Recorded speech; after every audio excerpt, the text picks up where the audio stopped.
What if the threads of destiny were spun by a mere mortal, and in doing so, she dared to challenge the gods themselves?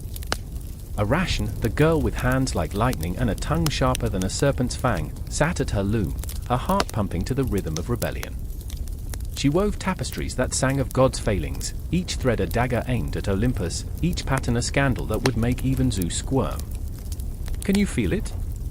The pulse of defiance thrumming through your veins, echoing her insatiable hunger to mock divinity? The stakes? Life and death, punishment and glory. One slip of the wrist, one flick of the loom, and she could become a goddess, or a mere footnote in history, a cautionary tale parents tell their children to keep them in line. Don't be like Arachne, they might say, as her name drips from their lips like poison. But what if she didn't care? What if the allure of immortality was overshadowed only by the thrill of her own audacity? Picture this, a realm where gods loom large, yet one girl dares to thread her own narrative. Her fingers dance like fire, spinning a web of chaos. The air crackles with tension, her heart beats louder with every pass of the shuttle. Who knew that a divine contest could carry such weight, such electric fervor? Arachne's laughter rings out, echoing through the glades, a challenge that slices through the stillness. Come, Athena! Let's see how your wisdom fares against my threads. But is it wisdom she seeks, or sheer destruction?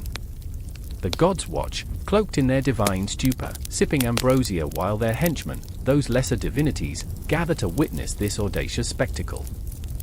Can you taste the anticipation?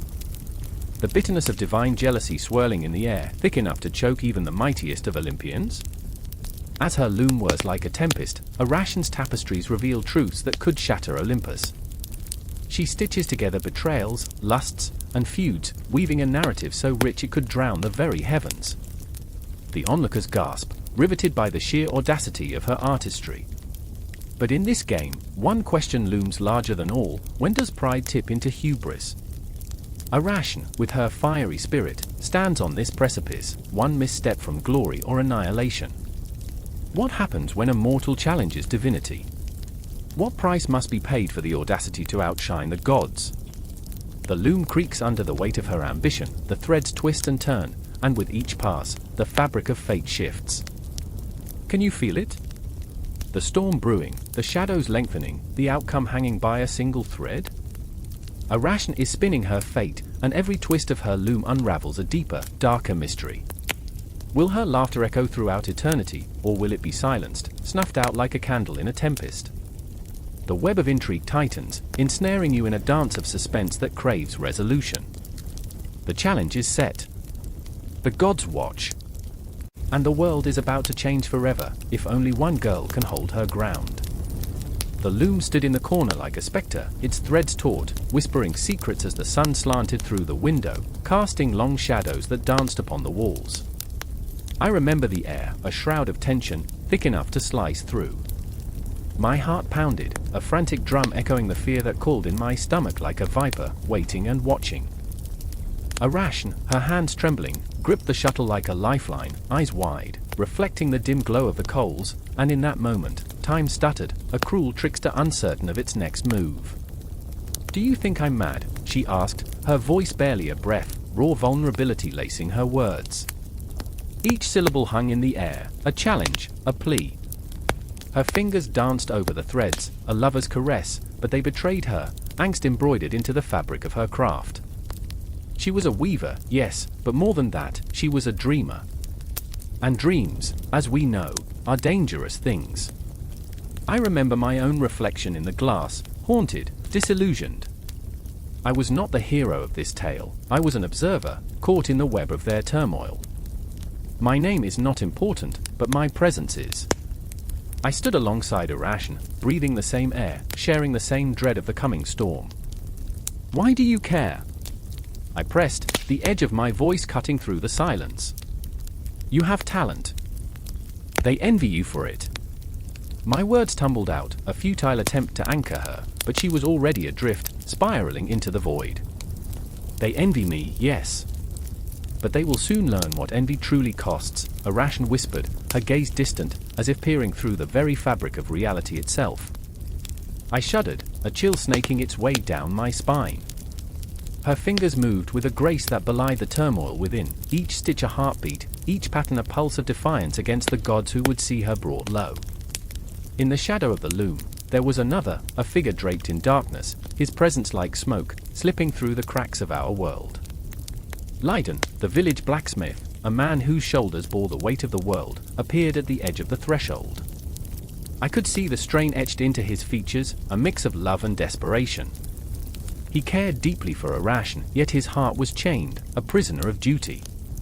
"Let them come," he growled, a fire igniting in his eyes. "They'll regret challenging you." His fists were clenched, muscles taut, like the bowstring of his own existence. It was a volatile mix, passion, pride, and the fear of losing what he could not protect. I watched as the shadows flickered around him, a dark halo framing his rugged face. "Arachne, the gods are not so easily defied," I murmured, the thoughts spilling from my lips like a desperate incantation. "They have the power to destroy." Each word dripped with the weight of history, a reminder of the fates of those who dared to provoke Olympus. She turned to me, her eyes a stormy sea, and I felt the pull of her resolve. And what is life without a fight? I would rather weave my truth into existence and face their wrath than cower in silence. The fire in her voice ignited something deep within me. I felt the urgency, the raw need to protect her, to protect us all. But with every heartbeat, I sensed the universe shifting, like the wind before a storm. The loom hummed a tune that was both ominous and alluring, drawing us closer to the precipice of something unimaginable. Lydon stepped forward, the air thickening with tension. "What if we could turn their envy into admiration? What if your weaving could elevate you above the gods?" His voice trembled, hope and desperation intertwined, like the threads of Arachne's creations. "Or what if it leads to ruin?" I interjected, my heart pounding. "What if the threads she weaves become her noose?" The words tasted bitter on my tongue, but they were necessary, warnings wrapped in fear. Arachne's laughter rang out, sharp and defiant, slicing through the heaviness. "Then let them come.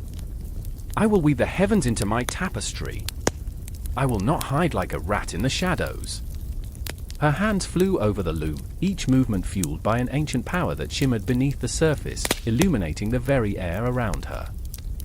It was a dance of fate, a ballet of chaos and creation, and I could feel the energy coiling, twisting around us, a living entity hungry for release. I stood paralyzed, caught between the throes of her ambition and the specter of impending doom. The thread seemed to vibrate with the weight of her resolve, the loom transforming into a portal, inviting the forces of the cosmos to play their part.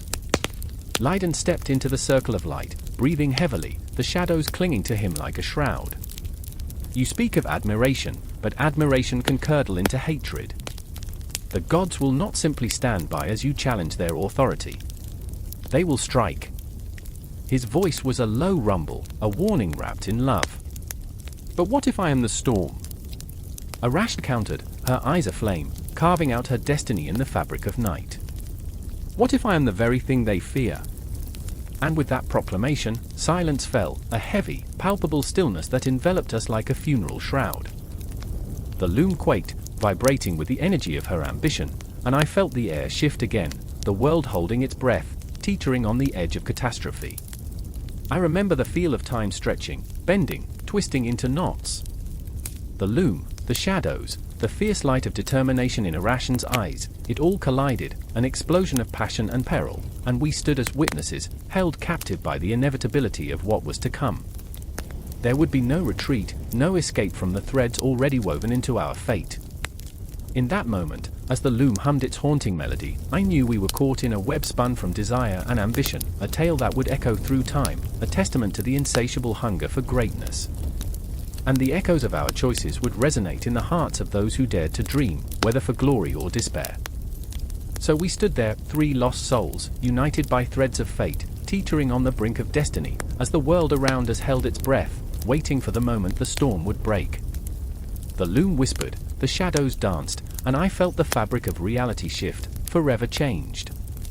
The world was a suffocating silence, punctuated by the distant clang of steel. I stood, heart pounding like a funeral drum, as shadows danced on the walls of the crumbling temple. The air was thick with the scent of sweat and blood, a pungent reminder of battles fought and lost. I could taste fear, metallic and bitter, as I recalled the last words of my friend, Lysander, "We fight for glory, but it's the wisdom that cuts deepest." The weight of his absence pressed against me, an aching void where laughter should have resided. Athena loomed in my mind, her visage both terrifying and beautiful, a goddess caught between wisdom and war, her eyes glinting with the promise of victory and the threat of ruin. I could feel her presence, a cold whisper on my neck, urging me to rise above my doubts. But how could I? When the sky hung low, heavy with the threat of storm, and my hands were stained with the remnants of a past I could not change. Across the temple, Mara knelt with trembling hands, tracing the ancient symbols carved into the stone. She was a fierce warrior, yet vulnerability clung to her like a second skin, a child lost within the armor. I could see the conflict flickering in her eyes, a tempest of anger and sorrow. "What if we fail?" she whispered, her voice trembling like a leaf in the wind. "What if Athena turns her gaze away?" Her fear seeped into me, pooling in the pit of my stomach. I swallowed hard, fighting back the tide of despair. "We're not alone. We have each other," I murmured, though even I could hear the fragility of my words. The truth was, we were hanging by a thread, caught in the web of fate, and the strands were fraying fast. Outside, the battlefield loomed, a chaotic swirl of warriors on horseback, armor glinting like angry stars against an indigo sky. The silhouettes of men and beasts blurred into one vast, breathing monster, threatening to consume us all. I remembered my father's voice, "To lead is to be led by the heart." But what of the heart when it trembles? When it quakes beneath the weight of impending loss? Mara's fingers stilled, and her gaze lifted to mine, the fire in her eyes igniting once more. "Then we honor our fallen. We fight for them. For Lysander." The name hung between us, a ghostly echo that brought my heart to a standstill. Memories flooded back, laughter shared over cups of wine, dreams spun under the moonlight, promises made in the heat of youthful fervor. Gone, all of it, snuffed out by the brutality of war. In that moment, everything became clear. I remembered the tales of Athena, how she was birthed not from flesh but from the very mind of Zeus. She was reason and chaos, wisdom and fury intertwined in an eternal dance. I could almost hear her laughter, sharp and mocking, taunting us for our insecurities, our doubts. "Face me if you dare," she'd whisper, a challenge wrapped in elegance. Together, I breathed, each syllable a prayer, a plea. I reached for Mara's hand, our fingers intertwining, a fragile alliance against the oncoming storm. Her grip was firm, a tether to reality, and I could feel the warmth seeping through our skin. We face whatever comes. Together. But doubt lurked in the shadows, gnawing at the edges of my resolve. I thought of my mother, her hands worn and weary, her eyes full of unfulfilled dreams. Would I return? Would she recognize the remnants of her son, or would I be nothing more than a specter, a reminder of what war takes? The thought twisted in my gut, a serpentine ache that coiled tighter with each passing heartbeat. As the sounds of battle crescendoed, a cacophony of clashing metal and fervent war cries, I felt time collapse around us. The clock ticked mercilessly, every second heavy with the weight of decisions made and paths taken. I could almost see the cosmos above, stars swirling in a dance of fate, each shimmering like a soul lost, sacrificed on the altar of ambition. A horn blared, a call to arms. Instinct kicked in, a primal urge igniting a fire within my bones. The fear transformed, blending with adrenaline, morphing into a palpable energy that coursed through my veins. Mara stood tall, her resolve radiating like a beacon in the night, a warrior ready to confront her demons, a testament to the duality of Athena herself. We stepped onto the battlefield, the ground trembling beneath our feet, the air thick with the promise of chaos. Each breath felt monumental, filled with scents of sweat, earth, and the sharp tang of iron. My heart thundered, a war drum urging me forward into the fray. I could see the faces of my comrades, their expressions a tapestry of hope and despair, each one a reflection of my own turmoil. They fought for the glory of their names, but I fought for the memory of those we had lost. With each clash of swords, with each cry of victory or defeat, I could feel Athena watching, her presence a constant reminder of the fine line we walked between wisdom and recklessness. How easy it was to forget the lessons learned in the fires of conflict, to let rage consume the heart and cloud the mind. But clarity pierced through the haze. This was about more than survival. This was about honor, about legacy. And as the sun dipped below the horizon, casting the battlefield in a haunting twilight, I knew that whatever happened next would ripple through time, echoing into eternity. I turned to Mara, and in that electric moment, we shared an unspoken vow. We would not go quietly into the night. We would fight, not just for ourselves, but for every soul woven into the tapestry of this world, the lost, the broken, and the unyielding spirit of Athena herself.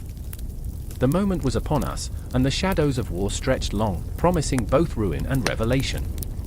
I felt it in the marrow of my bones, the push and pull of destiny, the dance of wisdom and chaos, the heartbeat of a world on the edge. As the clash of steel rang out, I stepped into the fray, knowing that the true battle lay not just in the fight ahead, but in the courage to face the echoes of our past. The loom stands like a titan in a sunken room, threads of fate hanging heavy, caught in every breath that trembles through the air. I remember the sound, the sharp snap of the shuttle slicing through the silence, a moment of both creation and destruction, reverberating like a heartbeat in the stillness. My fingers move, instinctively, brushing against the rough fibers, and suddenly, the world shrinks to the pulse of these threads, each one a life, each one a whisper of the past, a note in the grand symphony of our existence. But even as I weave, the shadows lengthen, creeping towards me, reminding me of what I cannot escape. I am not alone in this sacred space. Across the loom, my sister, Lyra, her brow furrowed with the weight of our family's legacy, fights against the tide of expectations that threaten to drown her. She is fierce, a tempest of emotions, pride warring with fear, desire battling duty. I can see it in her eyes, those stormy clouds threatening to unleash their fury. Her hands tremble as she touches the threads, as if they might recoil, rejecting her touch.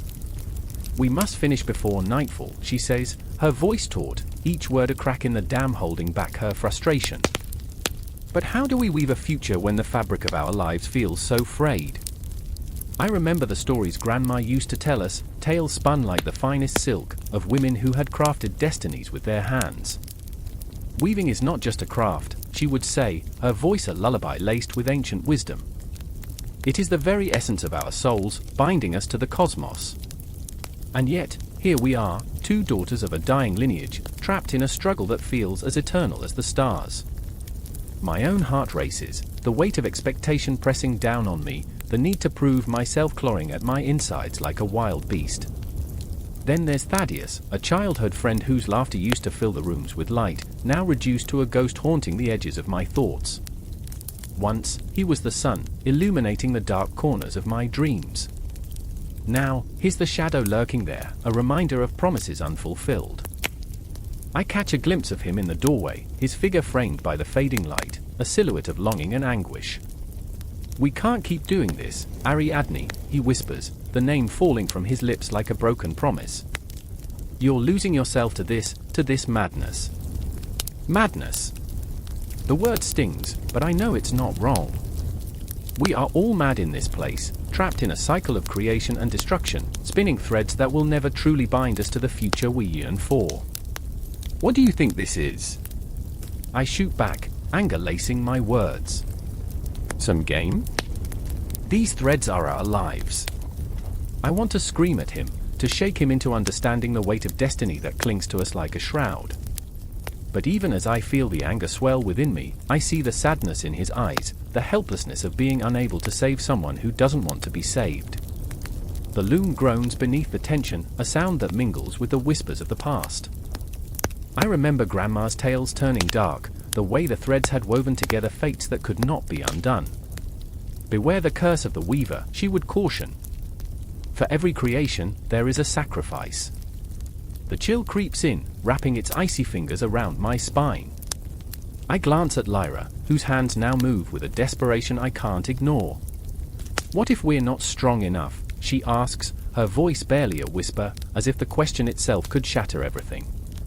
"Then we're doomed," I say, and even as I say it, my heart aches with the truth of it. We are caught in a web, spun from the very threads we create, and the more we fight, the tighter it pulls. I want to reach out, to to comfort her, but my own doubts are a tempest raging within. The loom becomes a reflection of our souls, beautiful yet twisted, adorned with colors of hope and despair that clash like thunderclouds.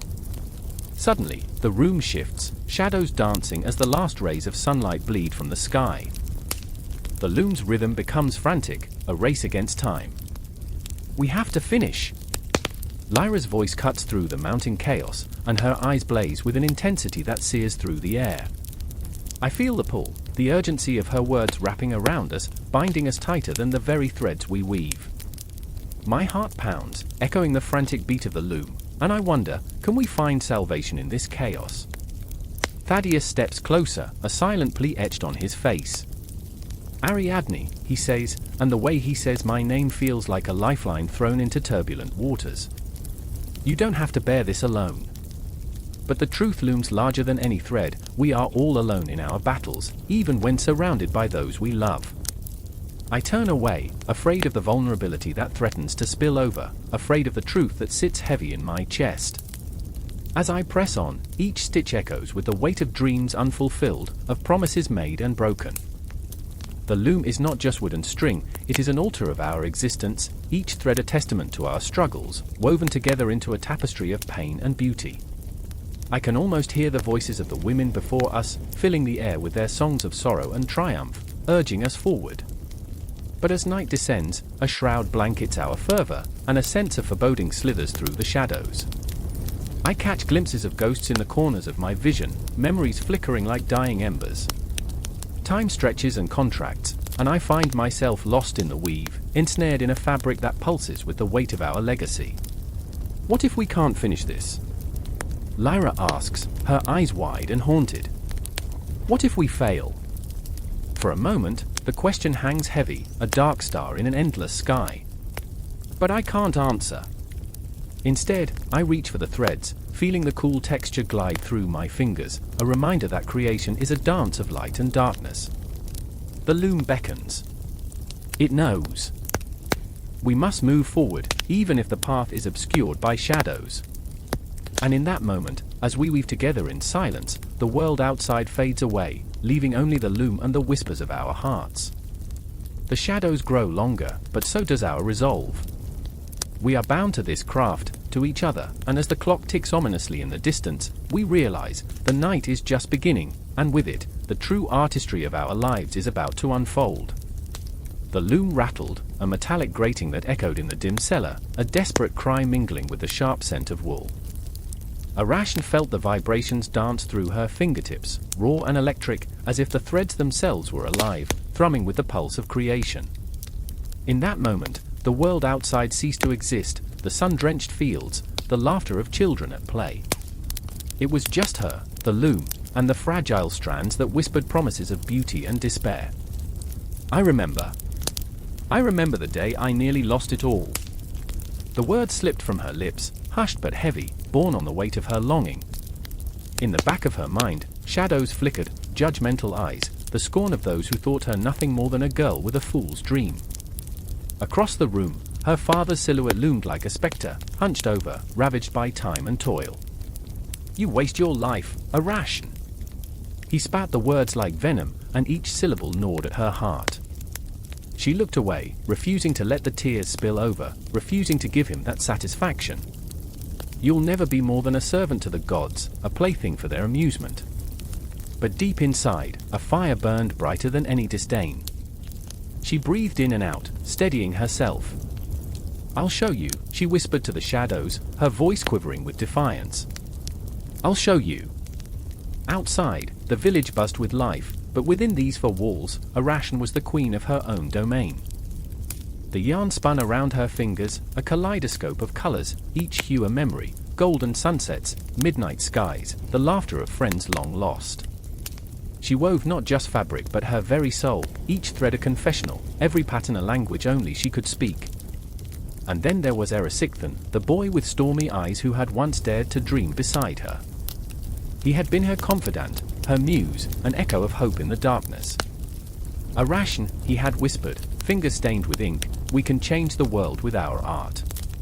But change in their village came wrapped in fear, festering like a wound that refused to heal.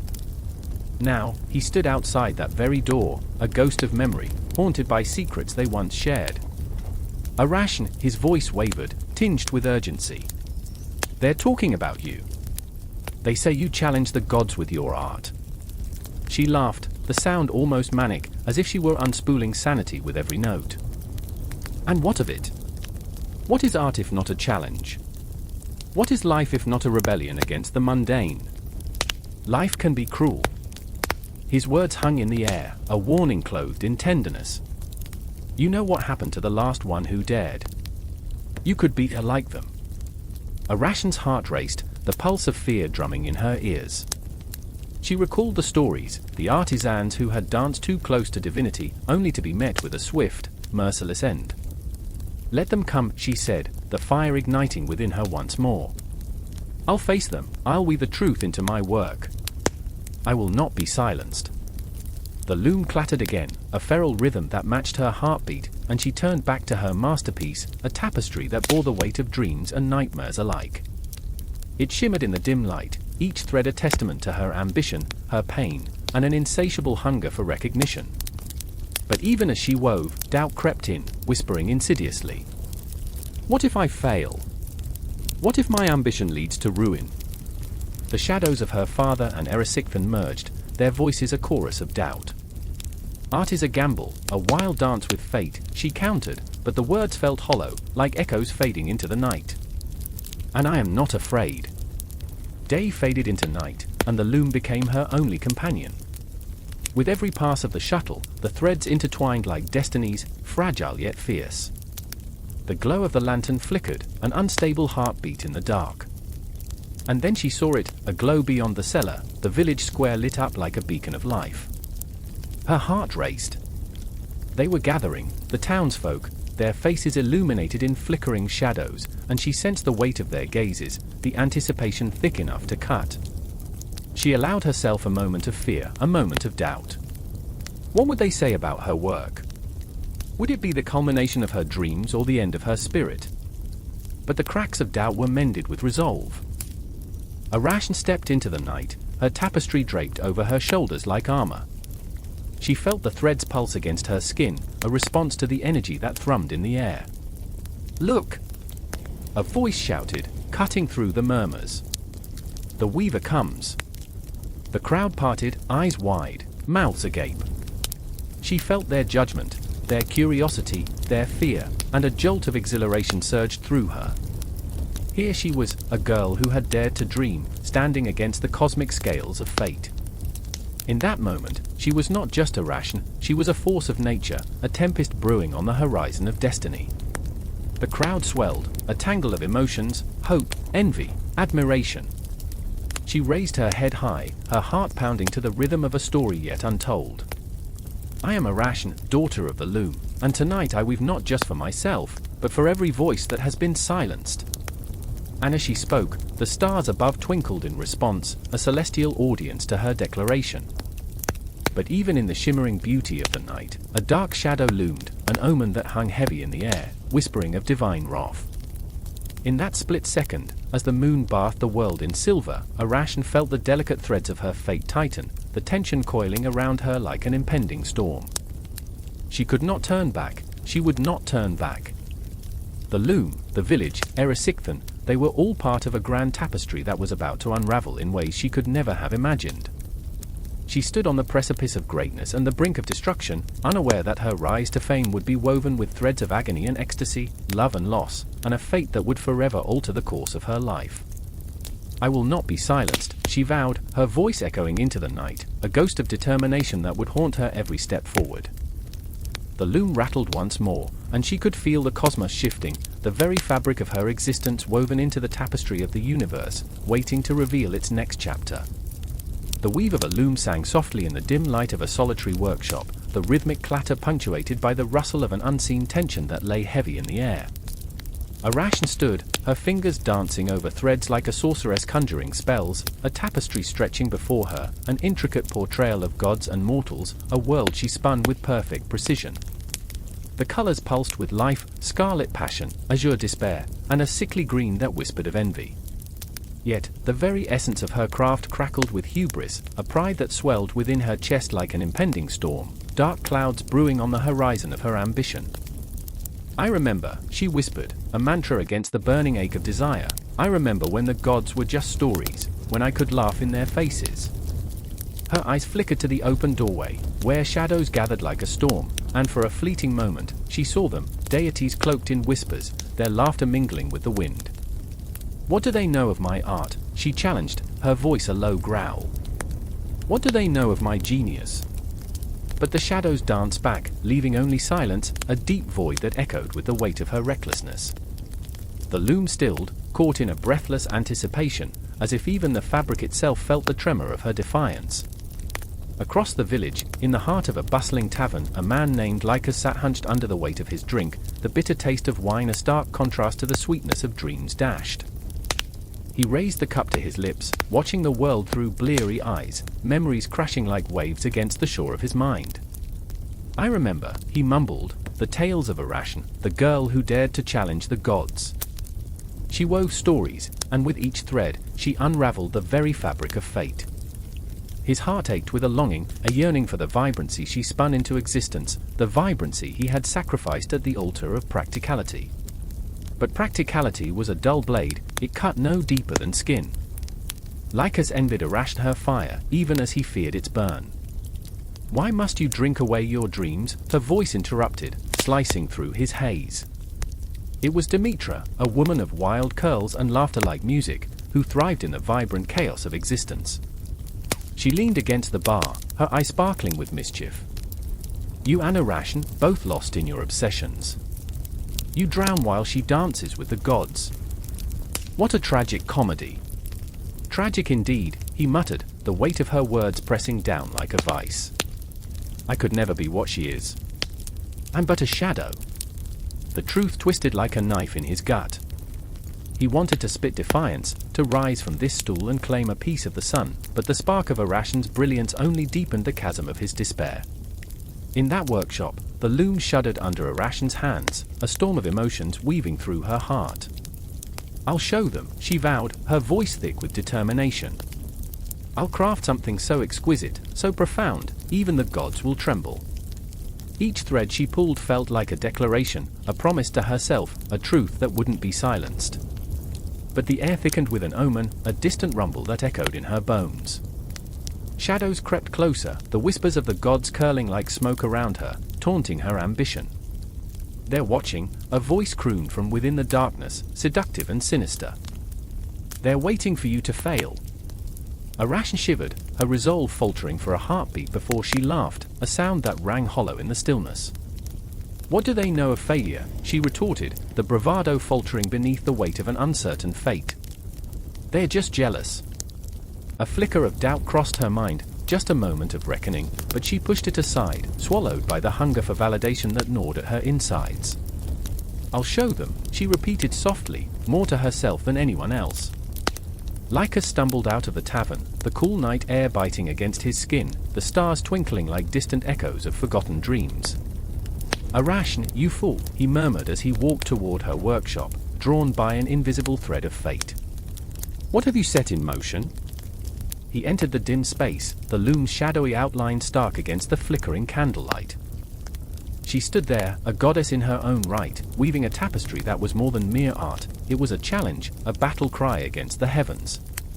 "Lycus," she exclaimed, her face alive with a wild fervor. "You must see what I've made." She turned to reveal the sprawling tapestry, and his breath caught in his throat. The colors swirled, depicting a dance of gods and mortals, a story that twisted through time itself. And yet, within the beauty lay an ominous thread, the wrath that could awaken like a sleeping beast. "I remember," he whispered, standing frozen beneath the weight of her art, feeling the tension coil around them. "I remember the stories that warned us." But before he could voice his fears, before he could unravel the threads of fate twisted in that loom, the shadows deepened, enveloping them like a shroud. Arachne's laughter rang out, bright and defiant, a fleeting melody that echoed through the workshop, even as the darkness crept closer, hungry for the hubris she had dared to embrace. "Let them come," she challenged, her eyes ablaze with an intoxicating ferocity. Let them see what true artistry looks like. And in that moment, as the loom creaked and the shadows whispered of impending doom, Lycus could only watch, caught in the web of her ambition, a witness to the chaos that curled like smoke in the corners of the room, wrapping them both in a destiny they could scarcely comprehend. The gods were listening, and the threads of fate were tightening, ready to snap. The air crackled like lightning, thick with the scent of impending doom and the bitter tang of defiance. Arachne stood at the edge of a vast, shadowy arena, her heart pounding a wild rhythm that echoed in her ears. The world felt suspended, each breath a fragile crystal, teetering on the brink of shattering. She could feel the weight of countless eyes piercing through her, each gaze a dagger, each whisper a verdict. The tension was palpable, a living entity that wrapped around her throat, squeezing tighter with every passing second. "I am not afraid," she thought, but the words felt hollow, a fragile mask over a tsunami of fear. Her fingers trembled, tracing the intricate patterns woven into the tapestry draped at her feet, a masterpiece of skill, of color, of life itself. Each thread pulsed with memories. She remembered the laughter of her father, the pride in his eyes as she spun her first thread, the way her hands danced, humming with the rhythm of creation. But this was not just a test of skill, it was a battle for her very soul. Arachne's gaze darted toward the looming silhouette of Athena, the goddess cloaked in divine radiance. The air hummed with unspoken accusations, and Arachne felt the bitter taste of betrayal creep into her mouth. Athena was not just her inspiration, she was her rival, a titan among mortals. And now, the weight of their challenge hung like a guillotine above them, ready to drop at a moment's notice. "Do you really think you can stand against me?" Athena's voice cut through the silence, sharp as glass, layered with an icy calm that only amplified the storm inside Arachne. "You dare to accuse me of envy? You, who so brazenly claim my art as your own?"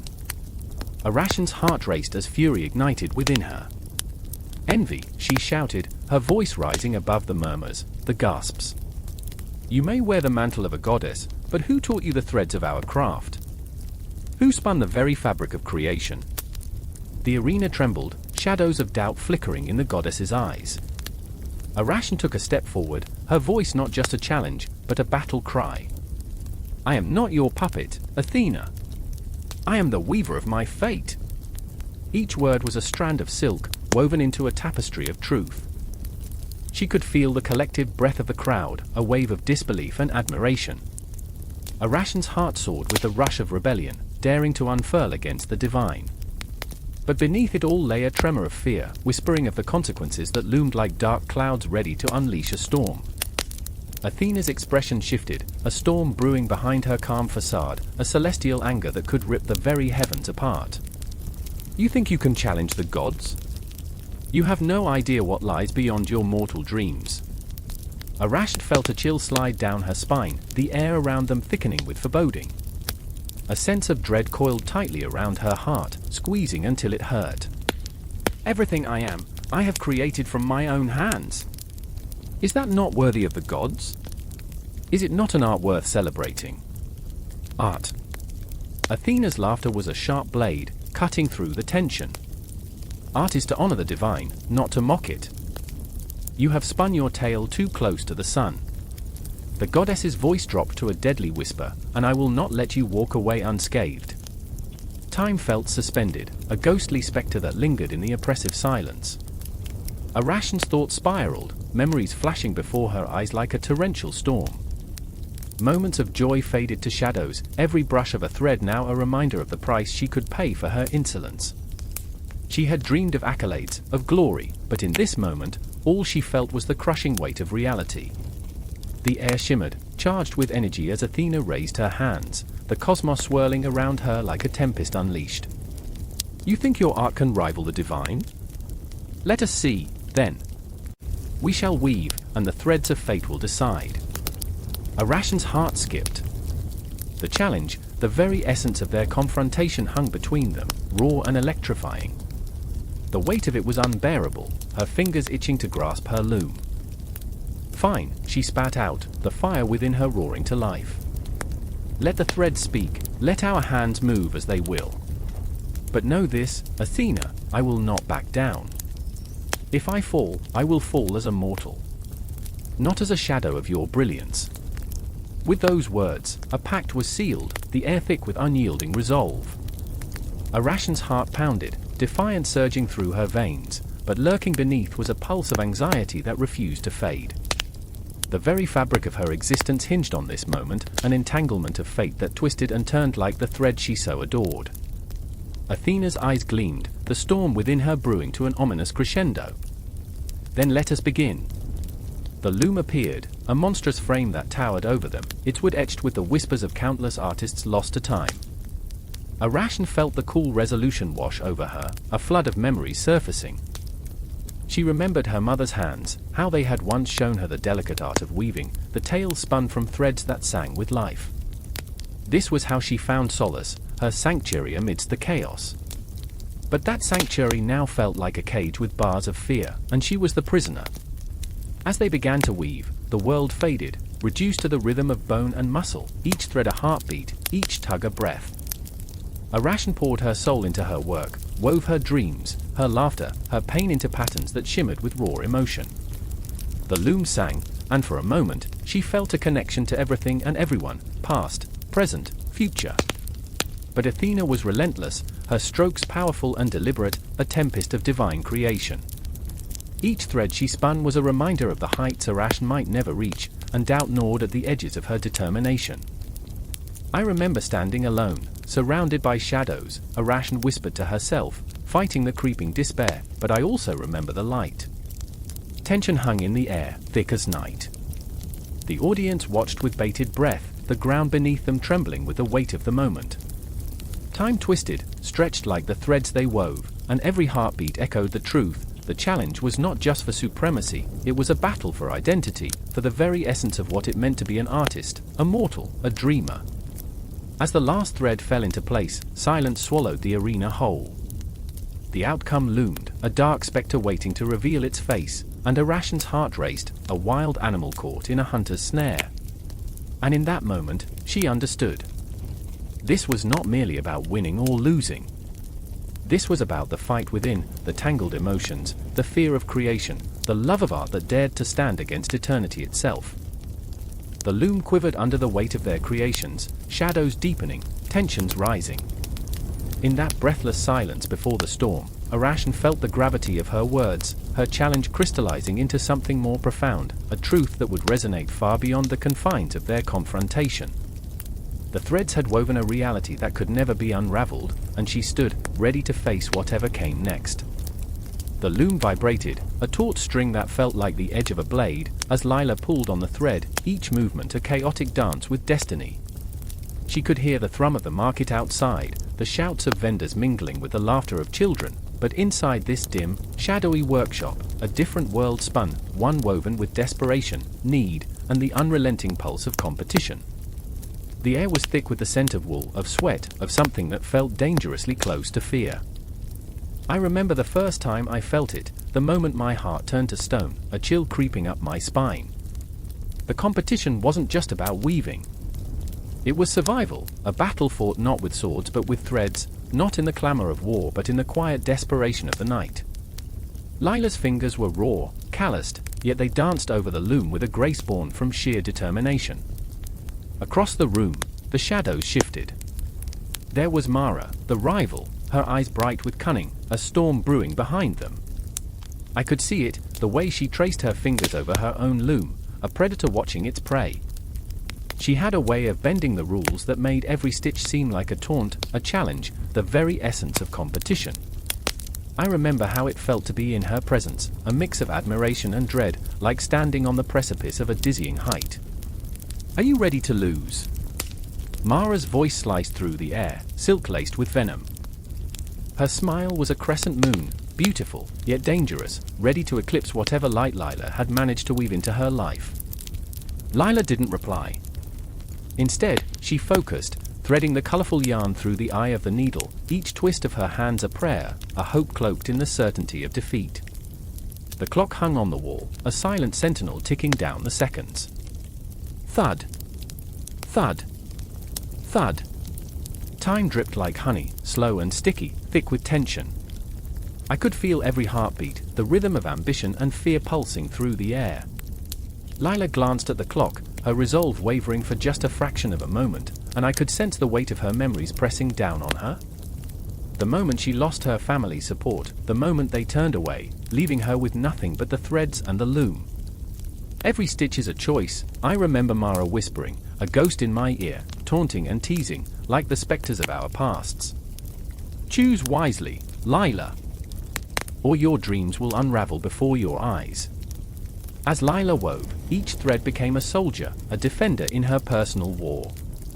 They were colors of her memories, blue like her mother's dress, red like the fire that warmed her childhood home, green like the fields where she used to play. But Mara? Her threads were sharp, dark, twisted, like the shadows that lurked just beyond the candlelight. They spoke of ambition, of the ruthless hunger that filled her heart. I remember the way the tension crackled in the air, a static charge that made the hair on my arms stand up. Every flick of the wrist, every tug of the loom was a challenge, an echo of the lives they had led, the sacrifices they had made. Who would emerge victorious? Who would fall? The answer was hidden within the weave, a secret locked in the fibers, a haunting melody of hopes and nightmares. The final hour approached, and the market began to quiet, the laughter fading, replaced by the murmurs of uncertainty. I could feel the world outside shifting, a storm brewing, reflections of the turmoil inside Lila's heart. She inhaled deeply, the air thick with the smell of raw wool, the taste of anxiety hanging like a lingering fog. Come on, Lila, I urged silently, my heart pounding in sync with hers. You can do this. But doubt seeped into her veins like poison, the whispers of her failures clawing at her resolve. What if I'm not good enough, echoed in the corners of her mind, a spectre that refused to be silenced. Mara, sensing the shift, tightened her grip on her loom, her lips curling into a smirk that felt like a dagger aimed straight at Lila's heart. Make sure to weave tightly, she called out, her voice dripping with malice. You wouldn't want your dreams falling apart, would you? The words hung in the air, a bitter reminder that this was more than just a competition, it was a battle for identity, for worth. Lila's fingers trembled as she worked, the yarn slipping through her hands, threatening to fray. The loom creaked under the weight of her fears, memories swirling around her like restless ghosts. And then, in a moment of stillness, everything stopped. She lifted her gaze, locking eyes with Mara. In that heartbeat, time stood still. The world outside faded, the market's shout silenced, and all that remained was the fire burning in Lila's chest. I will not let you take this from me, she whispered, as if the words alone could weave her destiny. The tension snapped, a taut string breaking free, and the loom sang with her defiance. Each movement became a declaration, a manifesto of survival, a testament to her will to rise against the odds. I could feel the room pulse with energy, the air clinging to my skin, electrifying and raw. The showdown loomed, the threads of fate twisted around them, waiting for the final stroke. Lila's heart raced, each beat echoing the ferocity of her spirit, and I knew, deep down, that the outcome was not set in stone. This was a battlefield of artistry, where every choice mattered, where every thread could spell the difference between triumph and despair. May the best weaver win, Mara sneered, and for a brief moment, I saw the cracks in her facade, the fear lurking beneath the bravado, the desperation that mirrored Lila's own. I remember falling into this moment, lost in the heat of the competition, the air thick with unspoken words, dreams colliding like stars in the night sky. Each heartbeat echoed louder, the loom a living entity, breathing alongside its creators. As the final threads intertwined, weaving a story of pain, hope, and relentless ambition, I could sense the impending climax, a collision of spirits, a confrontation that would either bind them together or tear them apart. The world was watching, and in that haunting silence, the battle had only just begun. A chill settled over the city as the sun sank, casting shadows that twisted and turned like frantic souls searching for refuge. The air was thick, electric with the tension of an impending storm, but more than that, it was the tension of hearts poised on the edge of confrontation, of dreams suffocated by the weight of reality. In the alleyways, cloaked figures whispered secrets that could snap fragile alliances like brittle twigs. I remember the way her laughter danced through the night, a soft melody, a siren's call that taunted the very fabric of my being. It was Athena, her voice weaving effortlessly between the cracks of stone and shadow, a goddess draped in mortal guise, testing me, testing us all. Oh, how she did love her games. But tonight, it was different. The stakes were looming larger than the city walls, bigger than the myths we had clung to like second skins. My heart raced, pounding in my chest like a war drum, beating out an urgent message. Something was about to shatter. I could sense the tremor in the ground, the whisper of destiny on the wind.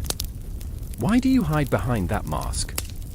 I spat, the words tearing from my throat, raw and furious. Are you afraid to face me as you are?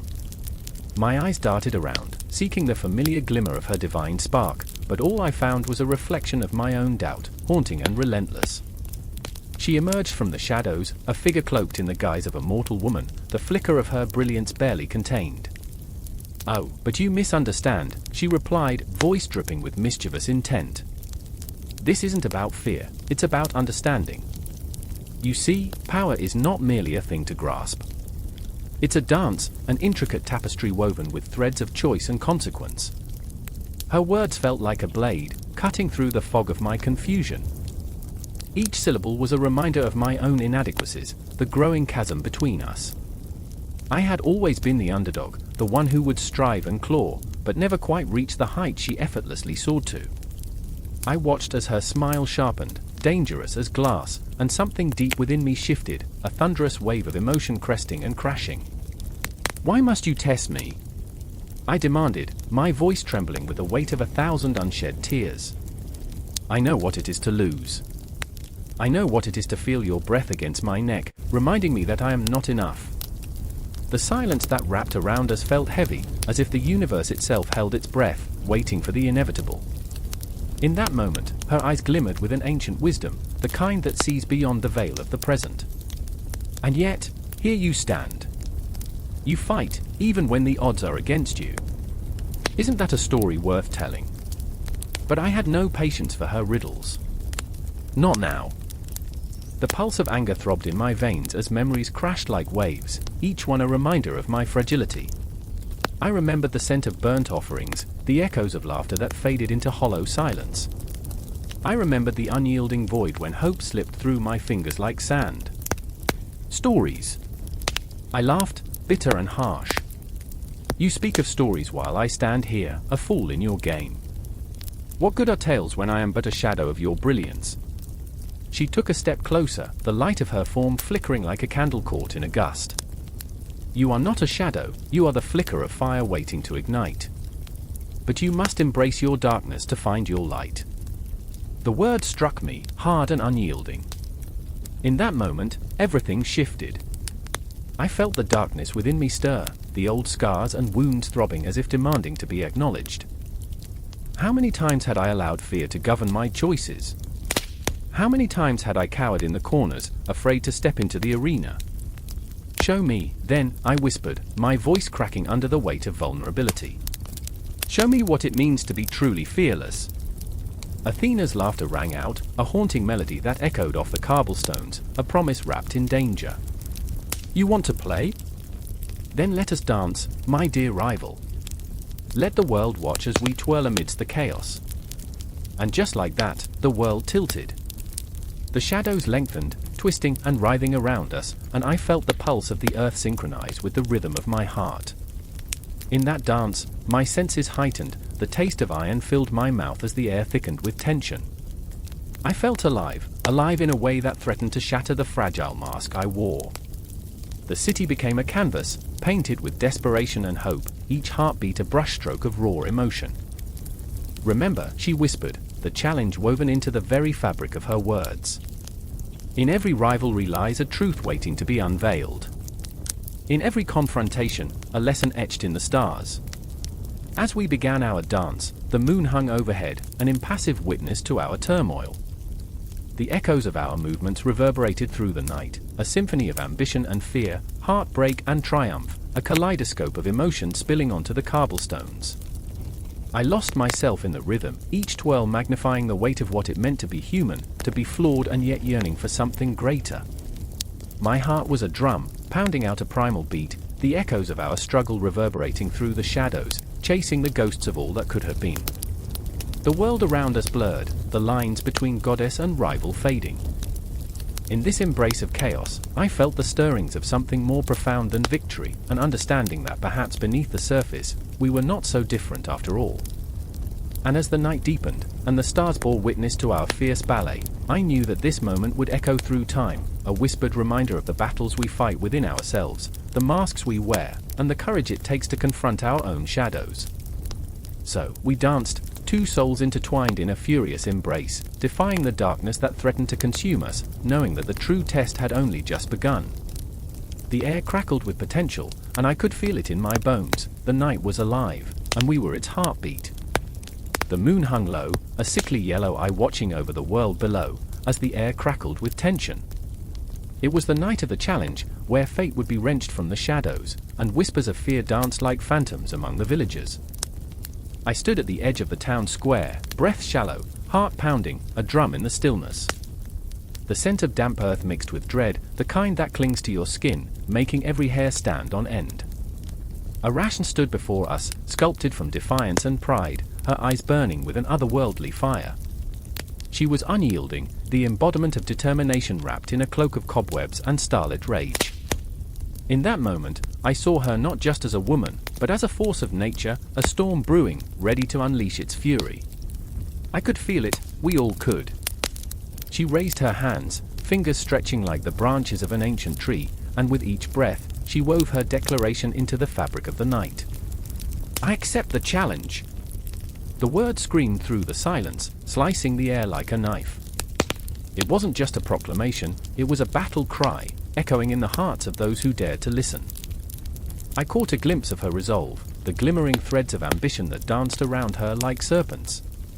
The ground seemed to tremble beneath my feet, the earth itself responding to the power of her audacity. And then there was him, Lycander, her brother, standing in the shadows, a silhouette of uncertainty.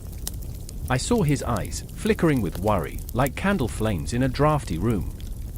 "Arachne, don't," he pleaded, his voice barely a whisper, but it held the weight of 1,000 storms. For a heartbeat, time stood still, caught in the web of their shared history, a tapestry of love and anguish, sibling bonds stretched to their limits. What was once a nurturing embrace had turned into a battlefield, and Lycander's fear poured from him like rain from a cracked sky. "I must," she replied, her voice firm, yet I sensed the tremor beneath. It was the kind of resolve that builds walls but also crumbles them, brick by trembling brick. Tension crackled like a live wire between them, and I felt the air condense around my chest, a vice grip of emotion, squeezing tight. Lycander's hands curled into fists at his sides, nails biting into skin. He was a warrior without arms, stripped of the power to protect the one he loved most. "Arachne, you don't understand what you're asking for," he shouted, a thunderclap in the stillness, reverberating with desperation. The crowd stirred, a low murmur rising like smoke from a dying fire. I could see the flickers of doubt in the faces that surrounded us, a collective heartbeat quickening with the dawning realization of what her challenge truly meant. "I understand perfectly," she shot back. "The gods have mocked me for too long. My talent, my skill, it's all I have in this world." The words exploded from her chest, raw and visceral, like a wound laid bare. It was as if she were ripping herself open to reveal the truth, the agony of being underestimated, of living in the shadows of greatness while yearning to step into the light. I could almost taste the bitterness in the air, her defiance was intoxicating. In that moment, the crowd transformed, shifting from them to us, their eyes wide, hearts racing. We were caught in the web of her emotion, trapped in the pull of her fervor.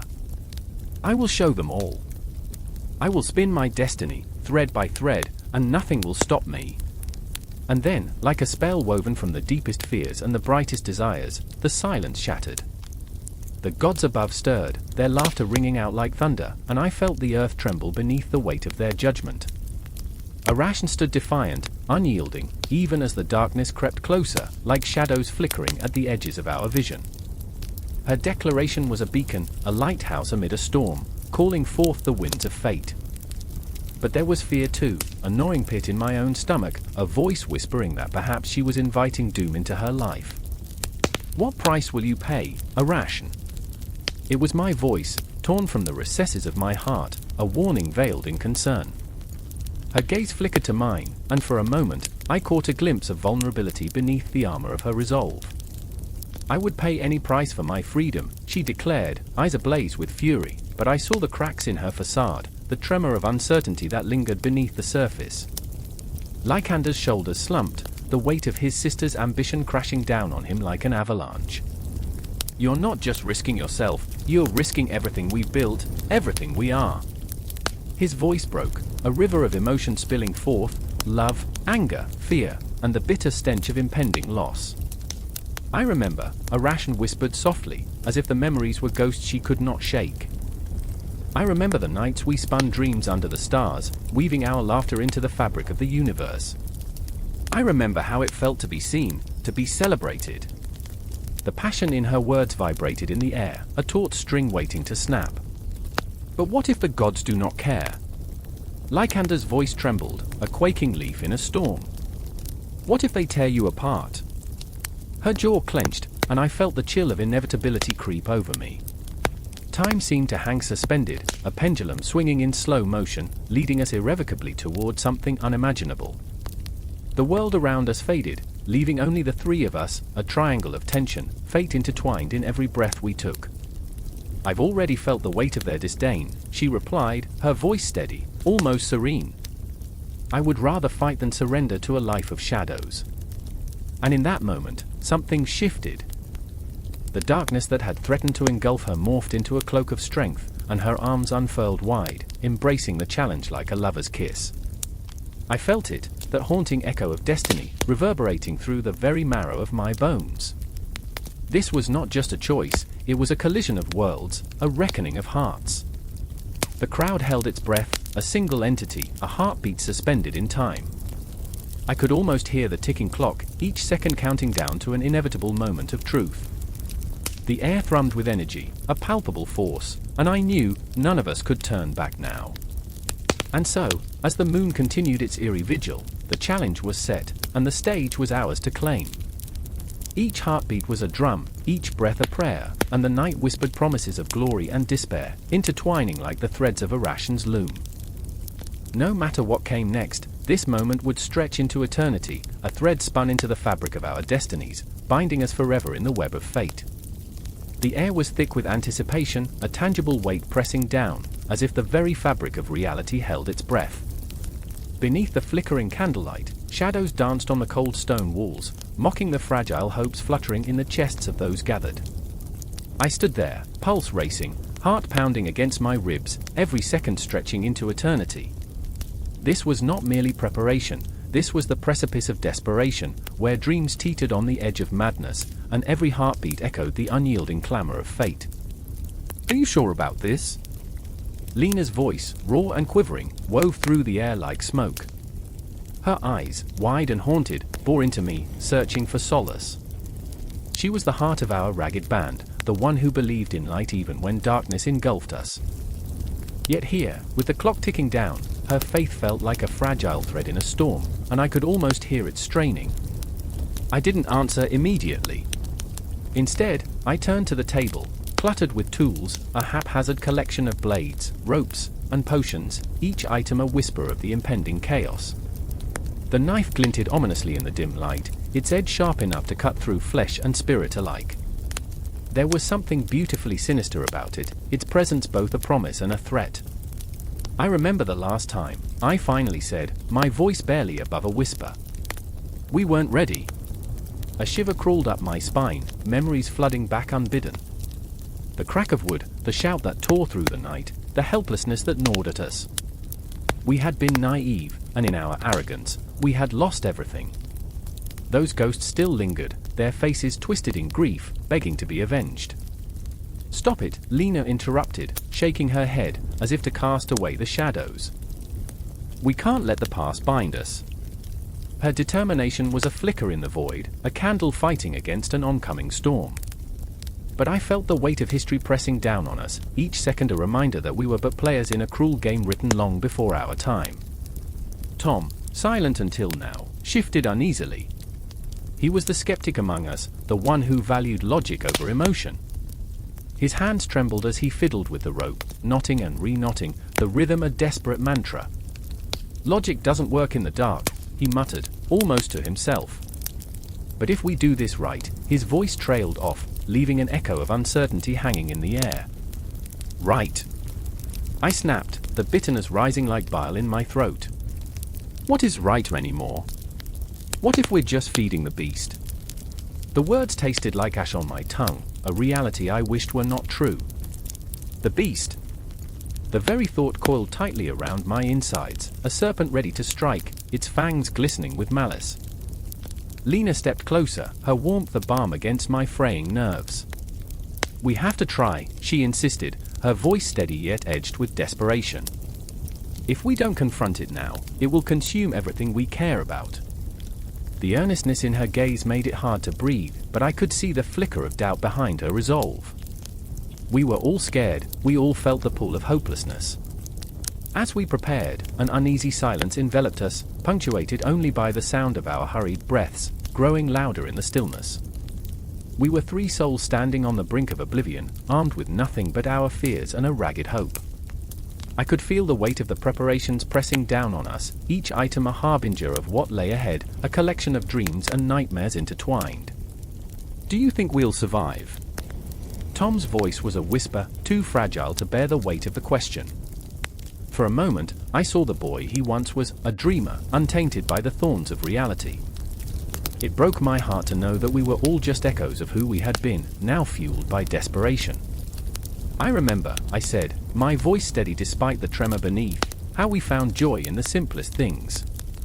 We can't lose that, no matter what happens. The memories flooded me, laughter, late-night talks under a sky full of stars, and the warmth of hands clasped together in unity. They felt so distant now, like a fading echo in a forgotten corridor. But the thought of losing it all sent a chill through my bones. A shudder ran through the air as we gathered the last of our materials, each item a symbol of our resolve. I took the knife, feeling its cold steel in my palm, a stark reminder of the choices ahead. Was it a weapon of defense or a tool of destruction? The line blurred, and I found myself questioning everything, every motive, every purpose. The clock on the wall ticked relentlessly, each second a reminder of our impending fate. The tension thickened, wrapping around us like a suffocating fog. Lena stood beside me, her breath quickening, the fear in her eyes sparking something primal within me. And in that moment, I understood, we were not just preparing, we were setting the stage for a confrontation with ourselves, a reckoning that would either break us or forge us anew. And as the final preparations drew to a close, I felt the sharp, electric pulse of destiny thrumming through my veins. The night loomed ahead, dark and full of secrets, waiting to be unraveled. Time hung suspended, and we were caught in its web, threading together our hopes and fears into the fabric of a future we could barely fathom. The moment was upon us, a precipice from which we would leap into the unknown. But in that breathless pause, I caught Lena's eye, and in the depths of that shared gaze, I felt a flicker of hope, a fragile, flickering flame in the encroaching darkness. We would face whatever came, together, bound by a shared resolve that transcended fear. The tools lay ready, the materials prepared, and as we stood on the brink of the abyss, a single thought surged through me like a tidal wave. This was just the beginning. The night awaited, and we were ready to step into its embrace, the shadows twisting and curling around us like old friends. The end was merely another beginning, a cycle unbroken, and somehow, through the chaos and the fear, we were still alive. The heartbeats thrummed in unison, a mantra of survival, a promise whispered into the void. And as the darkness closed in, we took a collective breath, ready to plunge headlong into the unknown. The loom loomed large like a beast waiting to be tamed, its thick, wooden frame creaking under the weight of silent histories. Threads hung like lifelines, strands of fate woven together by calloused hands that knew both love and loss. I stood there, heart pounding, caught in the tension of it all, as the sun dipped below the horizon, spilling its last light like crimson ink over an unfinished tapestry. This was no ordinary evening in the village of Elder Grove, where whispers of the past lingered in the air like ghosts, faint, yet palpable. I had come to confront the very essence of my existence, the tangled web of my family's legacy, and the looming shadow of my grandmother, Ilara, whose fingers had danced across this loom with a grace that belied the anguish of her heart. The loom was her sanctuary, yet her prison too. I could feel her spirit, restless and fierce, raging against the reflections cast upon the unfinished fabric. I remember her laughter ringing in the dim light, but beneath it lay a chilling sorrow, a legacy of secrets that twisted tighter with every thread she wove. "Don't let it swallow you," she had said once, her voice echoing in my mind like a haunting melody. The loom speaks to those who listen. But she had never told me how to silence the ghosts that clung to her work, how to weave light into the darkness that threatened to consume us both. My fingers trembled as I reached for a loose thread, the fibers brushing against my skin like the faint caress of a lover long lost. The air was thick, charged with something electric, something ancient. Time felt like a noose tightening around my neck, suffocating, choking out the breath of freedom. I glanced sideways at my brother, Micah, seated in the corner, his eyes glistening, reflecting a storm that brewed within him. He was the one who had always walked in Ilara's shadow, always yearning to cast his own light. That night, he was a tempest, a swirling contradiction of anger and despair, the weight of unfulfilled dreams pressing down like a stone. "It's not enough, is it?" he muttered, his voice a low growl, each word dripping with frustration. "All these patterns, these stories, they don't mean a damn if we can't find our own." I could feel the heat radiating from him, a fire that could consume us both. "You think it's that simple?" I shot back, the words spilling out before I could catch them. "You think we can just cut the threads of our past and start anew?" I remembered the way my heart sank every time I saw Ilara's hands, weathered yet gentle, weaving not just fabric but history, loss intertwined with hope. The loom stood between us like a chasm, a barrier that neither of us dared to cross. I felt the urge to break free, to seize the loose threads and unravel the very fabric of our existence. We were bound, tethered to a lineage that both defined and confined us. Yet, I couldn't draw my eyes from the loom, from the work of generations that called to me, beckoning me to make sense of it all. The shadows lengthened and twisted, dancing like phantoms along the walls, and for a moment, the room fell into a profound silence. It was then that I heard her, the soft whisper of Ilara weaving through the stillness.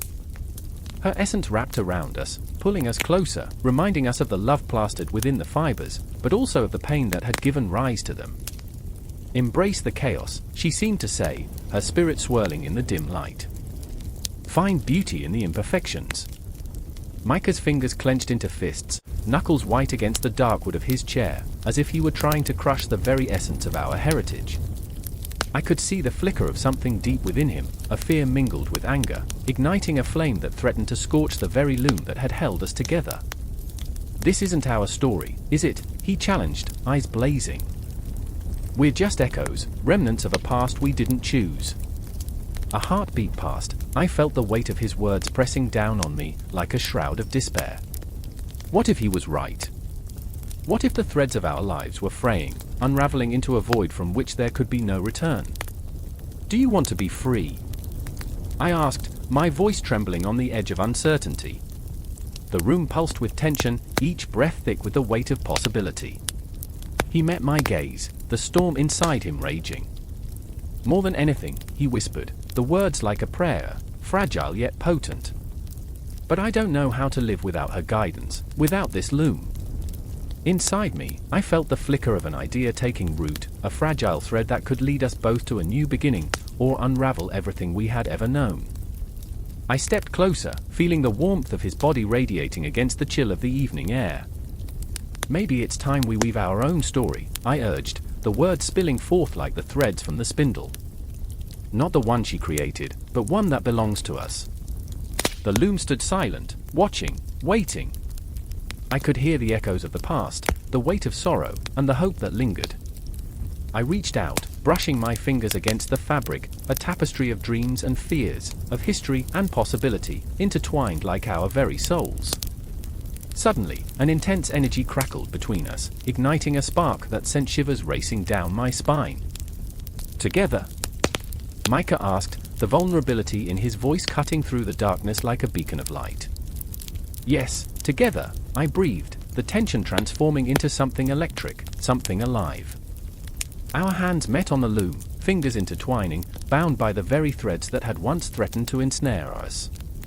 And as the sun dipped below the horizon, surrendering the night to its embrace, the fabric of our lives began to shift. In that moment, we were not just echoes of the past, nor mere fragments of a legacy, but architects of our own destiny, weaving the raw threads of our emotions into something breathtakingly beautiful. The loom became a chorus of longing and hope, a sanctuary not just of the past but of the uncharted future. And somewhere in the shadows, I could feel Elara watching, her spirit dancing with joy, as we began to weave the next chapter of our lives, layered with love, heartache, and the promise of new beginnings. The loom thrummed beneath our fingers, a heartbeat synchronized with our own, the dance of creation echoing through the stillness of the night, a testament to the power of weaving not just fabric, but dreams. The air crackles, a charged whisper, as if the world holds its breath. In that moment, silence stretches taut, a fragile thread that could snap at the slightest tremor. A storm brews overhead, clouds dark and swirling, like a cauldron bubbling with forgotten dreams and unspoken fears. Below, a city teeters on the brink of chaos, where deities and mortals converge, their destinies entwined in a tapestry of fate, each thread vibrant, frayed, and ready to unravel. I stand there, heart pounding like a war drum, as I watch the gathering unfold. The cobblestone square pulsates with anticipation, shadows swirling like specters caught in the dim lantern light. Men and women, cloaked and hooded, clutch their breath, eyes wide with the weight of expectation. I remember my own heart racing, a wild horse trapped in a storm, desperate to break free, to gallop into the unknown. Among them, I see her, Marina. Her eyes, bright as polished obsidian, betray a storm of their own. She stands behind the crowd, trembling but resolute. Once a healer, now a reluctant participant in a spectacle that threatens to consume her. The memory of her brother's death lingers like a ghost. I remember the day she buried him, hands trembling, dirt slipping through her fingers like time itself. The gods took him, she had whispered, and now they demand her presence. I feel her pain, a tangible ache that grips my chest, and I want to reach out, to tell her she's not alone, but the moment is shattered by the arrival of the gods. They come like shadows, sliding into the square, their presence igniting the air around them. Flames flicker, illuminating their features, sharp and ethereal, like the edges of a dream that teases but never fully reveals itself. Among them is Vesper, the god of night, his gaze cold and infinite. I see the way he scans the crowd, and I know he is searching for something, or someone. A chill runs down my spine. There's a tension in his posture, a coiled spring ready to unleash chaos. And then there's Alazia, the goddess of sorrow. Her beauty is haunting, almost spectral, and yet there's a warmth within her sadness that draws people close, but not too close. I remember the stories of her weeping, her tears falling like rain on those who have lost. Every drop is a reminder of what it is to be human, to hope, to despair. She stands tall, an embodiment of grief, and yet, I see the flicker of resilience in her eyes. She carries the weight of the world on her shoulders, and I can't help but admire her, despite the dark cloud that looms above. I wonder if she feels the same urgency as Marina, the same dread that coils around their hearts, squeezing tighter with every beat. The tension spikes, a thunderous roar, as the ground trembles beneath our feet. And in that moment, it's as if time collapses. I hear whispers, secrets exchanged like currency, of love lost, betrayal tasted like ash, and vengeance that waits in the shadows. I remember the stories, the old tales where mortals dared to challenge the divine. How naive they were, how foolish. But here we are, standing on the precipice. And like clockwork, the first clash erupts, a cacophony of voices raised in defiance. A mortal, wild-eyed and desperate, lunges forward, challenging the very essence of the gods. The crowd gasps, a collective inhale that feels like the end of a prayer, an offering made in fear. I watch as the gods regard him with a mix of amusement and disdain, their laughter a cruel symphony echoing in the stillness. Foolish mortal! Vesper's voice booms, reverberating through the square. Do you not see the folly of your challenge? But the man persists, heart racing, fueled by grief and anger. I remember the rawness of his pain, the kind that claws at the soul, that binds you to the ground even as you long to fly. He screams of vengeance, of justice, and as much as I want to cry out for him, I find myself paralyzed, ensnared in the moment. The gods are ancient, and they hold the power to twist fate with a mere flick of their wrist. Marina watches, breath hitching as she feels the weight of his desperation.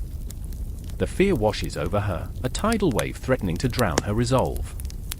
She knows the truth, that the gods do not care for the cries of mortals, that they are far removed from the struggles of those who toil under the sun. I remember her gaze sweeping over the crowd, searching for understanding, for connection. But all she finds is the cold indifference of fate. And then it happens, a flash of movement, a leap of faith. The mortal lunges, and I feel a collective gasp ripple through the air, a single heartbeat shared among us all. Vesper's expression shifts, a flicker of surprise, before it morphs into something darker.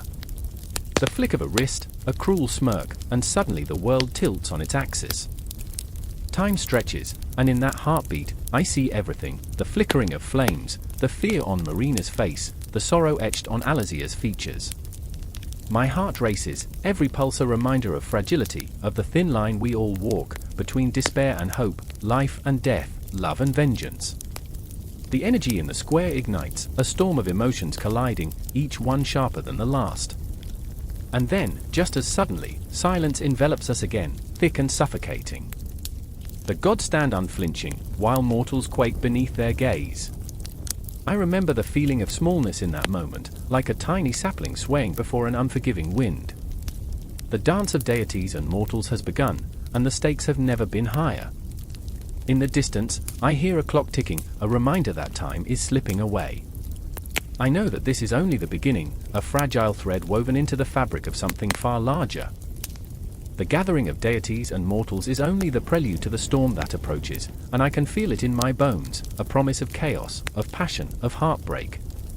Vesper's eyes find Marina's, and I can almost taste the tension thrumming in the air. I remember their unspoken connection, a bond forged in desperation. They are drawn together by an unseen force, fates colliding in a way that feels both inevitable and terrifying. As I watch them, I am consumed by the realization that their confrontation will shape everything to come. This is a moment where worlds collide, where emotions flare like fire, where the very fabric of reality trembles. And as they stand there, locked in a gaze that speaks of challenges yet to come, I know that nothing will ever be the same again. The spectacle has begun, but the real show is yet to unfold, and I am left holding my breath in a world that spins ever faster into the abyss. The air was thick, heavy with the scent of damp earth and desperation. I could hear my heart hammering against my ribs, an overzealous drumbeat drowning out the frantic whispers of the night. Shadows danced on the walls, twisted shapes that seemed to mock me, taunting me with their flickering movements. I stood in the dim corner of the room, hidden yet exposed, my breath ragged, as I watched her, the weaver of nightmares. Arachne. Her fingers flew over the loom, a blur of motion and intention, weaving strands of darkness that coiled around her like serpents hungry for sacrifice.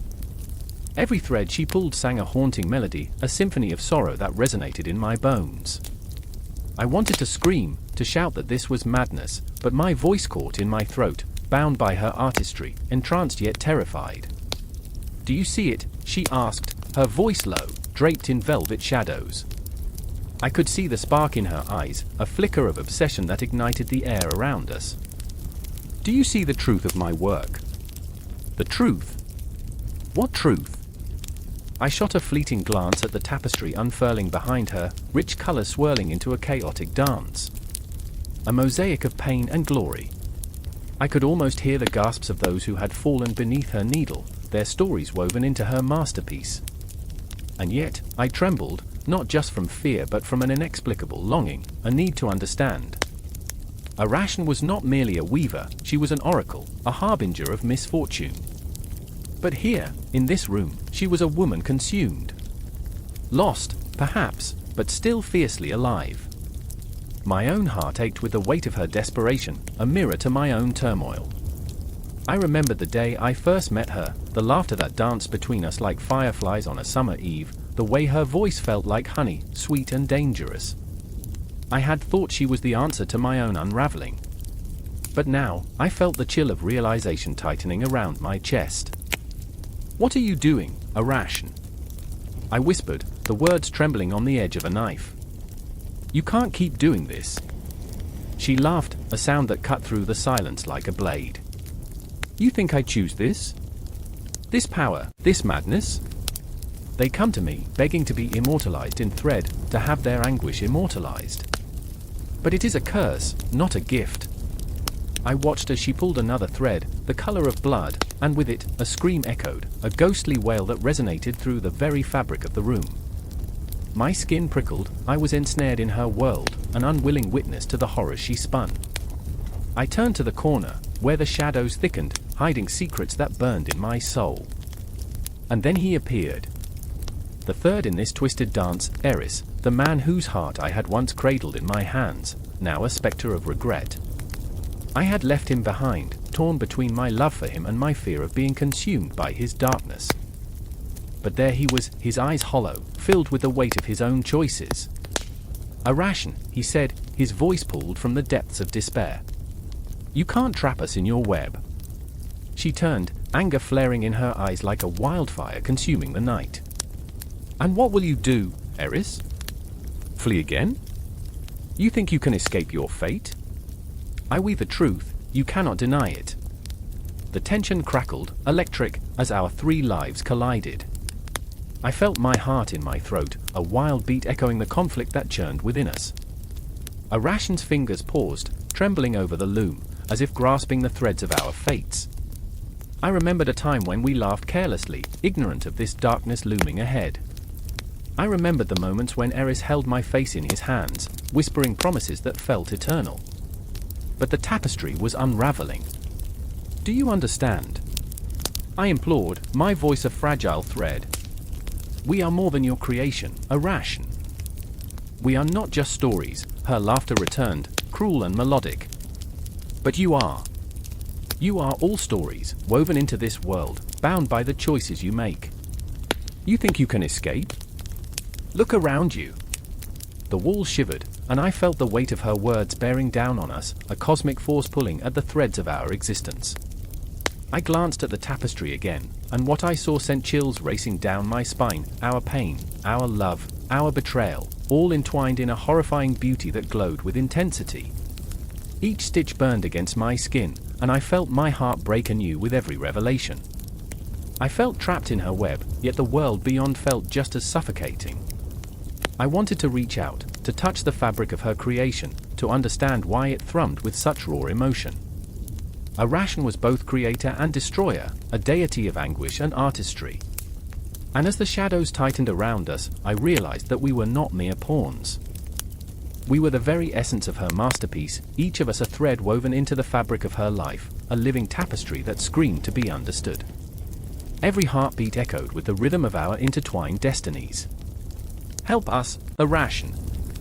Help us break free," Eris urged, his voice trembling with desperation, a flicker of the man I once loved shining through the darkness. But as her fingers moved again, drawing the threads tighter, I felt the cosmos shift. "Freedom is an illusion," she whispered, and in that moment, I understood the depth of her despair. The loom spun faster, shadows coiling tighter. We were spiraling toward a confrontation, toward a revelation that would alter our fates forever.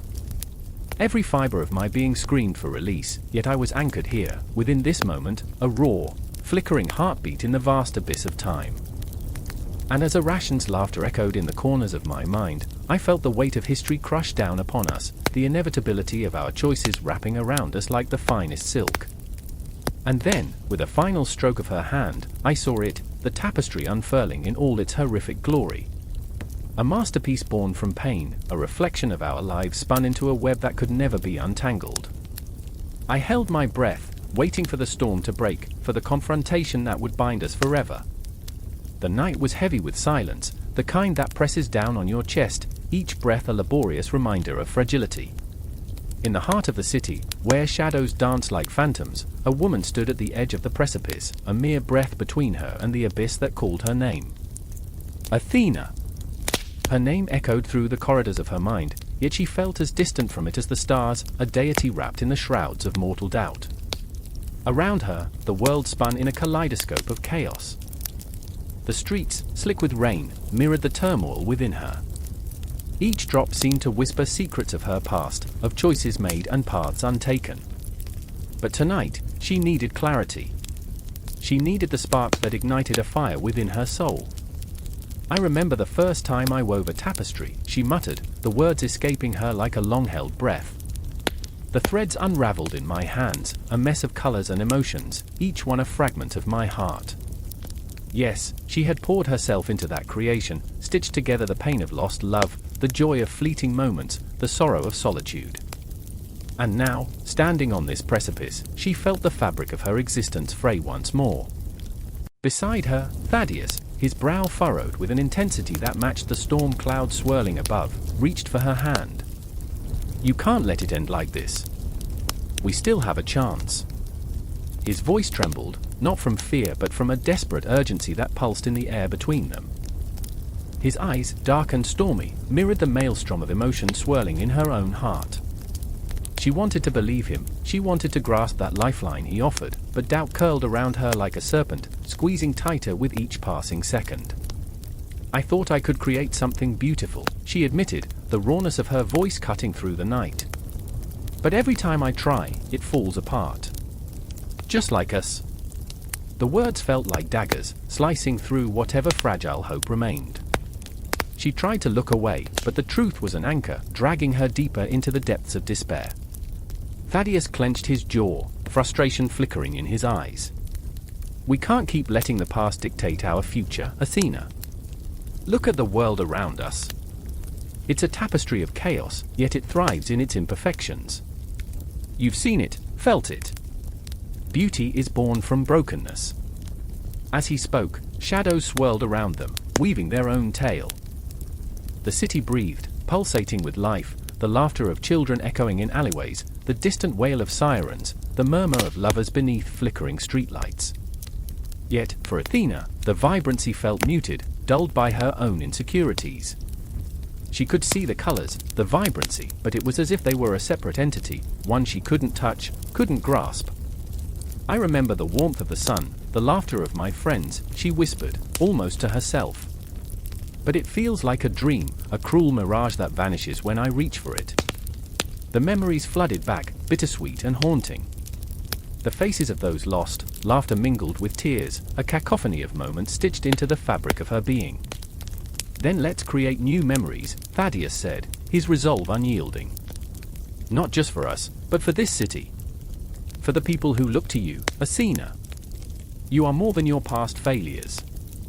He stepped closer, the intensity of his gaze penetrating the veil of her despair. "You are a goddess, not just in name, but in spirit. You can weave our lives into something more."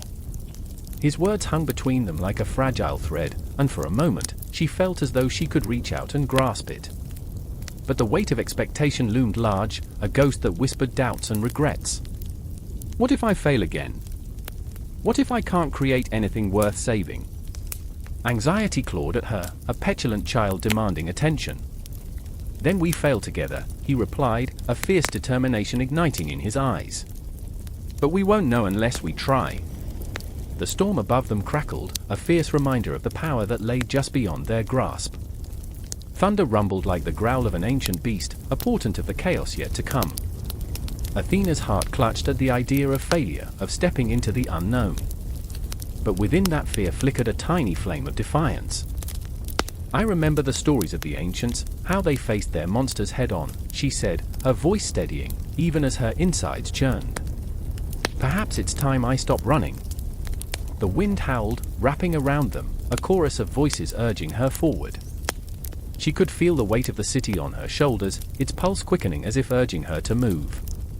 The past had woven its tapestry tightly around her, but perhaps it was time to cut the threads and start anew. With a determination that felt foreign yet exhilarating, she took a step back from the edge. The world exploded around her, the streetlights flickering violently, shadows stretching and contorting with the fury of the storm. A collision of chaos and hope, heartbreak and rebirth. "I will no longer let the threads of my life dictate my fate," she declared, her voice rising above the cacophony, resonating with newfound power. "I will create something that honors every part of me and my pain, my joy, my failures, and my triumphs." Thaddeus's expression morphed into something unrecognizable, a blend of admiration and relief. The storm's fury mirrored their hearts, a tempest of emotion swirling in the air as they stood united, ready to face whatever came next. I will weave a new tapestry, Thaddeus, Athena whispered, her heart pounding with fierce certainty. But first, we must face the shadows that threaten to consume us. Together. And as they turned to embrace the chaos, the night sky split open, revealing a cosmos of endless possibilities, each star a promise waiting to be fulfilled. The tapestry of their lives was far from over, it was merely beginning, a cycle of creation woven with the threads of their shared resolve. Rain dripped like liquid sorrow from the ashen sky, pooling in the village's cracked cobblestone streets. The air was heavy with the scent of damp earth and despair, the kind that clings to your skin, making your heart race with dread. I stood in the center of it all, my breath shallow and quick, a moth fluttering against the flickering lights of a dying flame. A storm brewed within me that matched the tempest outside, an unmistakable crackling tension that promised something unthinkable would happen.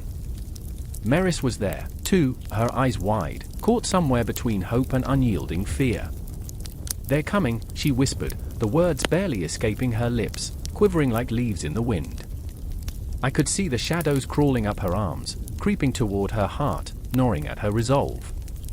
The gods had woven our fates tightly together, and now, like a fraying thread, we were unraveling. Then there was Eldrin, my brother, standing at the edge of the crowd, his posture a taut string ready to snap. He was never one to show his emotions, but that day was different. His fists clenched, knuckles white as if he were trying to crush the very reality that surrounded us. "We can't let them take her," he growled, voice low, each syllable dripped in raw anguish.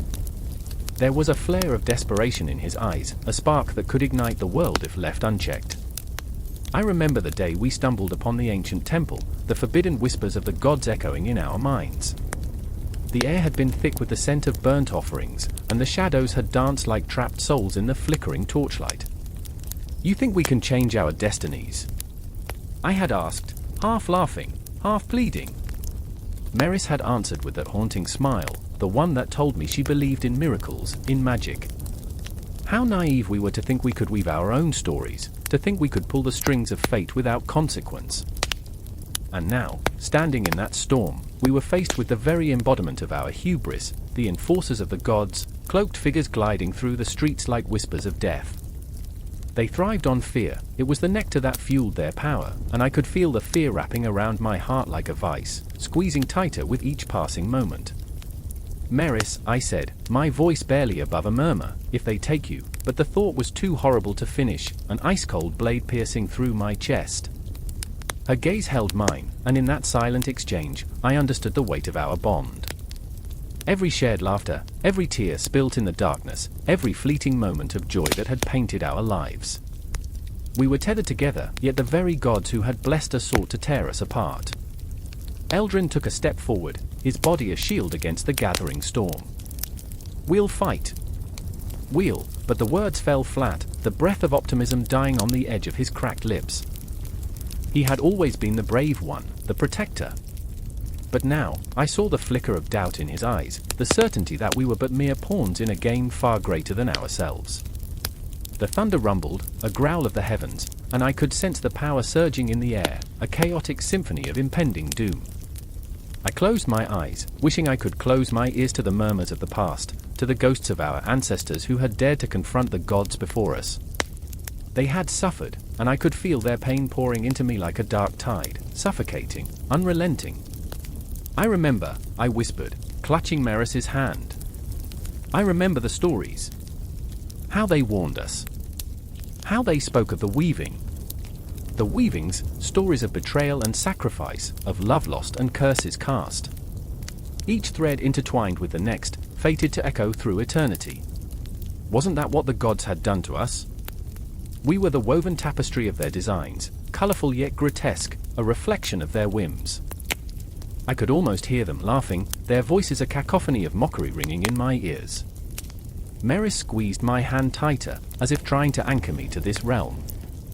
"We'll find a way. Together." But the fierce determination in her voice felt like a fragile thread, one that could snap with the slightest pull. And I wondered, how long could we hold on against the tide? The figures emerged from the shadows, their eyes glinting with an otherworldly light. They glided forward, ghostly and silent, the very embodiment of nightmares. I could feel Eldrin's body tense beside me, a coiled spring ready to unravel. The air thickened, heavy with the weight of impending doom, and I felt the very ground beneath our feet tremble, as if the world were holding its breath, waiting for the inevitable clash. "What do they want?" I heard myself ask, my voice trembling like a child's. But deep down, I knew. They wanted our souls, our stories, our very essence. They craved the chaos that comes when mortals dare to defy the divine. Meris stepped forward, defiance burning in her eyes. "You will not take me." Her voice rang through the air, clear and strong, a beacon of light in the suffocating darkness. But the words felt like a delicate thread in a storm, fragile and fleeting. I wanted to scream, to shout that we were not pawns in their game, that our spirits were not theirs to claim. But as the shadows closed in, the weight of the gods pressed down upon us, a dense fog of dread that seemed to absorb every ray of hope. I could feel the tugging of fate, a cruel string pulling us towards an inevitable confrontation, a moment destined to change everything. Eldrin turned, his eyes wild, searching mine. "We fight, or we perish," he declared, but I could see the uncertainty dancing in his gaze, the flicker of fear clashing with the desire to protect. Time slowed and warped around us, stretching like a taut string ready to snap, the air thick with the promise of violence. "We'll weave our own fate," I whispered, though even as I spoke, doubt gnawed at the edges of my thoughts. It felt absurd to believe we could alter the narrative crafted by beings of unimaginable power. But the bond we shared, the choices we'd made, they were ours to own. And in that moment, as the storm raged outside and the shadows encroached upon us, the realization dawned. We might be mere mortals, but the very act of standing together, of holding onto each other amid the chaos, was our rebellion. The threads of our destinies intertwined, the stories woven of love, fear, and defiance, a tapestry that no god could tear apart. As the darkness swallowed us whole, I could feel the pulse of our hearts echoing in unison, a rhythm of resistance against the gods who sought to dictate our fate. And in that heartbeat, we were alive, we were fierce, and we were unyielding. The storm was only the beginning. The auditorium is a sea of silence, a pregnant pause poised on the edge of something magnificent, something terrifying. The air thrums with unspoken anticipation, a palpable current that sends shivers down spines. Lights dim, and shadows stretch, flickering like ghosts across the stage. I sit, heart hammering, because I know what's coming. I can feel it in my bones, the electric jolt of hope and despair intertwined, an unholy marriage of dreams and nightmares. I remember the moment he stepped into the light, the world holding its breath. Ethan, my brother, stood there, his silhouette a stark contrast against the backdrop of painted skies and lurking darkness. His eyes, usually so full of mischief, were wide and wild, like a cornered animal. The tension in his shoulders spoke of battles fought in silence, of dreams deferred and a past that clung to him like a shroud. My heart ached for him, a visceral pull that reminded me of all the times I had failed him, the promises I had whispered but never kept. And then there was Clara, her presence like a flame in the night. She clutched the edge of her dress, fingers white-knuckled, breath hitching as if the very air was too thick to consume. I could see the fear in her eyes, a stark clarity that cut through the haze of the moment. She was both fragile and fierce, caught in the crossfire of love and loyalty, her heart a battlefield echoing with unanswered questions. I longed to reach out, to tell her everything would be all right, but how could I? The truth was a slippery thing, and I had no grip on it. The performance began, but it was not the actors who held us captive, it was the raw, unfiltered emotion that pulsated in the air. Every word spoken was a thread of tension, woven into a tapestry of awe and admiration. I watched as Ethan transformed, morphing from a haunted boy into a man of conviction, each line delivered with a gravity that pulled the audience deeper into his story. His voice, once shaky, grew stronger, resonating through the cavernous space, echoing off the walls, rattling the very foundations of our disbelief. Yet, as he spoke, I couldn't help but see the ghosts trailing behind him, our past, a relentless spectre that refused to be silenced. I remembered the nights we spent under the stars, dreaming of a future we could touch, hearts intertwined in shared fantasies.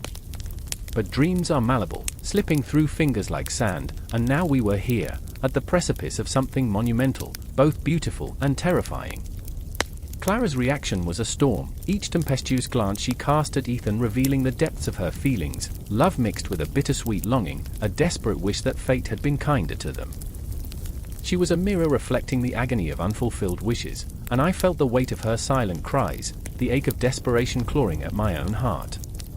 I wanted to scream, to tell her that she wasn't alone in this, that the universe had conspired to bring them together, but the words lodged in my throat, heavy and unyielding. As the climax of the performance approached, the air became thick with a tension that felt almost unbearable. Every heartbeat echoed like a drum, punctuating the silence with a primal rhythm of longing and despair.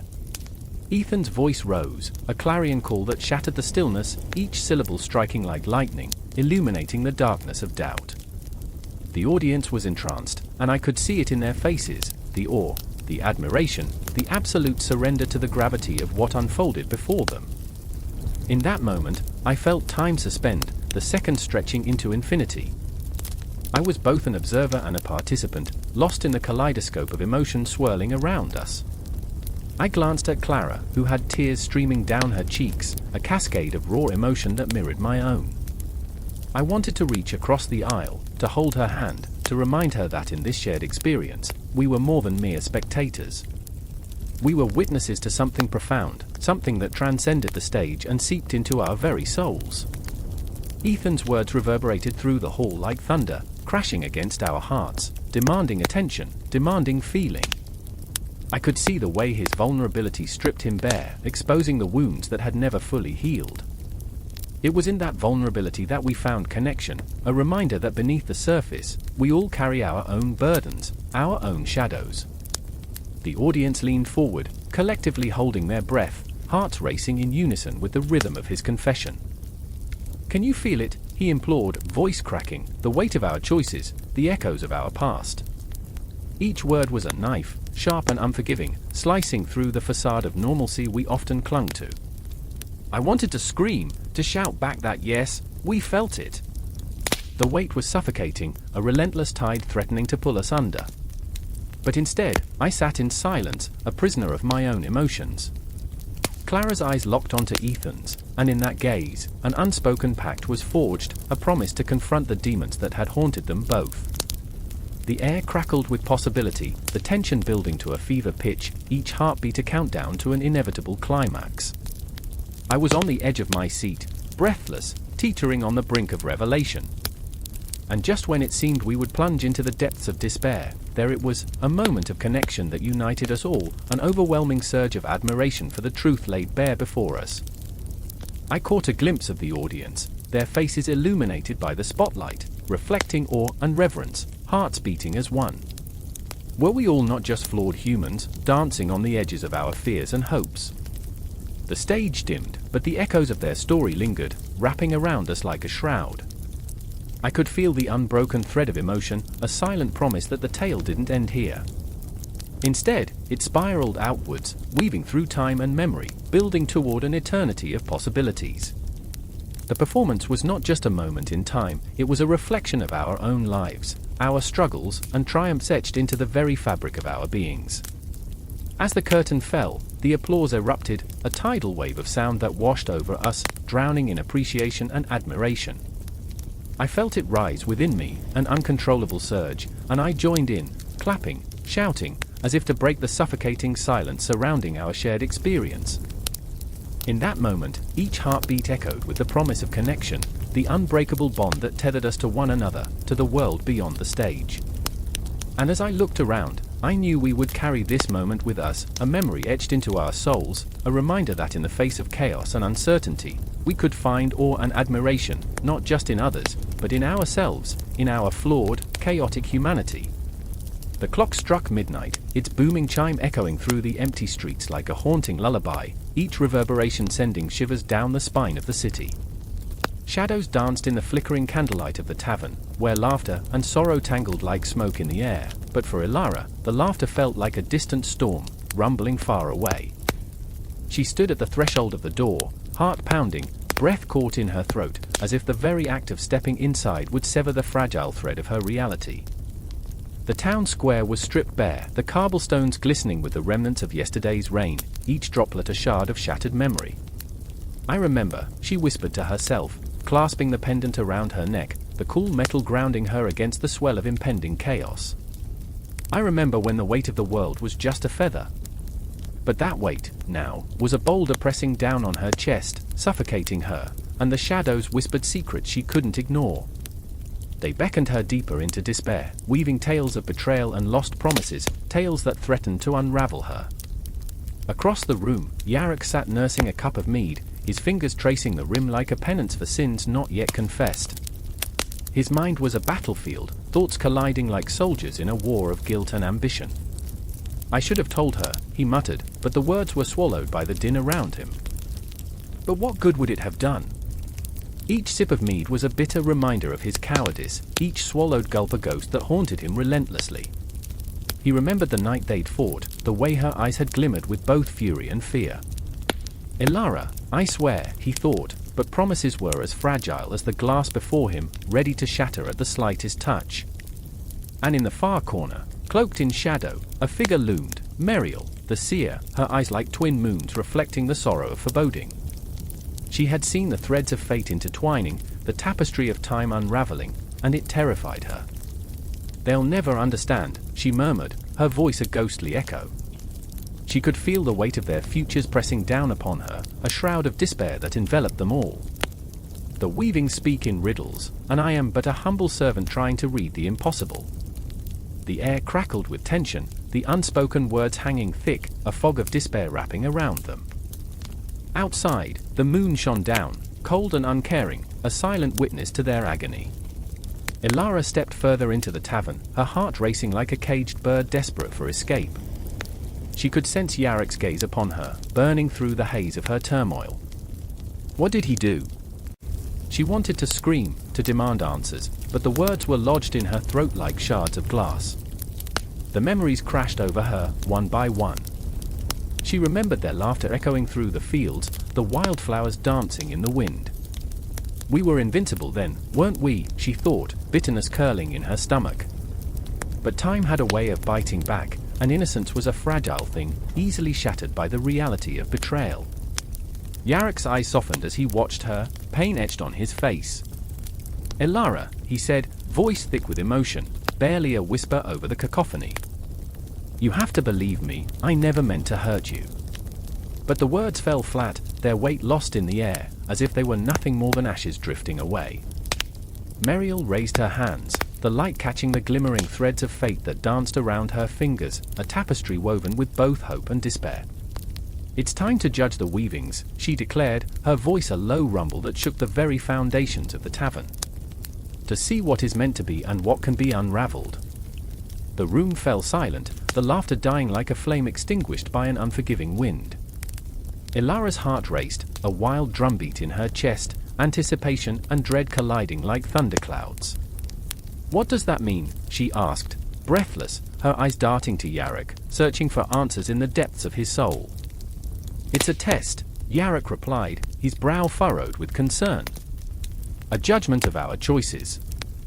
The weavings hold our fates, and if we fail, but he couldn't finish the sentence, the weight of so many IFS hanging unspoken in the air.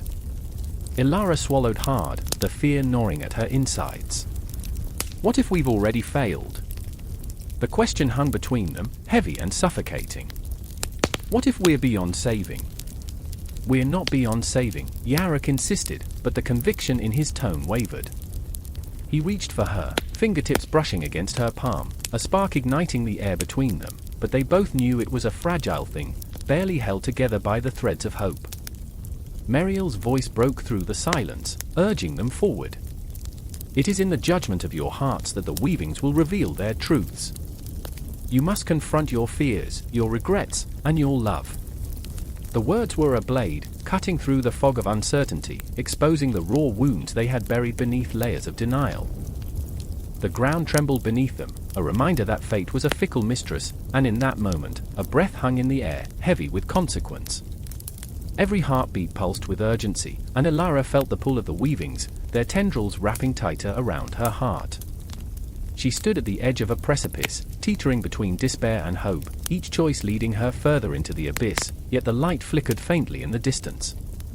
I remember, she breathed, the memories crashing over her in waves, a flood of emotion that drowned out the chaos surrounding them. I remember what we had, what we lost, what we might still find. And as she stared into Yarek's eyes, a flicker of understanding ignited, the spark of something unbreakable, something worth fighting for. The weavings twisted and turned around them, shadows swirling like specters of forgotten dreams, but in that moment, they were alive. Time hung suspended, the judgment of the weavings looming over them like a storm ready to break, pulling them closer to the edge, closer to the unknown. And as the clock continued its relentless ticking, the realization dawned upon them, the true weaving of their fates was yet to be written. The air crackled with tension, the silence thick enough to cut, and the path forward was riddled with choices. But one thing was painfully clear, they were not alone in this judgment, they had each other, and perhaps that was the greatest thread of all.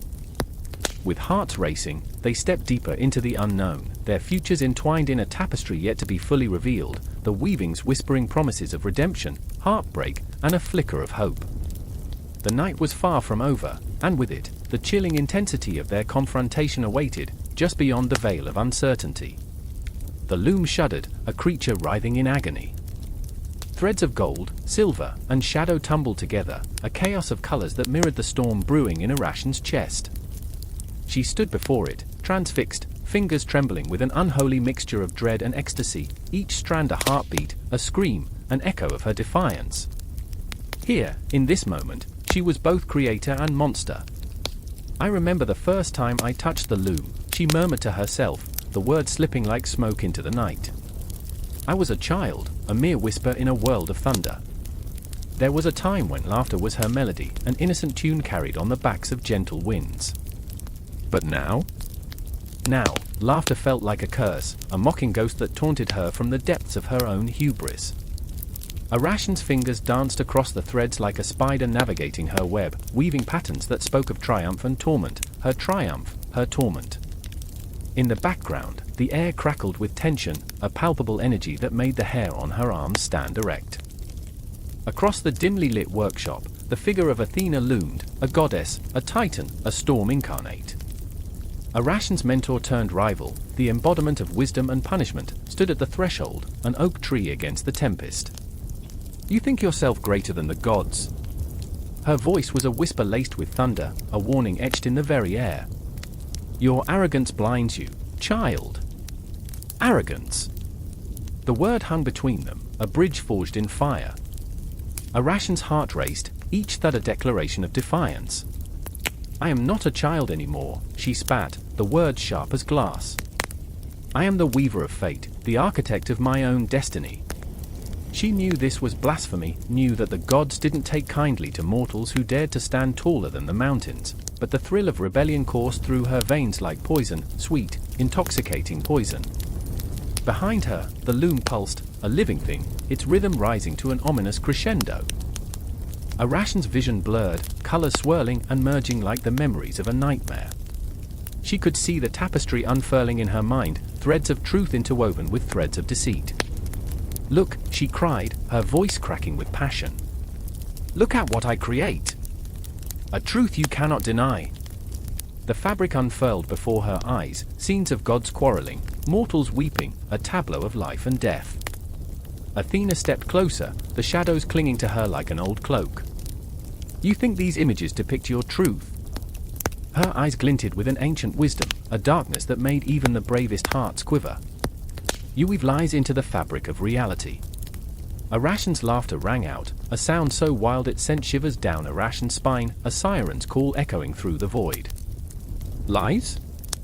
No, I weave the truth of my own story. Her heart raced, fueled by the electric thrill of defiance. The loom beneath her fingers felt alive, a creature responding to her rage, her need to break free from the chains of expectation. Can you not see? She shouted, eyes blazing like stars in a dark sky. I am not afraid. But fear lurked in the corners of her mind, a spectre waiting to ambush her resolve. Memories twisted, writhing like shadows at dusk. She recalled the whispers of the townsfolk, their eyes betraying envy, their words heavy with caution. Arachne, the weaver, so daring, so proud, they would say, and she could feel the weight of their judgment wrapping around her like a noose. The laughter of her peers rang hollow in her ears, echoes of their disbelief punctuating the silence she had created around herself. Pride comes before the fall, Athena warned, her voice a low rumble that resonated in Arachne's bones. You stand on the precipice, and the abyss waits below. The words wormed their way into Arachne's mind, planting seeds of doubt. What if she was wrong? What if in her fervor to rise above, she was dooming herself to a fate worse than death? But then, a gust of wind swept through the workshop, a breath of inspiration that banished her fears. She was a daughter of the earth, a child of creation, and she would not be subdued. I remember the last time I felt small, she said, her voice steady, resonating with resolve. It was when I accepted the chains of your tutelage, the suffocating expectations of the gods. In that moment, time fractured, splintered into 1,000 shards of potential. The loom sang, a symphony of chaos and order, weaving her defiance into an intricate dance. Arachne's heart raced with every pulse, every vibration, each thread pulling tighter, binding her to the legacy she sought to carve.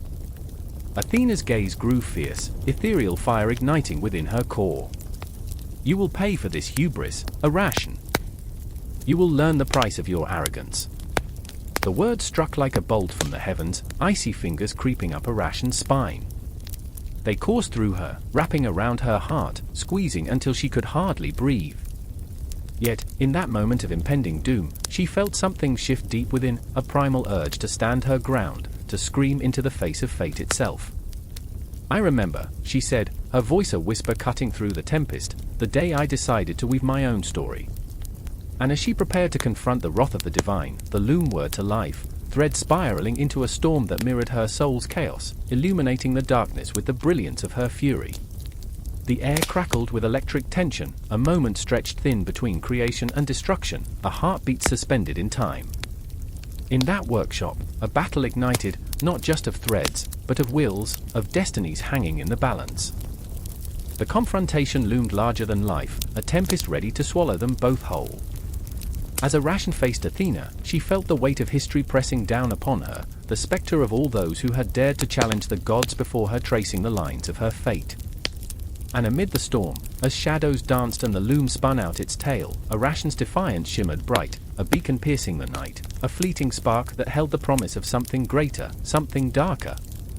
The loom sang a haunting song, and within its heart lay the truth of her hubris, her pride, and the perilous edge upon which she danced. This was no mere weaving, it was a battlefield, and every thread was a declaration of war. Each moment spiraled deeper into the abyss, pulling Arachne and Athena into a vortex of confrontation that promised to unravel everything they believed about art, creation, and the very essence of being. The loom continued its relentless rhythm, and so did the heart of a mortal, unyielding and fierce in the face of gods. The air crackled with tension, electric and heavy like the moment before a storm. I stood at the edge of the battlefield, a spectator caught in the suffocating grip of fate. The sun hung low, spilling crimson light across the ground, illuminating the faces of warriors twisted with rage and fear. The scent of impending violence cut through the air, a bitter tang of sweat mingled with the metallic taste of blood. The cries of battle rang in my ears, a chaotic symphony that echoed the turmoil within. I remember the way Marcus's hands trembled as he clutched his sword, a warrior once proud, now a mere shadow of the man he used to be. His pride had been his armor, but it had cracked under the weight of his own hubris. I will not bend, he had said, voice steady yet hollow, as he faced the wrath of Athena, the goddess who watched from the heavens, her eyes now mirrors of judgment. I want to scream at him, but bending is survival. But here, in the heart of chaos, my words are swallowed by the roar of combat, by the clashing of steel on steel. All I can do is watch as he spirals deeper into the abyss. Then there was Ilara, a figure of fierce determination, her fiery hair ablaze against the dimming light. She had once been my confidant, a beacon of hope, but the glint of vengeance had dulled her spirit. Her eyes, once warm and inviting, were now cold, glimmering like shards of ice. This is my fight too, Marcus, she had shouted, her voice breaking against the tide of battle. Athena has taken too much from us, I will not stand idle. She charged forward, a comet streaking into the heart of darkness. Each step she took was a defiance of the gods, a refusal to be silenced, and each heartbeat echoed her resolve, yet still, she haunted me with her desperation. Fear hung like smoke between us, thick and suffocating. I stood on the precipice of their fates, knowing that the choices they made would lead to consequences far beyond our mortal grasp. Athena's wrath was not just a force of nature, it was a reflection of their own pride, a mirror that showed them who they had become. I remember the whispers of the townsfolk, how they spoke of Athena's fury as if it were a curse, a storm that could tear through hearts and homes alike. Pride comes before a fall, they murmured, their voices trembling with the weight of knowing, but pride had blinded Marcus and Elara. The clash grew fiercer. The ground trembled beneath the weight of ambition and regret. I watched as Marcus fell, a staggering blow to his side, the sword slipping from his grasp as he crumpled into the dirt. The world around him quieted, a moment suspended in time, the cries fading into an eerie silence. I did not mean it, he gasped, eyes wide with terror, as if the very air had betrayed him. The pride that once bolstered him now shackled him, and I felt a visceral ache for the man who believed he could challenge the gods. "What have you done?" Elara screamed, rushing to his side, hands trembling as they pressed against his wound. She was frantic, the light in her eyes flickering like a dying candle. "We can still fight. We can still win." But the reality of his injuries loomed over us like a dark cloud, heavy and suffocating. The battle raged on, a distant storm while we stood on the edge of our own personal apocalypse. Suddenly, a shadow passed over us. I looked up just in time to see Athena herself, a figure cloaked in silver light, her presence both awe-inspiring and terrifying. Her voice, a haunting whisper, floated across the battlefield. "Pride is a dangerous game, mortals." Each word sliced through the air, chilling my bones. "And the stakes are higher than you can imagine." The ground beneath my feet felt unstable, as if the very earth could collapse under the weight of our mistakes. I wanted to shrink away, to disappear into the shadows, but I was rooted in place, an unwilling witness to the unraveling of their destinies. Elara's tears mixed with the dirt, and in that moment, she looked like a fallen angel, her fierce spirit shattered by the consequences of pride. "We were meant for more, Marcus. We had dreams," she cried, the anguish in her voice a siren song for lost possibilities. "But fate is a cruel mistress." From the depths of despair, Marcus managed a weak smile, a fleeting gleam of the man he once was. "Dreams are for the foolish," he whispered, each breath an echo of his fading strength. I thought I could rise above the gods, above my own limitations. But I see it now, the fall is harder than the climb. As the sun dipped lower, the shadows stretched across the battlefield like hands reaching for solace. I felt it, that gnawing despair, that clawing rage, and it settled deep within me. This was not just their fight, it was ours, a reminder that pride can blind us to the truth, that ambition can turn to ash in our hands. The battle raged on, chaos swallowing the cries of the fallen. I stood frozen, caught in the liminal space between hope and despair, between the ghosts of dreams and the reality of loss. Athena's gaze bore down upon us, unyielding and omnipotent, a reminder that for every act of pride, there is a reckoning. And in that moment, I knew this was only the beginning. The consequences of pride had unleashed a fury that would reverberate through time, echoing long after the last sword fell silent. The air thickened with anticipation, a stillness that promised the storm was far from over. As the twilight deepened, I could feel it, the weight of what was to come, gripping my heart in its icy embrace. I closed my eyes, embracing the darkness, knowing that the dance of pride and its consequences had only just begun. The air crackled with an electric urgency, the tension as thick as the cobwebs that clung to the corners of the darkened hall. Arachne stood before her loom, fingers trembling, weaving threads of gold and silver, each strand a whispered challenge. The loom sang under her touch, a siren's call echoing through the shadows. "I will show them," she thought, her heart racing, blood thundering in her ears. The gods could be cruel, but they could also be blind, and she was determined to pull the veil from their eyes. Outside, the sun hung low, casting long shadows that warped reality. In those moments, the world felt suspended, as if time held its breath, waiting. She could feel the weight of their judgment on her shoulders. Athena, the goddess of wisdom, had always been a spectre of her fear, hovering just outside her mind, her piercing gaze sharpening into every fiber of Arachne's being. "You dare to challenge me?" Arachne's heart fluttered with a mix of defiance and dread. She was a mere mortal, yet her needle danced like a lightning bolt. Across the room, her friend Arachne watched, his heart a heavy stone in his chest. He admired her, sure, but fear gnawed at him, our fear for what the goddess would do. "Arachne," he said, his voice trembling, "you're playing with fire. What if she hears your challenge?" But Arachne, wrapped in her own brilliance, dismissed him with a wave. "I am not afraid," she said, the words tasting like ash. Yet beneath that bravado, doubt coiled tightly, squeezing the breath from her lungs. Then there was Athos, the quiet artist who lived in her shadow. He had watched her weave dreams into reality, his own creations eclipsed by her brilliance. His heart ached, a bittersweet symphony of admiration and resentment. They had shared laughter and secrets, their hands brushing against the strands of fate. But could he stand idly by as Arachne beckoned catastrophe? "What are you willing to lose?" he whispered, his voice a fragile thread. "I remember the stories, Athos. I remember the tales of the great," Arachne replied, her voice fierce, yet trembling. "I want to be remembered, not just as a whisper of dust." The loom continued to hum, and with each stroke, the fabric of destiny warped further from their reach.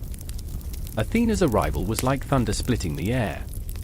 The moment she stepped into the dim light, Arachne froze, the world tilting on its axis. The goddess wore an expression of fury tempered by an unsettling calm, like the eye of a storm. "You have crossed a line, Arachne," she said, her voice a cold wind that sliced through the warmth of the room. The shadows quivered, and Arachne's heart raced, he could feel the weight of fate shifting. Arachne met Athena's gaze, an inferno flickering behind her own eyes. "I am no mere mortal to be cast aside," she declared. "I challenge you, not just to a contest of skill, but to a reckoning of worth." The room pulsed with raw energy, tension painting the walls with the colors of fear and ambition. Athos stood as a spectator in a tragic play, his heart split between his friends and the looming danger. Athena's lips curled into a smile that was anything but warm. "You dare to defy the divine?" she asked, and in that moment, the air thickened with a dread so palpable it clawed at their throats. "You will learn the price of hubris." Arachne's defiance hardened, but within her heart, doubt took root. Could she truly stand against a goddess? As the contest began, colors bled into the fabric, threads intertwining, creating a tapestry that spoke of both triumph and tragedy. Arachne wove her stories of mortals and gods, beauty in every stitch, while Athena's loom sang of wisdom and caution, shadows intertwining with light. Arachne watched, his heart pounding, a storm of emotion brewing within him, fear for Arachne, jealousy towards her skill, love twisted into something he couldn't voice. "Look at what I've created!" Arachne shouted, breathless, as her masterpiece took form, a vivid portrayal of the gods' follies, their misdeeds laid bare. "Look and see how flawed you are." The words echoed through the chamber, a challenge that resonated in the very core of Athena's being. But the goddess merely scoffed, her gaze hardening like ice. "You may weave beautifully, but you have doomed yourself." Then came the moment, the pulse of destiny, the snap of the thread that turned everything dark. Athena raised her hand, and in that instant, the air crackled violently, charged with divine retribution. Arachne felt the world tilt, her heart racing, terror blossoming within her chest. "No," she screamed, but the very fabric of her existence began to unravel. A flash of brilliance, a blinding light, and Arachne was transformed. Her limbs twisted, her skin morphed, and in the blink of an eye, she was no longer the artist, but a spider. Her heart plunged into an abyss of despair, a thousand thoughts spiraling into an echoing void. "What have you done to me?" The cry ripped from her, raw, visceral. It was a howl of loss, of dreams snuffed out like a candle in the wind. Arachne rushed toward her, his heart breaking, his hands reaching for the creature that was once his friend. "Arachne," he cried, but the weight of despair anchored him to the floor. "No, this can't be the end." His voice cracked, every syllable a plea, an echo of unrequited love.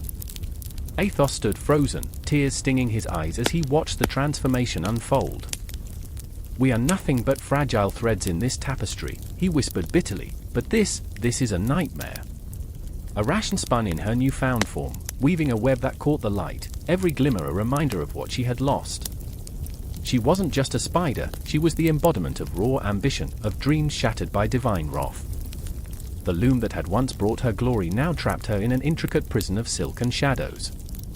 "I remember who I was," she lamented, the world around her fading into a tapestry of sorrow, a haunting echo of her past. I remember, but the web closed in, the threads tightening around her, binding her to a fate that felt both cruel and absurd. And in that moment, as the darkness encroached and the light dimmed, the web shimmered with the weight of their emotions, longing, despair, love, and loss, all woven into the fabric of fate. Each heartbeat echoed the weight of their choices, a reminder that even in the face of divine punishment, the essence of humanity remained tangled within the threads of the cosmos, waiting to be heard, waiting to be felt. I remember the way the shadows clung to the corners of the dimly lit room, whispering secrets of despair, their breath heavy with dust and the lingering scent of ancient wood. Arachne, a girl once bright with the fervor of youth, stood at the center of it all, a mere thread away from her transformation. Her fingers trembled, not with fear but with an electric anticipation, as though she could feel the weight of the universe pressing down on her narrow shoulders. The loom, her kingdom, lay before her, an intricate web of desires and regrets, spun together like the lives of those who had come before her. "Do you think they'll remember me?" she murmured, her voice breaking the silence like a blade through flesh. I stood there, rooted to the spot, the echo of her question reverberating through my own heart. Because I remembered. I remembered the laughter that once filled the air, the way her artistry had captivated the townsfolk, how she had danced nimbly between the threads of life, plucking beauty from despair. But no one spoke of the darkness that lurked just beyond the flickering candlelight, no one paid heed to the hunger that brewed within her, the insatiable need to prove herself against the gods who had crafted this world, who had woven their own webs with a scornful laugh. It was in that moment, with the loom looming like an ancient beast, that the air crackled with a power both intoxicating and terrible. "I can do better," she had declared to the empty room, though it was clear that the gods were listening, their disembodied laughter echoing through the walls. "I can weave a tapestry that will make the heavens weep." Beside her, an old woman with weathered skin and eyes that had seen centuries of sin stood with her arms crossed, a frown etched deep into her brow. "Arachne, child, you don't know what you're asking for," the woman warned, her voice a fragile whisper in the storm of Arachne's ambition. "Even as you weave your dreams, the fates may not be so forgiving. You know what happens to those who challenge the gods." But Arachne was lost, drowning in the rush of creation, and I couldn't help but feel the pull of her madness, how it twisted in my gut like a serpent ready to strike. I wanted to scream, to shake her from this trance, but my words stuck in my throat like stones, weighted down by the gravity of what we both feared. Arachne was my friend, my sister in spirit, but she was also a tempest, and I was but a leaf in her storm. Time slipped away, the hours melted into one another like wax dripped from a burning candle. I watched her fingers dance over strands of silk, weaving not just fabric but dreams, nightmares, and a desperate hope that these threads would hold her together, that they would give her the power to claim her place among the stars. Each loop she formed seemed to echo with the cries of those who had come before, a cacophony of voices that mingled with the rustle of her weaving, each cry a reminder of the blood that stains ambition. "Look," she cried suddenly, as if the very air had transformed into a canvas before her, revealing a vision only she could see. "I can bring forth the truth. I will show them what they fear to see." "But what truth?" I wanted to ask. The truth of shattered dreams? The truth of a girl spiraling into madness? In that instant, Arachne became an embodiment of the spider she would soon transform into, weaving her destiny into a silken web that glistened with the dew of her tears. Outside, the night had fallen heavy, the stars blotted out by clouds that echoed the turmoil brewing in her heart. I could feel the tension in the air, thick and palpable, as if the universe held its breath, waiting for her to strike the final chord in her symphony of defiance. The old woman muttered a prayer, a plea to the forgotten gods, but her voice was drowned out by the thunderous beating of Arachne's heart, a heart that sang for glory but knew only the taste of ash. And then it happened. A confrontation, though not one of fists or fury, but one of wills and fates, as the very essence of Arachne clashed with that of Olympus. The loom began to glow, thread shimmering in the dim light, and in that moment, I could see the shimmer of her soul woven into every fiber. She was both the creator and the creation, a goddess in her right, though unaware of the price she would pay. A flash of light, a burst of energy, and there she stood, transformed. The silken cocoon wrapped around her, glowing with an eerie luminescence, and the room fell silent, save for the sound of her breath, now quickened and strained. "I am free," she gasped, but there was a tremor in her voice, a hint of the monstrous that lurked beneath her new form. I reached out, desperate to touch her, to pull her back from this abyss. "Arachne!"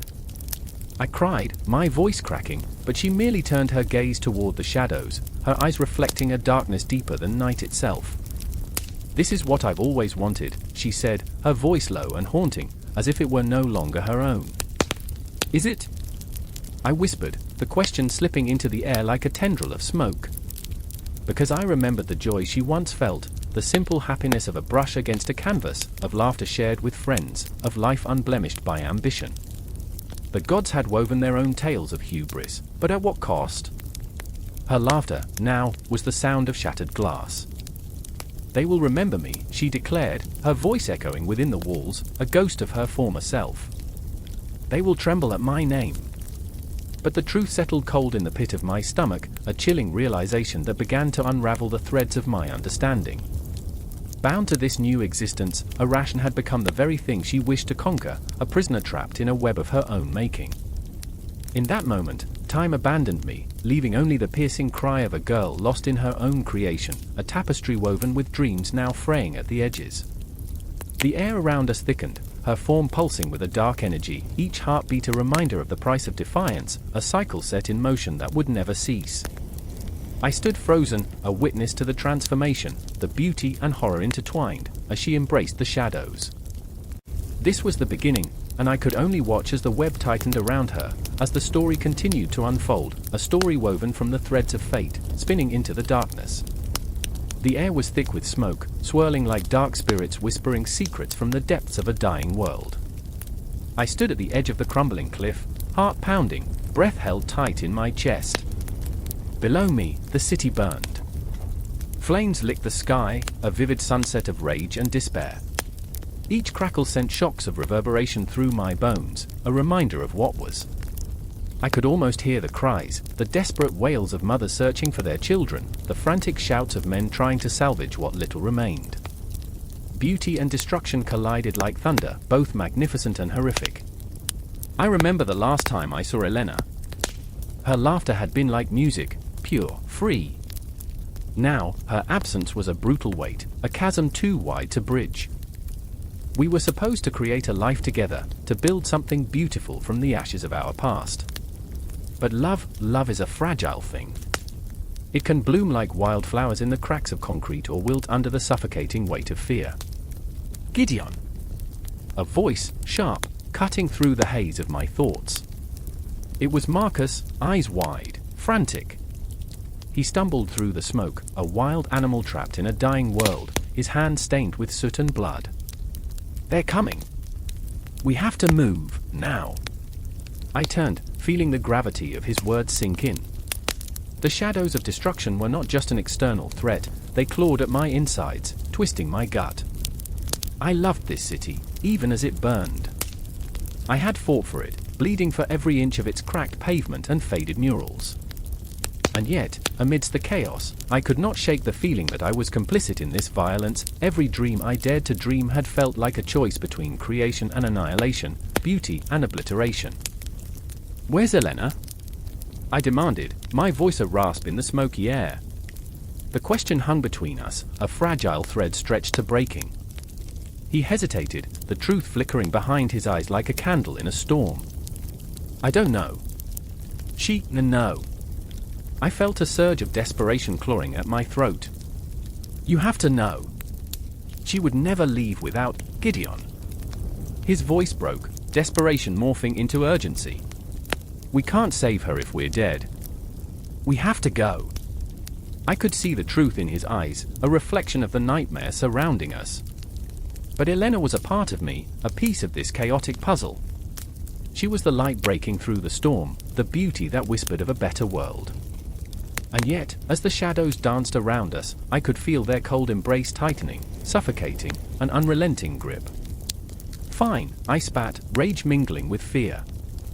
But if we find her, I swear, Gideon, Marcus interrupted, his voice steady despite the tremor in his hands. If there's a chance, a roar erupted, shaking the ground beneath us. The buildings shuddered, a cruel mockery of resilience. It was a reminder, creation often birthed destruction. Every act of love, every dream, every moment of beauty was shadowed by the specter of loss. I turned, and in that instant, I saw it, the silhouette against the flames, a figure standing tall, defiant. My heart thundered. Elena! I screamed, feeling the weight of that single word echo into the chaos. But the figure shifted. It wasn't her. It was a ghost of what we had built, a remnant of the life we'd envisioned, now swallowed by the flames. The realization stole my breath. I had been chasing an illusion, a phantom dancing on the edge of destruction. Gideon! Marcus pulled me back, urgency bleeding into his grip. The ground beneath us trembled, quaking under the weight of impending doom. We have to move. Now! The city was alive with chaos, but it was also eerily beautiful. The way the firelight flickered against the darkened walls, illuminating shattered windows and broken dreams, it was a hauntingly gorgeous sight. How could something so devastating evoke such a visceral sense of awe? I stumbled after Marcus, the two of us weaving through the wreckage, a frantic dance of survival. I could hear the distant echoes of laughter, memories that wrapped around me like a shroud. I saw the park where Elena and I had shared our first kiss, the cafe where she had danced in the rain, the street corner where we had dreamed of a life away from all this chaos. Each place was a ghost, a reminder of what we had lost and what we might never reclaim. And then I saw her, a flash of red hair amidst the grey ash, a haunting image of hope. Elena! I screamed, desperation clawing at my throat. Time slowed, each heartbeat a drum echoing through the chaos. I pushed forward, adrenaline surging, my heart thrumming with the rhythm of longing. Gideon! Her voice sliced through the air, sharp and filled with urgency. Get out of here! I lunged, reaching for her, but the flames roared louder. The world around us erupted in a cacophony of sound, a cruel symphony of destruction. I felt the heat on my skin, the intense blaze that threatened to consume everything in its wake. I could see her, just within reach, but the fire was a barrier, a cruel reminder of the thin line between beauty and destruction. Stay back, she shouted, her eyes wild with fear, but there was something else there, too. A strength that echoed the chaos, a flicker of defiance against the impending doom. Don't leave me! I roared, my voice cracking, raw with anguish. Save yourself! In that moment, I felt time stretch, a cruel twist of fate. The truth was laid bare before me. Creation and destruction were not enemies but intertwined, each breath a testimony to the delicate balance we danced upon. I had built my world on dreams, but now, those dreams threatened to engulf me. And in the midst of the chaos, I understood. The choice was not merely between life and death, but between holding on to the ghosts of what was and embracing the unknown that lay ahead. Gideon! Marcus was pulling me away, the world collapsing around us, flames licking higher, consuming everything we had fought for. As the fire raged, I felt the echoes of our dreams twist and fade, the shadows creeping closer. I was left with a singular truth: beauty and destruction are two sides of the same coin, intertwined like lovers in the dark, destined to collide in a dance as old as time itself. And in that realization, I felt the weight of it all: love, loss, the explosive beauty of creation and the relentless grip of destruction. My heart thundered in my chest, and as I turned away from the flames, I carried with me the remnants of both, a bittersweet reminder of what it means to exist in a world so beautifully, terrifyingly alive. The moon hung low, a sliver of silver slicing through the clouds, illuminating the crumbling stones of the ancient city. Arachne's shadow danced on the wall, a flicker of something sinister, something that echoed with the whispers of the past. I stood in the alley, heart racing, my pulse a drumbeat against the eerie silence enveloping me. I thought of Elena, her flames extinguished too soon, and the way the night had swallowed her laughter. Each breath felt like a betrayal, a reminder of her absence. I remember when she would pull me from the darkness, her voice like honey, threading through my fears. I murmured. But the echo of her laughter was only that, an echo, fading into nothing. I was alone, consumed by the weight of stories that had seeped into my bones, stories woven through generations. The legacy of Arachne was not merely a tale, it was a haunting melody that refused to fade, a tapestry of heartbreak, envy, and revenge. Daniel emerged from the shadows, his face gaunt, eyes wide and wild, like a cornered animal. "They're coming," he hissed, urgency pouring from him like sweat. "The Weavers! The Weavers!" The name slithered through my mind like a serpent, coiling tightly around my throat. "Do you think they can hurt us?" I asked, my voice barely above a whisper, the very question igniting a flame of fear. "They're just stories, aren't they?" He grabbed my shoulders, his grip like iron, his breath hot and quick. "Stories aren't harmless. They're alive. You know what they did to Elena. You know what they'll do to us." I remembered that night, the shadows creeping through the windows, pulling her into the abyss. They took her from us. How are we supposed to fight back? "By not becoming the story," he said, desperation lacing his words. "By breaking the cycle." But how does one break a legacy etched into the very fabric of existence? I felt it tugging at me, an unyielding pull toward fate, toward the web Arachne spun with her own hands, a web of vengeance and sorrow. Each strand was a memory, a lesson learned too late, a laugh shared that turned bitter. "Do you think Arachne had any idea her legacy would be this?"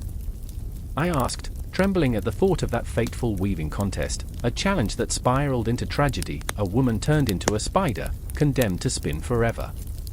"Do you think she ever thought of the cost?" "I don't know." Daniel's voice cracked, the weight of it shaking the air around us. "I don't think she cared. Power can make you blind." I closed my eyes, envisioning Arachne, her hands deftly weaving, the threads whispering secrets as they twisted and entwined. But what if she wanted to be free? What if she was just a girl, like us, wanting to create?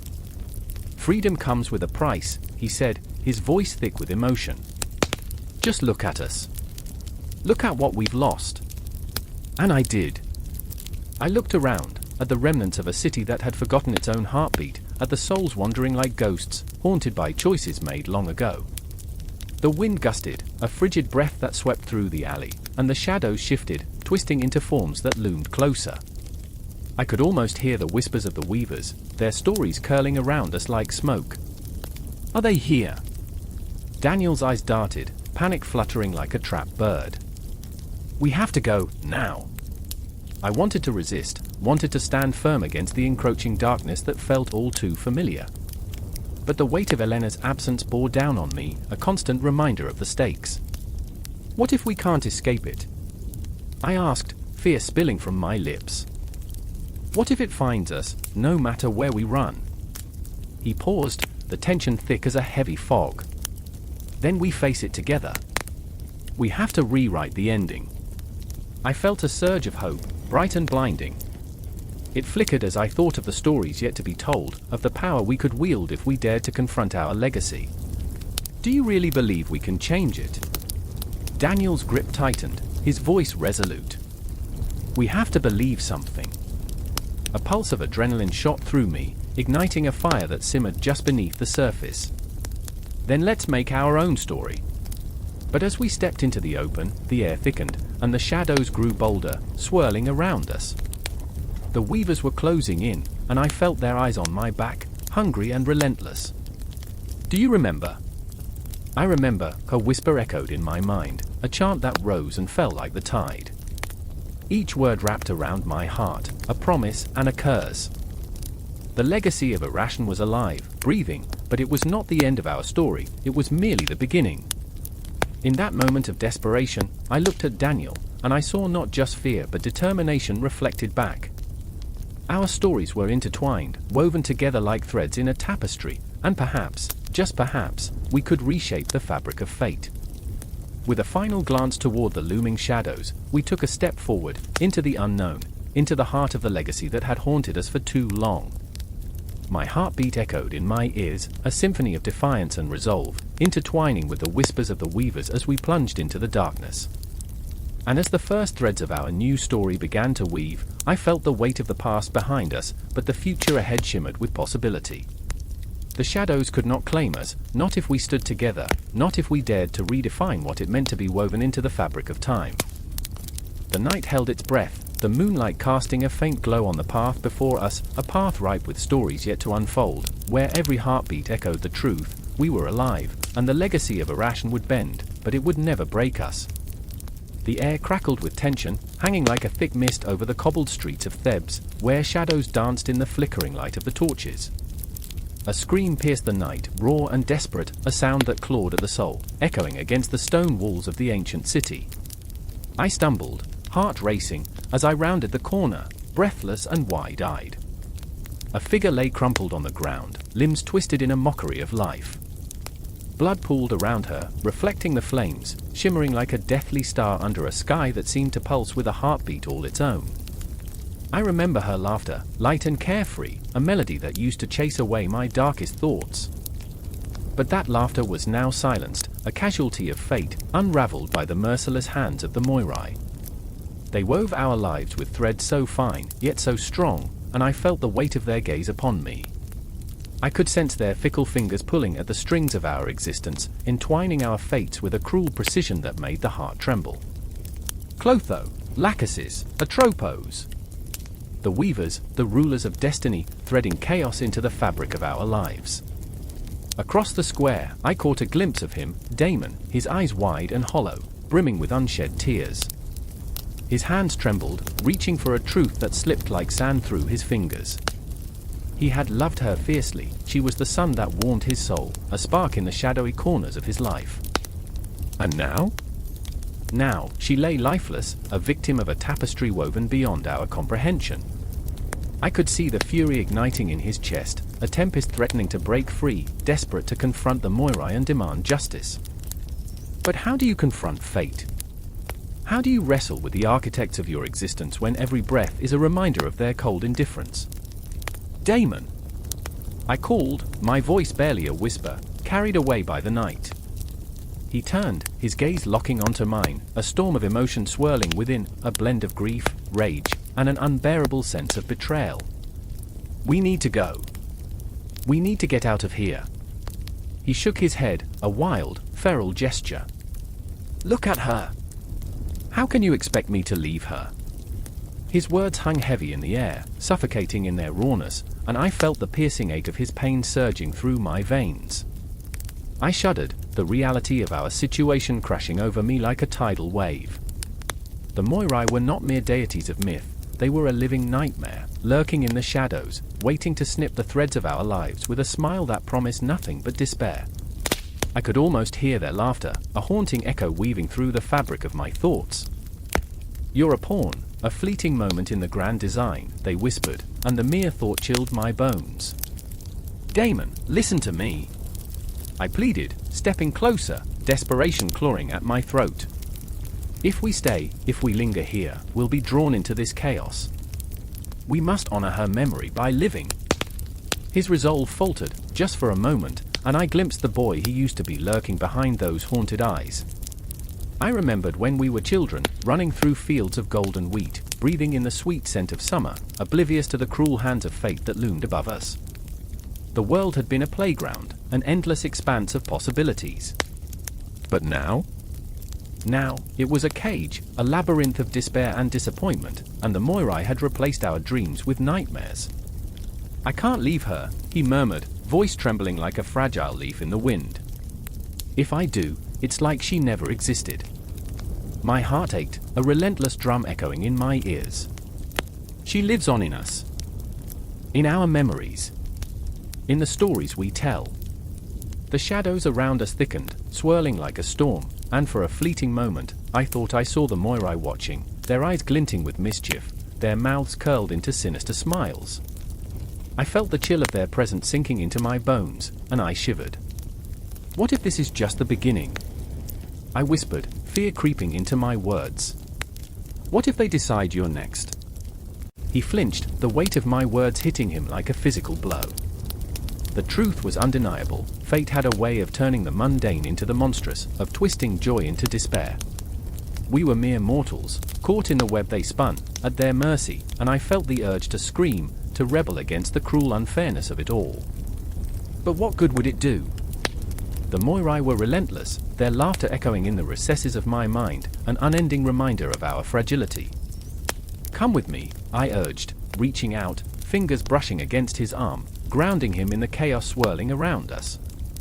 We can find her again. We can fight them, Damon. Together. His gaze flickered, a spark igniting in the depths of his sorrow. Together, he echoed, as if tasting the word for the first time. The ghosts of our past encircled us, memories swirling like fallen leaves in the wind, and I felt the warmth of hope flickering in my chest, fragile yet fierce. But the Moirai, they were never far away. Time twisted, spinning a cruel wheel, and in that moment, I sensed their threads tightening around us, a noose of fate pulling us closer to the unknown. The night deepened, shadows lengthened, and I realized that our confrontation with destiny had only just begun. And as we stood there, on the precipice of our choices, I could feel the clock ticking, the seconds slipping away like grains of sand. The cosmos above seemed indifferent, and I wondered, would we even be able to escape the inevitable tapestry that fate had woven for us? Or were we simply players in a game far beyond our comprehension, with the Moirai as our unseen puppeteers, ever vigilant, ever watching? Time was a relentless tide, and I felt, that we would soon be swept away. The darkness whispered sweet temptations. What if we surrendered? What if we let the Moirai have their way? But deep inside, a flicker of defiance ignited, a flame refusing to be extinguished. We may be mortals, but we were not without our fight. And as the shadows closed in, we took a step forward into the unknown, hand in hand, ready to confront the fate that awaited us. The night was thick with uncertainty, but we were alive, and perhaps that was all that mattered. The clock struck midnight, its chime echoing through the empty streets like the tolling of a death knell. I stood outside the crumbling stone castle, breath visible in the biting air, my heart pounding an insistent tattoo of dread. Shadows stretched unnaturally, creeping closer, whispering secrets of what was to come. Inside, a storm brewed, a tempest of pride and consequence that threatened to consume all. I remember the feeling of tightness in my throat as I entered, the air thick with anticipation. The grand hall was a mausoleum of memories, adorned with portraits of ancestors whose eyes seemed to follow me, judging, waiting. There was Victor, my brother, standing at the far end, his silhouette framed by the flickering candlelight. His chin jutted out defiantly, his posture rigid with arrogance. He had always believed himself untouchable, a god among mortals, but tonight, the shadows were closing in. Victor, I called, my voice wavering, an echo lost in the vastness. Are you sure about this? He turned, a smirk cutting across his face, sharp as a dagger. You worry too much, Elena. This is our moment. I will seize what is rightfully mine. His eyes glinted with a manic fervor, like a moth drawn to a flame, blissfully unaware of the danger lurking in the light. I felt the weight of our father's legacy pressing down on my chest, the burden of expectations choking me. Victor had always been the favored son, the one who could do no wrong, while I was the shadow, the afterthought. But I knew the truth, hubris was a fickle companion, and the gods were not blind. The room pulsed with energy, the air thickening like molasses. I could hear my heart racing, feel the impending confrontation ripple through me.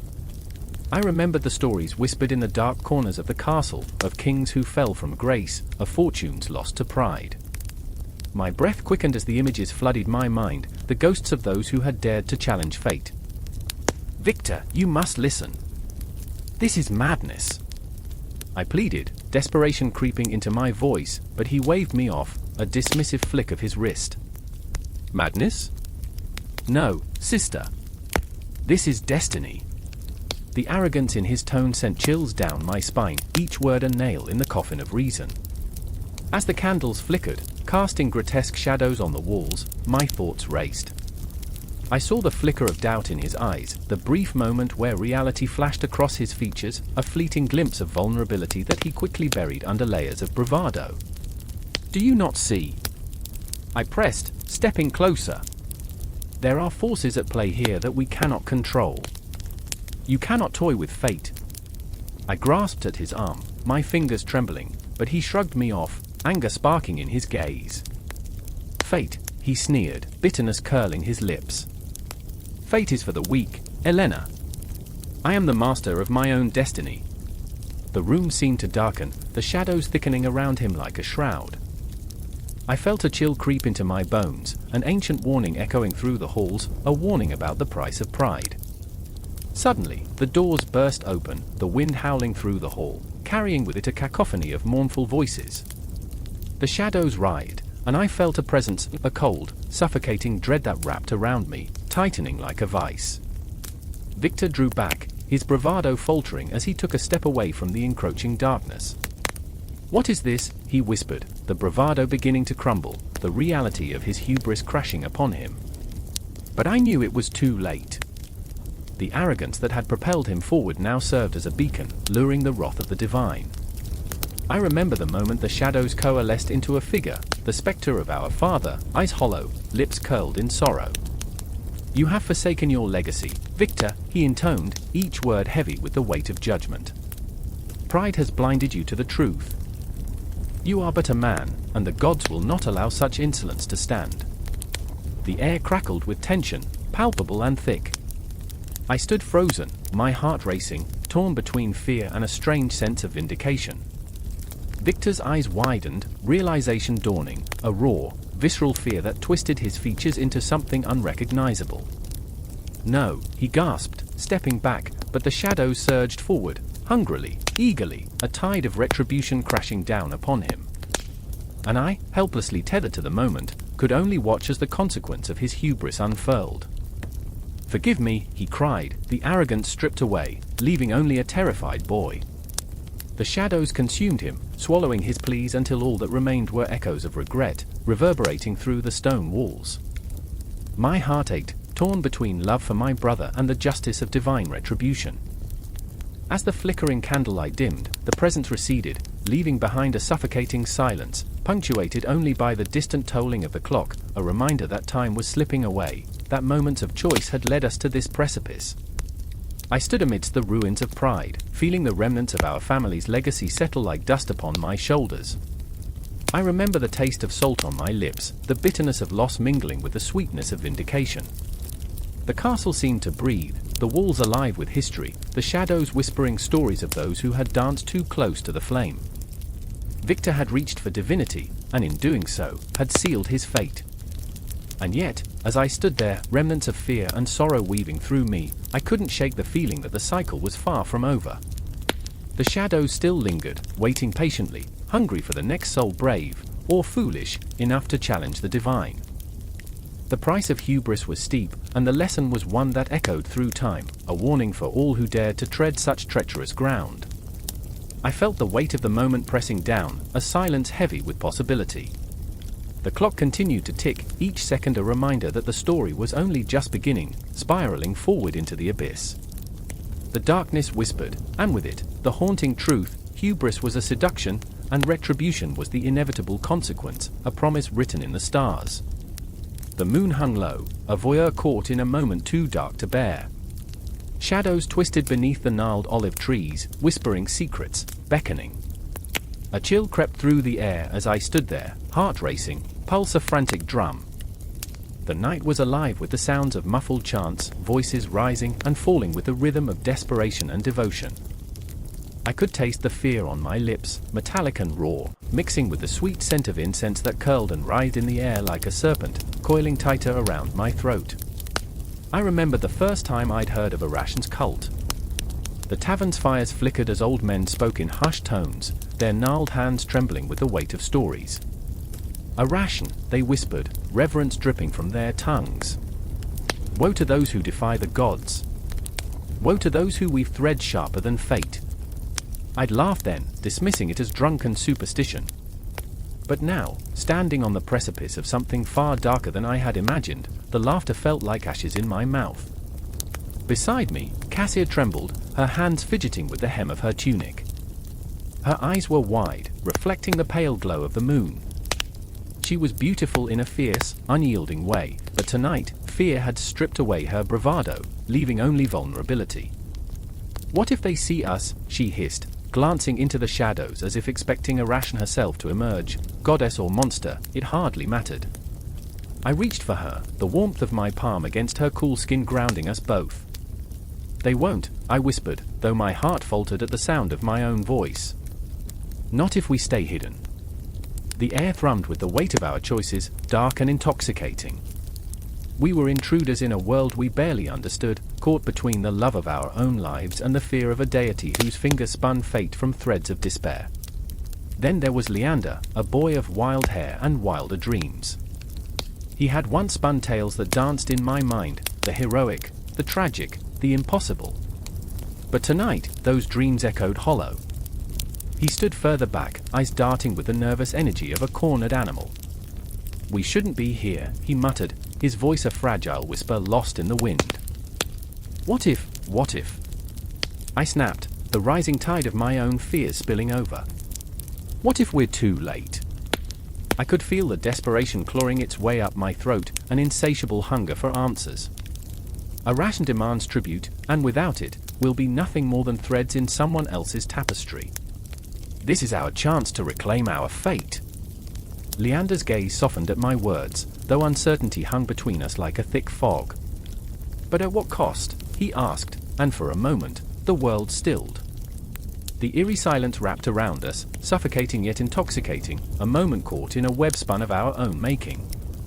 The chants grew louder, resonating like the beating of a drum, an urgent call to the heart of Arachne's cult.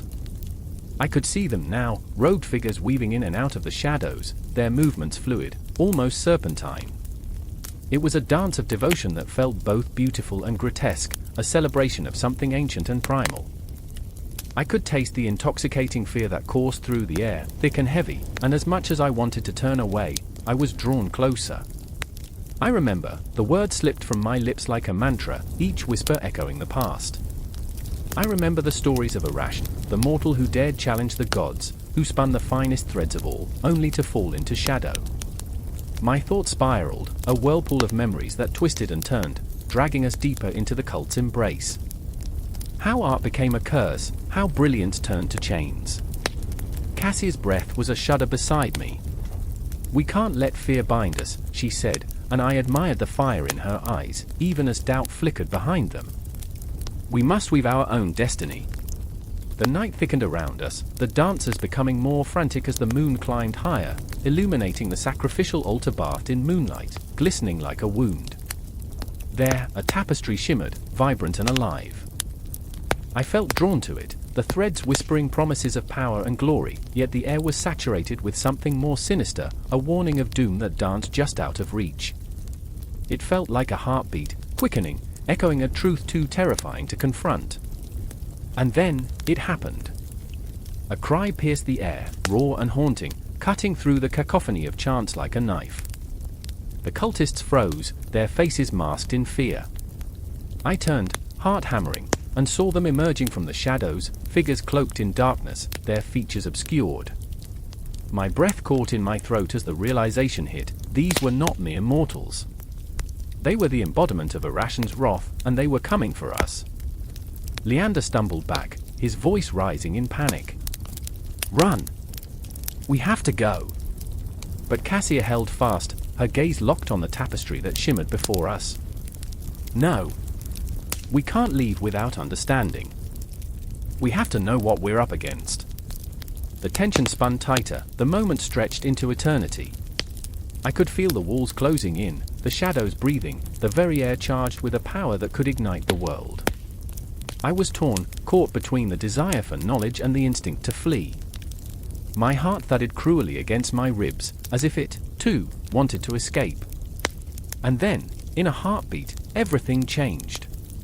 The figures sprang forward, eyes glowing with a hunger that felt ancient, primal.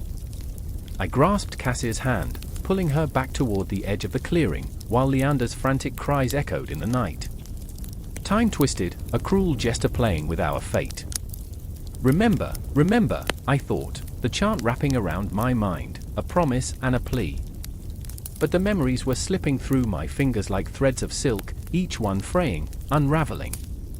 I could almost hear Arachne's laughter, a sound woven with despair, echoing through the cosmos. The shadows converged upon us, a tide of darkness, and as I looked into Cassia's eyes, I saw a flicker of understanding, a shared fear, a reckless hope.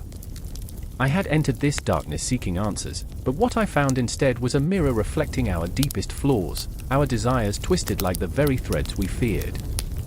And as the moon cast its final gaze upon us, the night swallowed our screams, leaving only silence, an echo that would reverberate through eternity. The stars above bore witness, their light a cruel reminder of the choices we made, the threads we spun. We were trapped in a tapestry of our own making, and as I felt the shadows close in, the only question that remained was how we would weave our stories into the night. The room was cold, a chill biting through the air, wrapping around us like a ghostly shroud.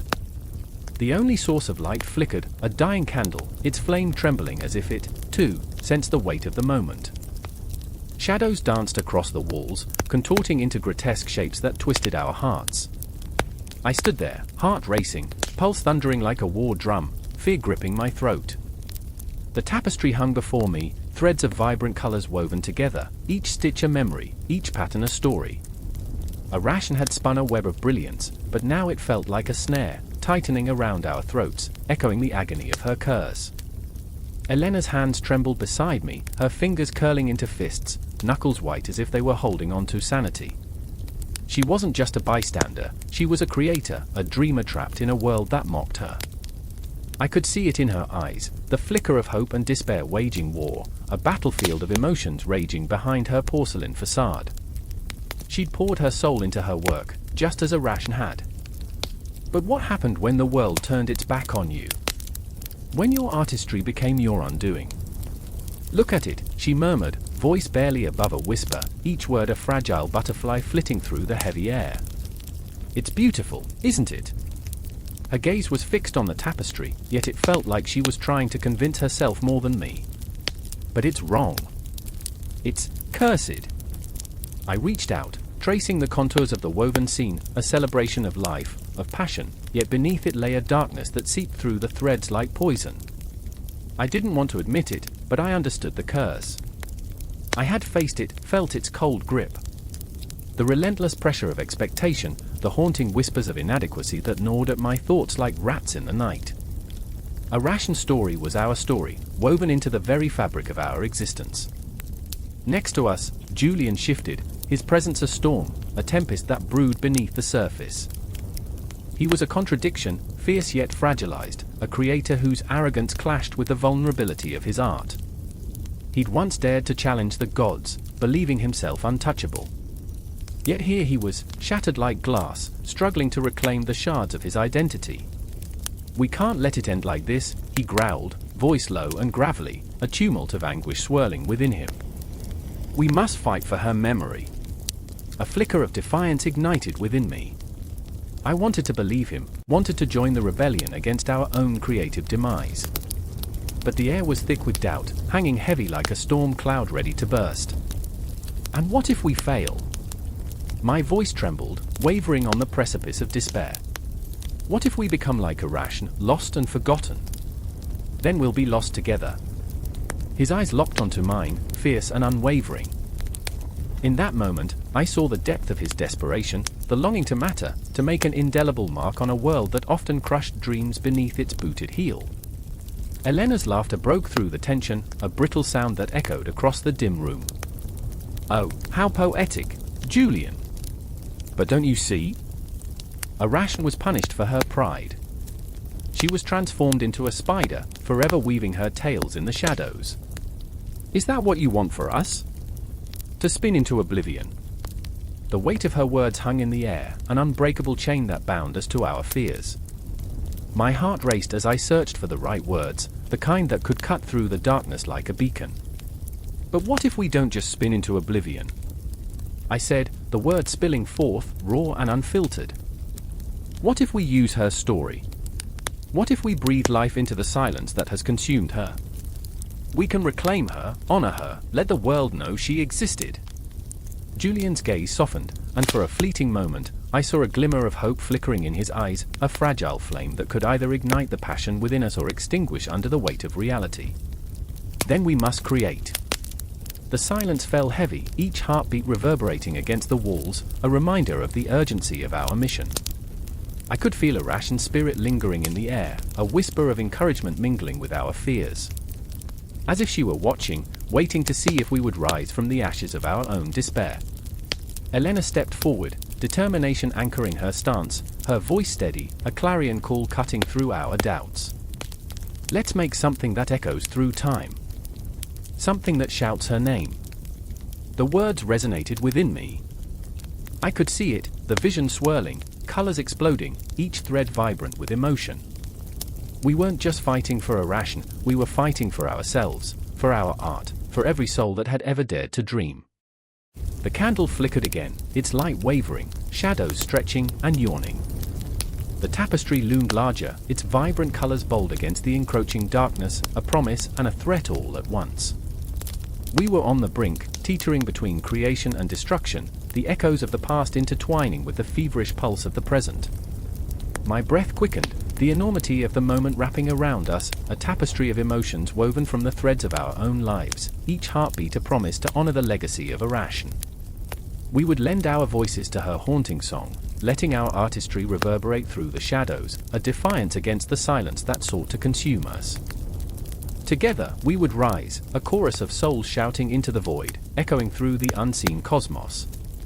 Arachne's story would not end here, it would ripple into eternity, a haunting melody that could never be silenced. And as the candle sputtered, a lone tear escaped, tracing a path down my cheek, a mixture of fear and exhilaration, the weight of the world resting on our shoulders, propelling us forward, into the unknown, into the heart of creation itself. In the silence that followed, a new chapter began to weave itself into existence, an intertwining of fates, where past and present collided, echoing into the uncharted future, each thread destined to leave a mark, each whisper of our hearts promising to remember. Arachne had spun her web, and now it was our turn to dance within it. The loom clattered in the dim light, a cacophony of wood and thread, a symphony of lives intertwined. I remember the tension in the air, the way it crackled like static before a storm, clenching my heart in its vice. It was the kind of moment that hangs heavy, where you can taste the bitterness of fear on your tongue, the metallic tang of inevitability. The shadows flickered, stretching and pulling, as if reaching out to grasp the very essence of what was about to unravel. I stood there, frozen, watching Cleo, her fingers dancing over the threads like a maestro commanding an orchestra. Each tug of her needle whispered secrets, each stitch a fragile hope binding her truth to the fabric of her being. But the threads were fraying, the fabric threatening to tear. I could feel her pain echoing in my chest. Cleo's eyes, dark pools of desperation, darted towards me, searching for solace in the chaos that loomed large between us. I could not give her what she sought, I was just as lost, a ghost haunting the edges of her reality. "Can you hear it?" she hissed, her voice a threadbare whisper.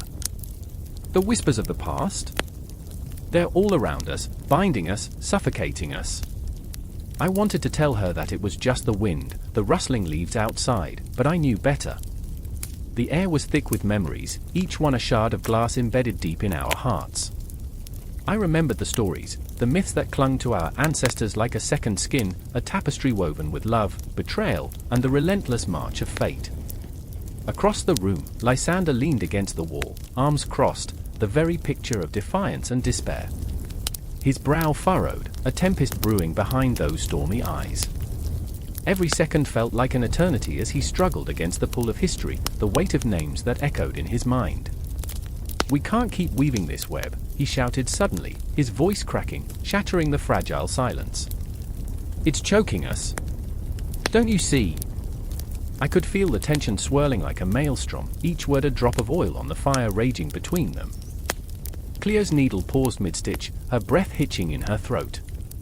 The two were bound by a thread that was both invisible and unbreakable, woven together through shared pain and whispered dreams, yet fraying at the edges, threatening to unravel. "Do you think I don't know that?" Cleo replied, her voice a fierce flame igniting the shadows. Do you think I want to feel this way? But the loom calls to me, a siren song I cannot resist. I wanted to scream, to pull them back from the edge of this precipice, but I was just a spectator in their drama, a witness to the tragedy unfolding like a dark flower in the night. I remembered the stories of Penelope, weaving and unweaving, caught in the grip of hope and despair. Can't you see what we're becoming? I wanted to ask, aching to break free from my own silence, from this lingering paralysis. Stop weaving then! Lysander's voice rang out, raw and desperate, slicing through the air. Stop letting the past bind you. We are not them. The words hung between them, a challenge, a lifeline, an accusation. Cleo's hands trembled, the loom's harsh rhythm echoing in the silence. She was a fragile warrior, her spirit battered but unyielding. But if I stop, what am I left with? Just a gaping void? A darkness too profound to bear. The shadows dance more wildly now, the air thick with the echoes of our ancestors, the weight of their choices pressing down on us like a vice. The clock on the wall ticked loudly, each second a reminder of the urgency coiling in my gut. We were caught in a moment, suspended between past and future, haunted by the specters of what we could not escape. I felt the warmth of tears prickling at the corners of my eyes, the cold shards of fear settling deep in my bones. Cleo, I whispered, the sound barely escaping my lips. You have to let it go. You have to choose life over the thread. She looked at me then, her gaze piercing, searching. And what if life is just another pattern, another tapestry of grief? What if I weave only to unravel again? The room fell silent, the looms clattering stilling, the shadows retreating as her question hung in the air, a haunting refrain. The threads of time twisted and turned, pulling us deeper into the heart of our own stories, each pulse a reminder of our humanity, of our flaws, our fears, our desperate need for connection. Then you must weave something new, Lysander said, softer now, his anger melting into something deeper, something more profound. Create your own pattern, Cleo. Break the cycle. Be bold. I felt the air shift, a flicker of hope igniting within me. The loom, once oppressive, now seemed to shimmer, threads of gold glinting in the weak light. Could it be? Could we weave something different? A tapestry not just of sorrow, but of resilience, of defiance? Cleo's fingers hesitated, hovering above the loom, the possibility of creation crackling in the air. The ghosts of the past whispered around us, but they no longer held dominion over our fates. The rhythm of the moment pulsed, alive with the promise of transformation, ready to birth something new, something achingly beautiful from the shards of despair. Let's weave together, I urged, my voice trembling with urgency. Let's create our own story, where we are free, where love is the thread that binds us, not the weight of our histories. And in that moment, amidst the shadows and the echoes, we began to weave a fragile, beautiful tapestry of hope, drenched in the raw emotions of the past, present, and future. Each thread was a heartbeat, a breath, a spark of something greater, something unbreakable. The loom sang its song, and we, Cleo, Lysander, and I, began to stitch ourselves into the fabric of a new myth. The shadows danced, the whispers swirled, and the ticking clock pressed on, relentless and merciless. The world outside continued its march, but in that moment, we were alive, caught in a dangerous, breathtaking loop of creation and destruction, forever woven into the tapestry of our lives. Each heartbeat echoed the promise of what was to come, and we were ready to face it all. The clock struck midnight, its chime echoing through the empty corridors, a heartbeat marking the passage of time, while shadows crept along the walls like whispered secrets. Outside, the wind howled, carrying with it the scent of rain-soaked earth, a haunting reminder of life's fragility.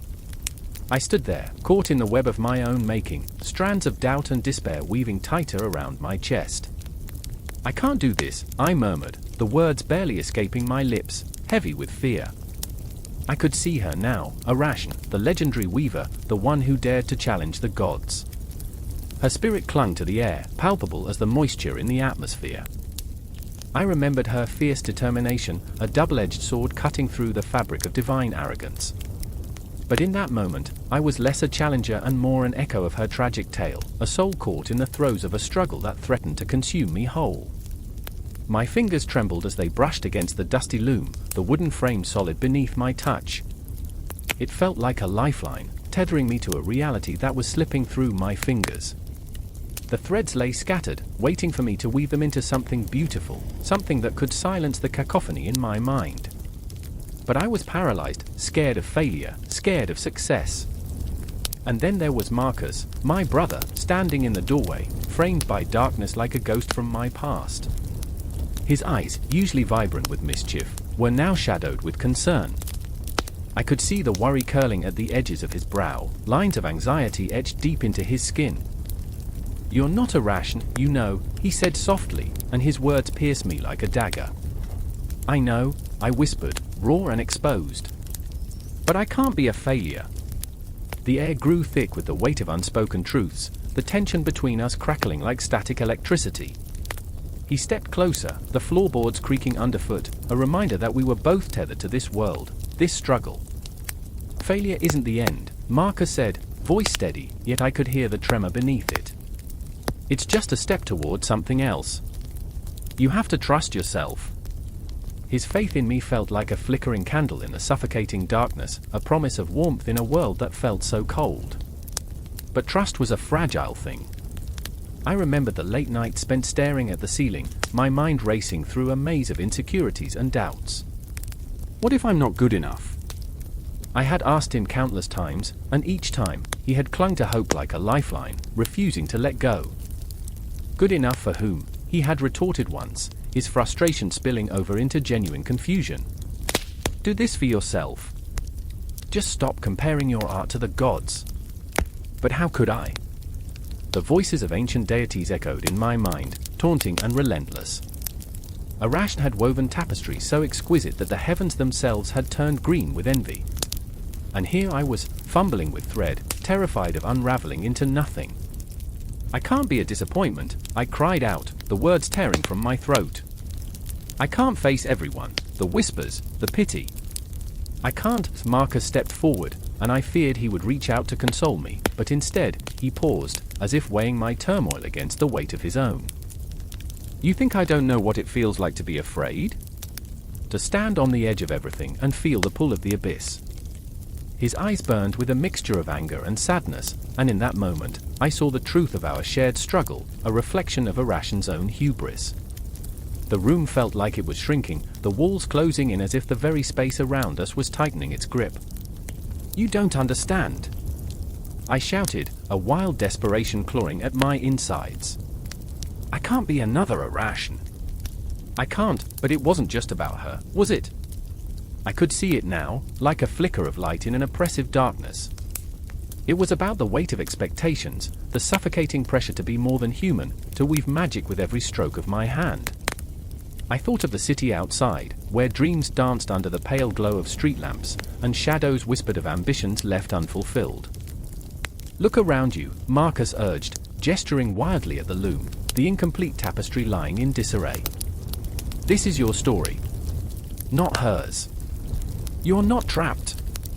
You're the one holding the threads." And then, everything shifted.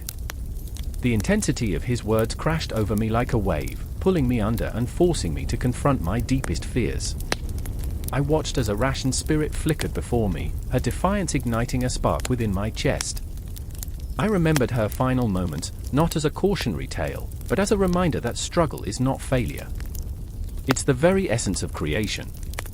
"Maybe it's not about perfection," I whispered, the realization settling deep in my bones. "Maybe it's about the fight, the struggle to create something real, something alive." The clock ticked, each second echoing our breaths, quickening the rhythm of our hearts. The air was electric, saturated with possibility. I turned back to the loom, fingers trembling with renewed purpose, the threads beckoning like sirens. I could feel the weight of history behind me, the surge of countless artists, each battling their demons, their doubts, their Arachne, whatever that meant to them.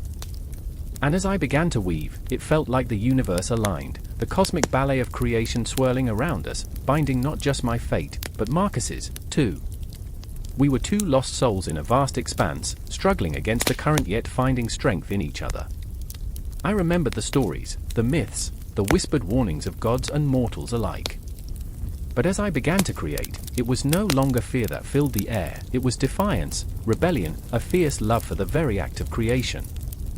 And suddenly, in the heart of that looming crisis, I no longer felt alone. Time slipped away, my fingers dancing with newfound fervor, each thread a testament to the struggle, to the fight for identity and understanding.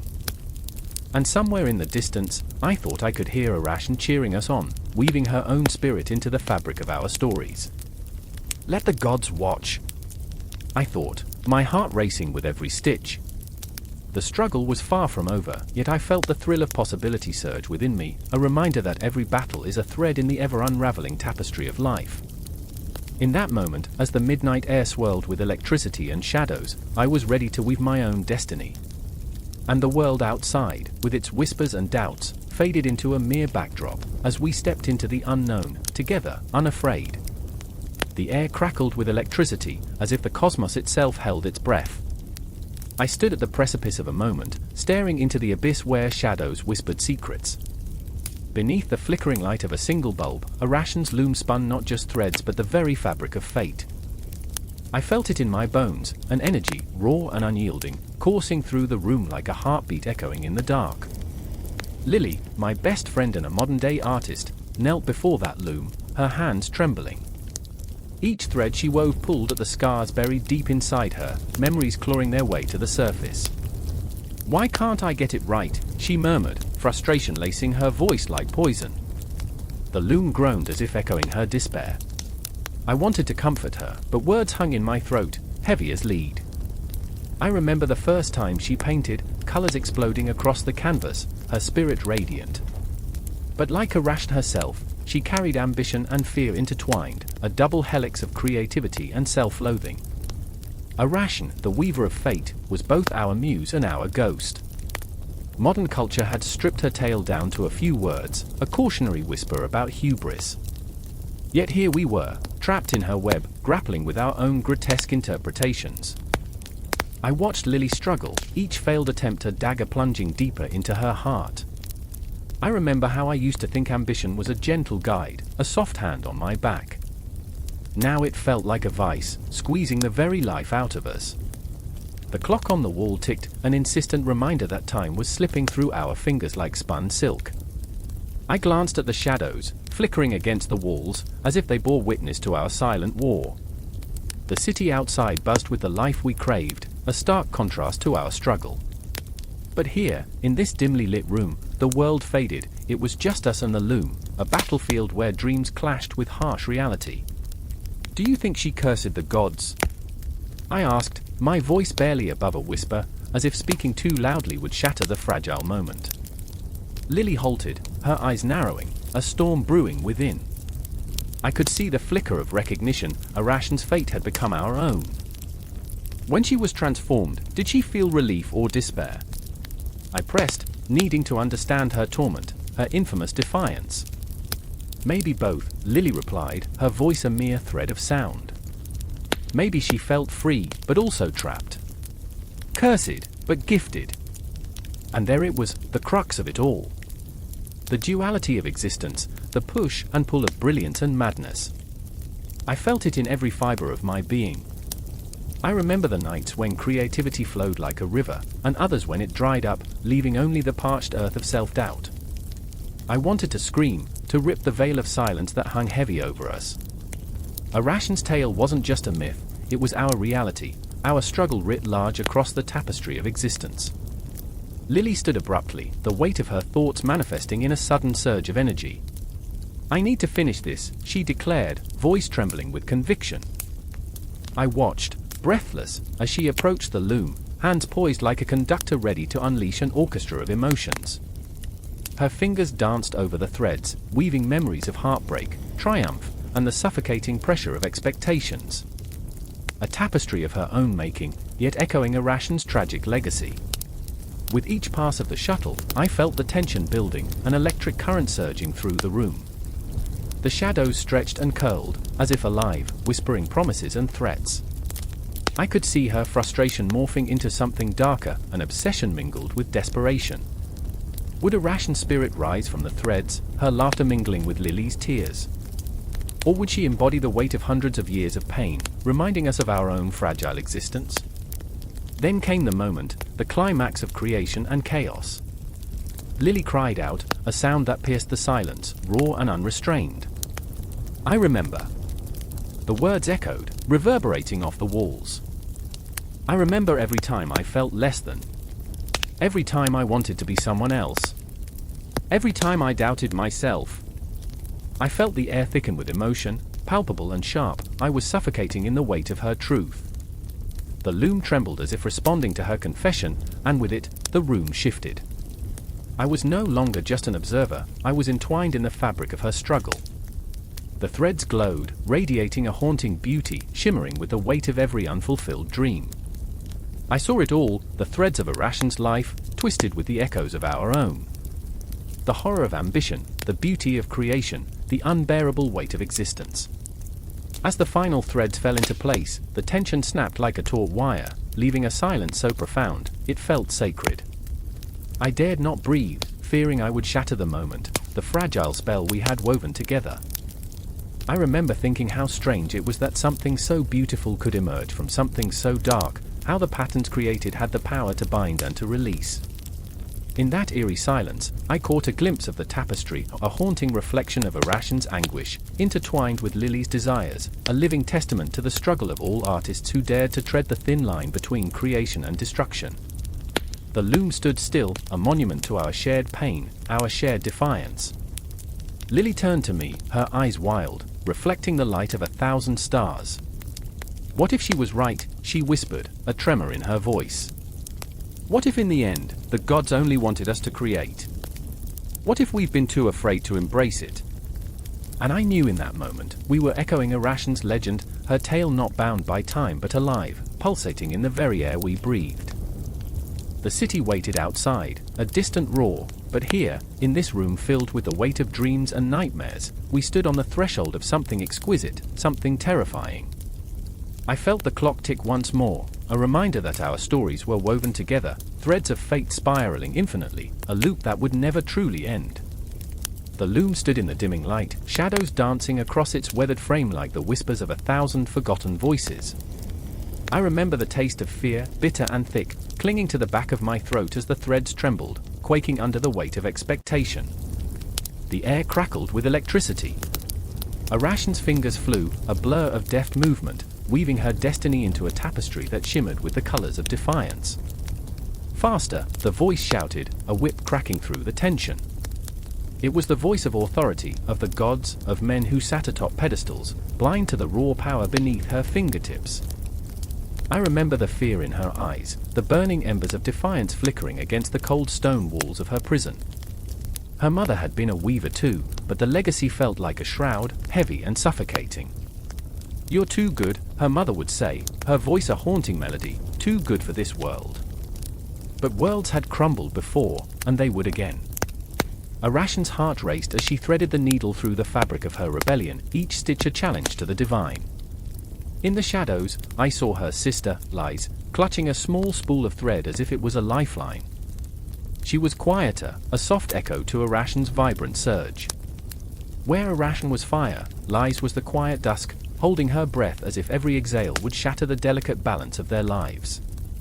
"Don't provoke them," she whispered, her voice a thin veil against the storm. "You can't fight the gods, Arachne." But Arachne was already lost, her heart drumming to a rhythm of rebellion, each beat a pulse of freedom. "They fear us," she spat, and the words hung in the air like a curse, potent and alive. "They fear what we can create."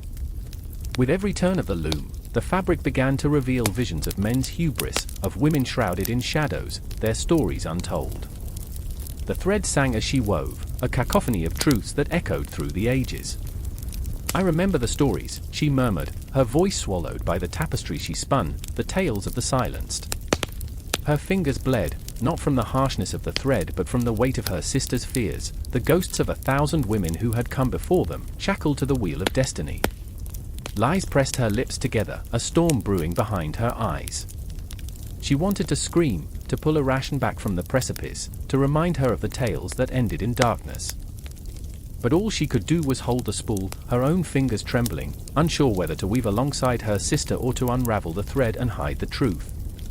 "You can't change fate," she whispered, but the words fell flat against the vivid tapestry that pulsed with life. "Fate is a cage, lies." Arachne exploded, the words flaring brightly before extinguishing in the suffocating darkness.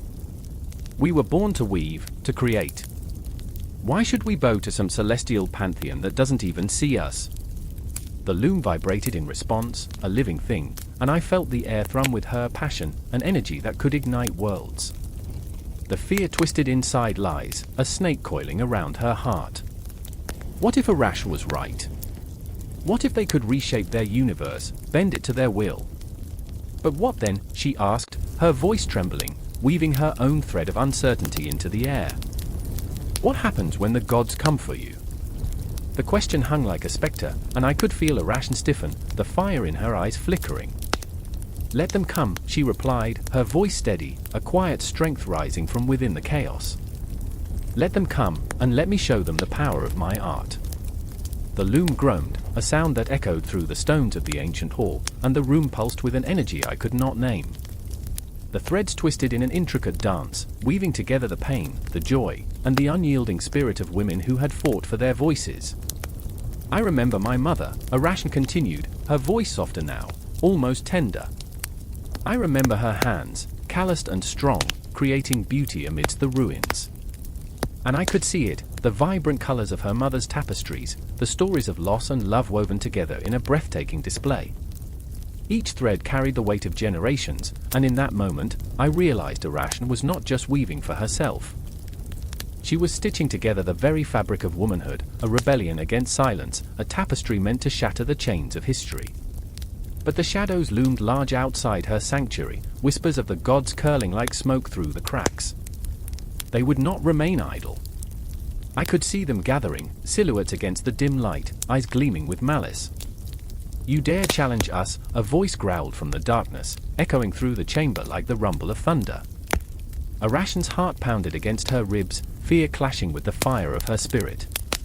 "I don't fear the gods," she called into the void, her voice rising like a phoenix. "I am the weaver of my fate." The loom shook, threads flying loose, unraveling the very essence of her creation. "Arachne!" Lai screamed, horror etched across her face, but it was too late. In that moment, the tapestry glowed, radiant and alive, and I felt a shift in the atmosphere. The gods had come, and I could only wait, breathless, as their judgment loomed heavy, their fury crackling like a storm. Arachne stood defiant, a warrior cloaked in thread, ready to face what lay ahead. The echoes of their laughter reverberated through the hall, dark and sinister, but Arachne would not bend. No, she would not be merely a shadow. She was weaving her legacy, and the world would know her name. As the tension mounted, I could feel the threads tightening, a noose made of defiance, ready to snap and unleash the fury of 1,000 voices silenced no more. The loom pulsed with energy, a heartbeat of rebellion, and I was there, standing on the precipice of her fate, caught in the web of her story, knowing this was just the beginning. The loom groaned under the weight of history, each thread an echo of a lost story, a whisper of cultures intertwined, pulsing with life. I stood frozen, fingers hovering above the delicate strands, heart racing, as if the loom itself had a heartbeat, a life force that thrummed through my veins.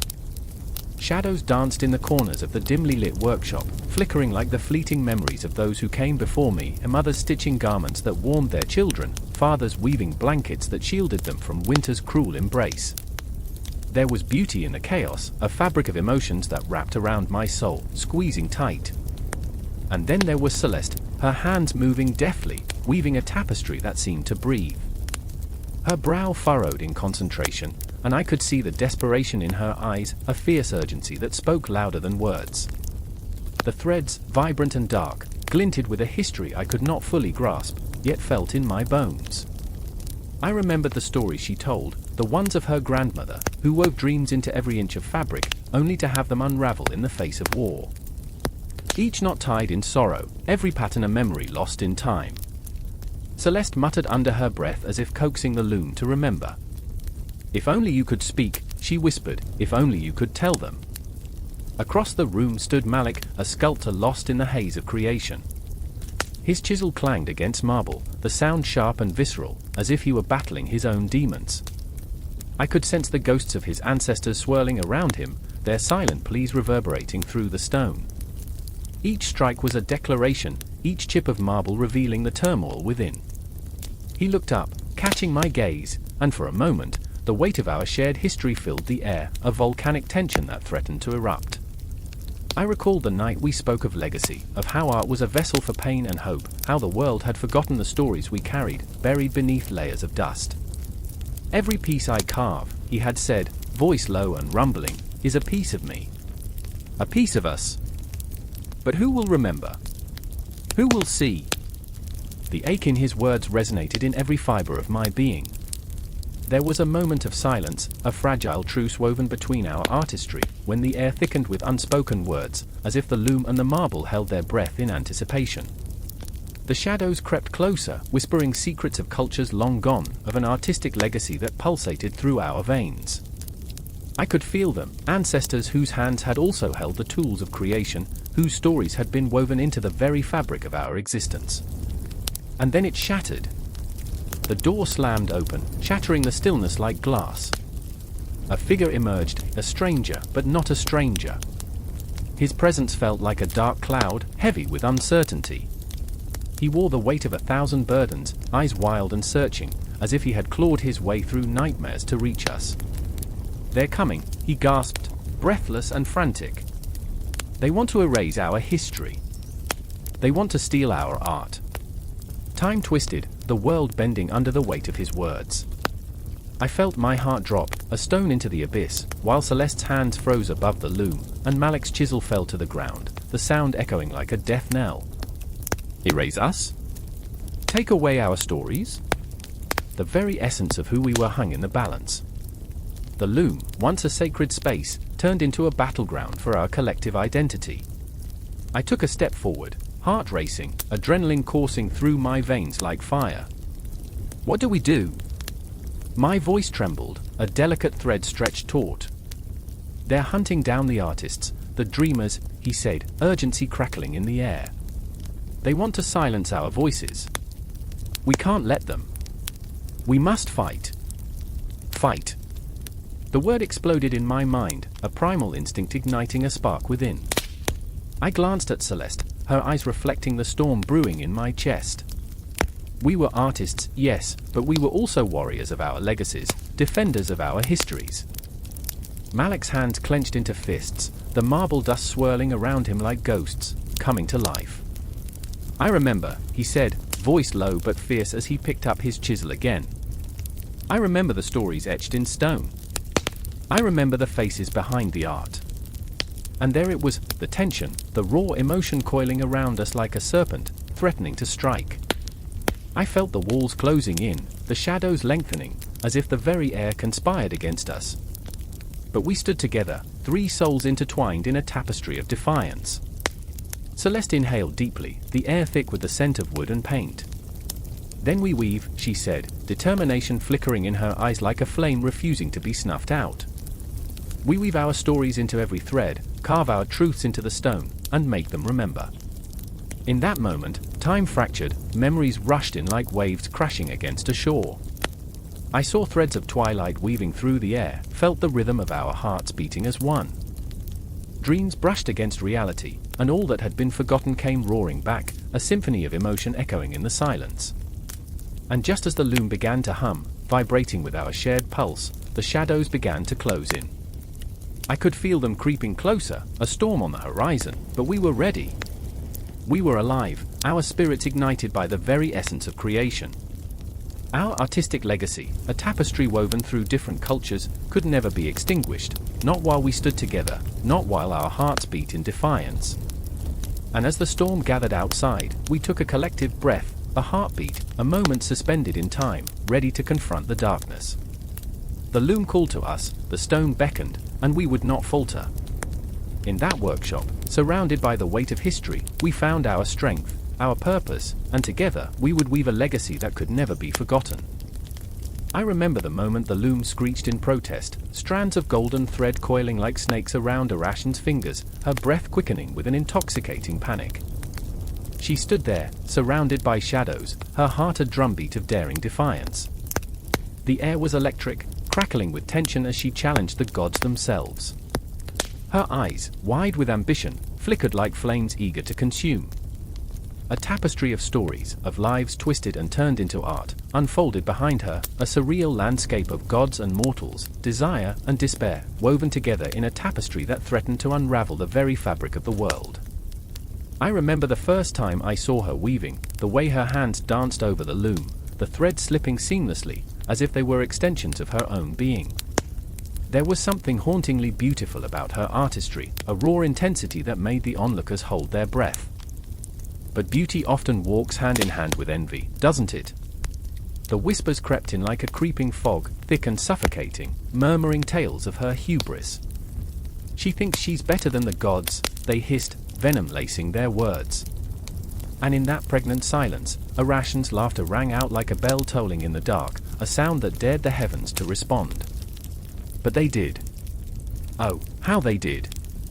I can still feel the tremors of that moment when Athena, the goddess of wisdom, descended, cloaked in fury. The world paused, holding its breath, waiting to see how this clash of titans would unfold. I remember Arachne's pulse racing, her heart caught between exhilaration and dread. She was about to confront her fate, standing small against the vast, oppressive weight of divinity. "Let's see whose work is truly flawless," she taunted, her voice a wild storm. But there was a crack in her bravado, a flicker of doubt that she masked with bravado, as if the very loom trembled in response to the challenge. And so it began, a battle of threads and dreams, of stories woven into existence. Arachne spun tales of love, betrayal, of mortals caught in the web of gods who toyed with their fates like children with dolls. Her tapestry was a mirror reflecting the pain of existence, the ache of longing, the bitter taste of loss.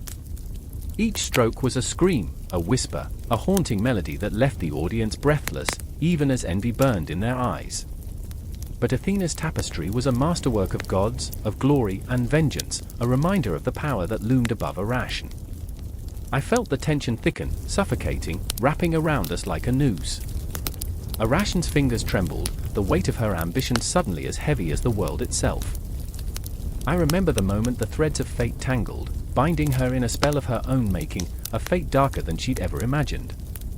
In that heartbeat of revelation, she became more than a mere mortal, she morphed into a symbol of defiance, caught in the web of her own making.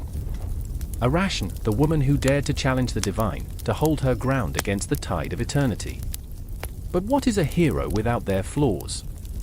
She was reckless, driven by an insatiable hunger, her artistry was both her gift and curse. In her pursuit of greatness, she lost herself in the very thread she spun, each strand pulling her deeper into a darkness that whispered sweet lies. And then there was Icarus, a name that echoed through time, a reminder of dreams that soared too high, wings melting in the sun.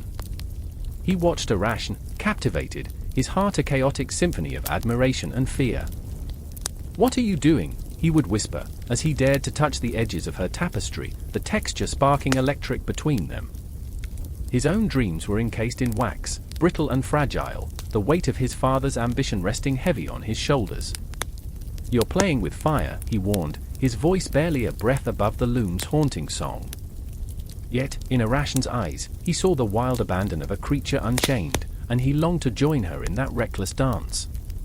But in her ambition, Arachne wore a mask of solitude, she was a comet streaking across the night sky, beautiful and untouchable.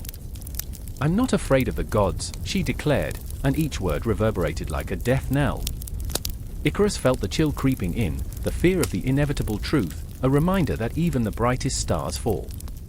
Time passed, a relentless river flowing, dragging shadows along its banks. Arachne fell deeper into her craft, her fingers bleeding from the relentless toil, her spirit teetering on the edge of madness. The loom became her prison, each thread an anchor binding her to the very fate she had sought to defy. I remember the moment she looked up, her eyes lost, flickering like dying embers. "I was meant to be more than this," she whispered to the cosmos, a plea echoing in the vast emptiness. But the gods were silent, indifferent to her plight, and in that silence, she felt the weight of despair crashing down like a wave. Icarus, desperate to save her, took to the skies, wings flapping wildly against the barriers of destiny. "Remember me," he cried, his heart racing toward her, each beat a desperate call. But the shadows of ambition clouded Arachne's vision, and she stood alone, a figure carved from sorrow and resolve.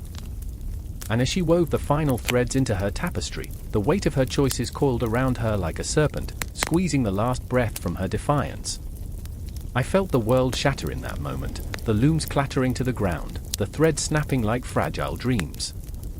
Arachne's laughter echoed through the chamber, a haunting sound that lingered like a ghost, a celebration colored with sorrow. "I did not lose," she declared, her voice a bittersweet melody. "I became the story, and the story never ends." But Icarus fell, his wings melting under the weight of his ambition, a reminder that the sky was never meant for him. He streaked through the air, a comet burning bright, leaving nothing but ashes in his wake. And I remember the scattered pieces of their fates, woven into a tapestry that spoke of love and longing, of dreams fulfilled and crushed. Arachne's laughter faded into silence, a haunting echo that lingered long after the loom lay still. And as I stand here, caught in the web of their stories, two souls entwined in the fabric of fate, I can't help but wonder, what stories will we weave next? The universe stretches infinitely, and as we spin our tales, the threads of their legacy remain, whispering in the dark, waiting for someone to listen, to feel, to remember. Lightning sliced through the night like a blade, illuminating a figure crouched in the shadows of a crumbling cathedral. The air crackled with tension, a storm brewing not just in the skies, but deep within the heart of a world teetering on the brink. I felt it, the electric pulse of fear, thick and palpable, as if the very stones whispered secrets, urging me to listen. Amora clutched her pendant, a fragile token of faith, fingers trembling. Her heart raced, each beat a reminder of the sacrifice she was about to make. She had tried to run from her fate, but the gods were relentless. They watched from their lofty thrones, their laughter echoing through the corridors of time. "I remember," she murmured, her voice a ghostly whisper carried away by the wind. "I remember the day I chose to believe."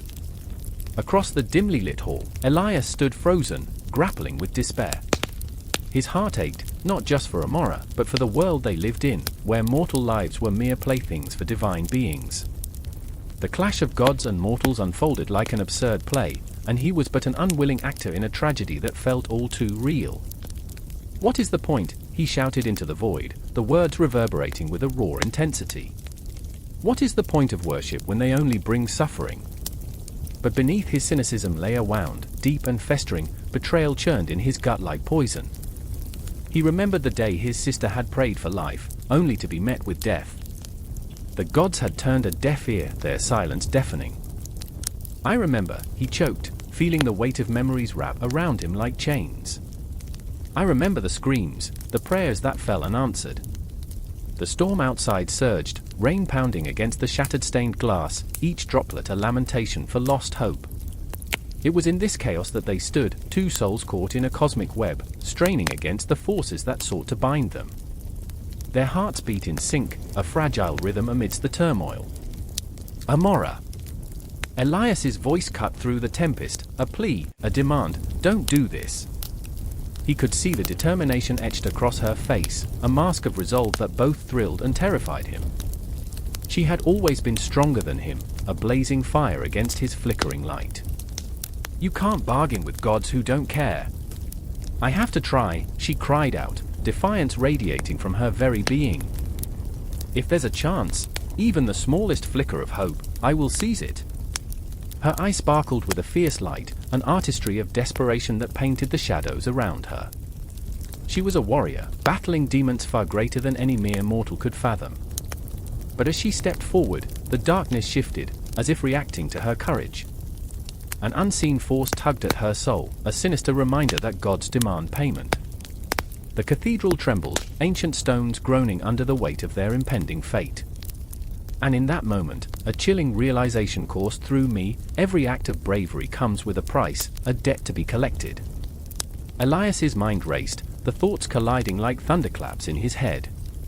He remembered the stories, the old tales of artists who had sold their souls for the sake of inspiration, their creations becoming both a blessing and a curse. Was Amora willing to become one of them, an artist thriving under divine scrutiny, yet shackled by the chains of sacrifice? "You don't have to do this alone," he reached out, his voice breaking like glass, splintering under the weight of his emotions. "Alone?" Her laugh was a brittle echo, a sharp contrast to the raging storm outside. "The gods have always been alone. I will not become like them." The air between them crackled with tension, the unspoken words hanging heavy as they faced each other, a battleground of ideals, of faith versus cynicism. Around them, the cathedral loomed larger, a monstrous deity in its own right. Shadows danced along the crumbling walls, flickering like the hopes of those who had come before them. I felt the history seep into the ground beneath my feet, a tapestry woven with pain and beauty, each thread a testament to the resilience of the human spirit, yet marred by the indifference of higher powers. Outside, the storm intensified, lightning striking with a fierce brilliance, illuminating the faces of the forgotten, ghosts of those who had once walked these hallowed halls, their stories etched into the very fabric of the universe. "The universe doesn't care about our struggles," Elias whispered, his heart aching for the lost souls who had prayed, only to be met with silence. "Then we must make it care." Amora's voice rose, catching the wind like a battle cry. "We must create a world where the gods will listen to us, to our pain, to our art." Her words hung in the air, powerful as the storm, yet fragile like glass. And there it was, a flicker of hope, a spark igniting in the darkness. I felt it, a pulsing energy that reverberated through the stones, a reminder that amidst the chaos, there existed a beauty worth fighting for. But as the storm outside raged on, a shadow loomed, a reminder that the gods watched, their gaze unyielding. A breath held in anticipation, a heartbeat suspended in time, this was the moment where everything could change or falter. The rain poured harder, a relentless cascade as the world outside blurred to a chaotic smear.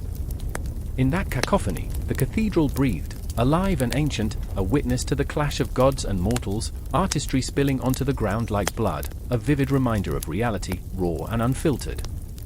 "Amora," Elias whispered, drawing closer, "if you take this step, know that you are not just crafting a piece of art, you're weaving a tapestry of our very souls." His eyes searched hers, a desperate plea mingled with the weight of unspoken fears. "I know," she breathed, the storm raging on, as if echoing the conflict within. "But we must fight. The gods have had their say for too long." And as their hands brushed, an electric pulse surged, binding them in that moment, a promise to face the unknown together, to create in defiance of despair, to wrestle with the shadows that loomed over their existence. In the depths of that storm, amidst the chaos, they found a flicker of connection, a reality that transcended belief, a bond forged through pain and beauty, a dance with the divine that would echo through eternity. The cathedral stood witness, a silent guardian of their struggle, as the storm raged on, carrying their hopes into the night, an unending cycle of creation and destruction. The dance had only just begun. The gallery buzzes with a pulse of anxious energy, an electric charge crackling in the air, blending anticipation with dread. I stand there, breath hitching in my throat, as the lights dim to an unsettling twilight. Shadows stretch across the walls like fingers reaching out, grasping, clawing at the edges of my mind. There's a piece at the center of it all, a web spun from something that feels dreadfully alive, like a heartbeat in sync with the whispers of the crowd. I remember the first time I saw it. I was there under the flickering fluorescence, staring into the abyss of Arachne's legacy manifested. The artist, a wild-haired woman with eyes like storm clouds, stood beside her creation, fingers stained with colors reminiscent of blood and passion. Her name is Ilara, and every move she makes feels like a dare to the universe, a challenge to the gods who dared to tread upon her dreams. She is both the spider and the fly, caught in a web of her own making, and as I watch her, I feel something twist in my gut, sympathy, envy, fear. "Art is a betrayal," she had whispered to me once, her voice a jagged edge. "It reveals too much and yet hides everything." I remember nodding, though I didn't understand. Not then. But now, standing in the suffocating silence of the gallery, I feel the truth of her words seep into my bones. Across the room, Adam stands, the curator with an eye for beauty but a heart tinted with shadows. His wrestling with a decision that could shatter everything, his career, his loyalty to Elara, and perhaps the very fabric of the art world. His brow is furrowed, lips pursed, and I can almost see the gears turning, grinding against one another like rusty machinery. I find myself drawn to him, tethered by a shared sense of impending doom. "You have to stop her," he had said, voice thick with urgency, but what he meant was, "You have to stop yourself." "Why?" I remember asking, my voice trembling with a mix of anger and fear. "Why should we silence her?" I could see the turmoil behind his eyes, a storm brewing in the depths. He wanted to protect her, but at what cost? I could taste the bitterness of his own doubt in the air, swirling like smoke around us. Elara's voice cuts through the thick haze of the room, a sharp, piercing note. "This is my truth," she screams, her hands gesturing toward the web. "This is the rawness of my existence." Her face is alight with fury, the kind that ignites fires and consumes everything in its path. It feels like a confession, a release of all that has haunted her. But it's also a warning, a dark promise of what happens when one dares to challenge the divine. I remember the first time I stepped into her studio, walls splattered with paint, canvases stacked like forgotten memories, and the air thick with the scent of turpentine. It was there that I witnessed her transformation, the metamorphosis from a quiet artist into something monstrous, something divine. Each stroke of her brush was a rebellion, each color a scream into the void. "I am Arachne," she declared, eyes blazing with defiance. "I will weave my own fate." Now, as I stand on the precipice of a decision, I feel the weight of her ambition pressing down on my chest. Every heartbeat echoes like a clock ticking down to an inevitable conclusion. I glance at Adam, his face pale, haunted. "What if we let her go too far?" he whispers, voice trembling like a fragile thread. But I can't shake the feeling that it's not just her artistry at stake, it's our very souls, caught in the web of her dreams.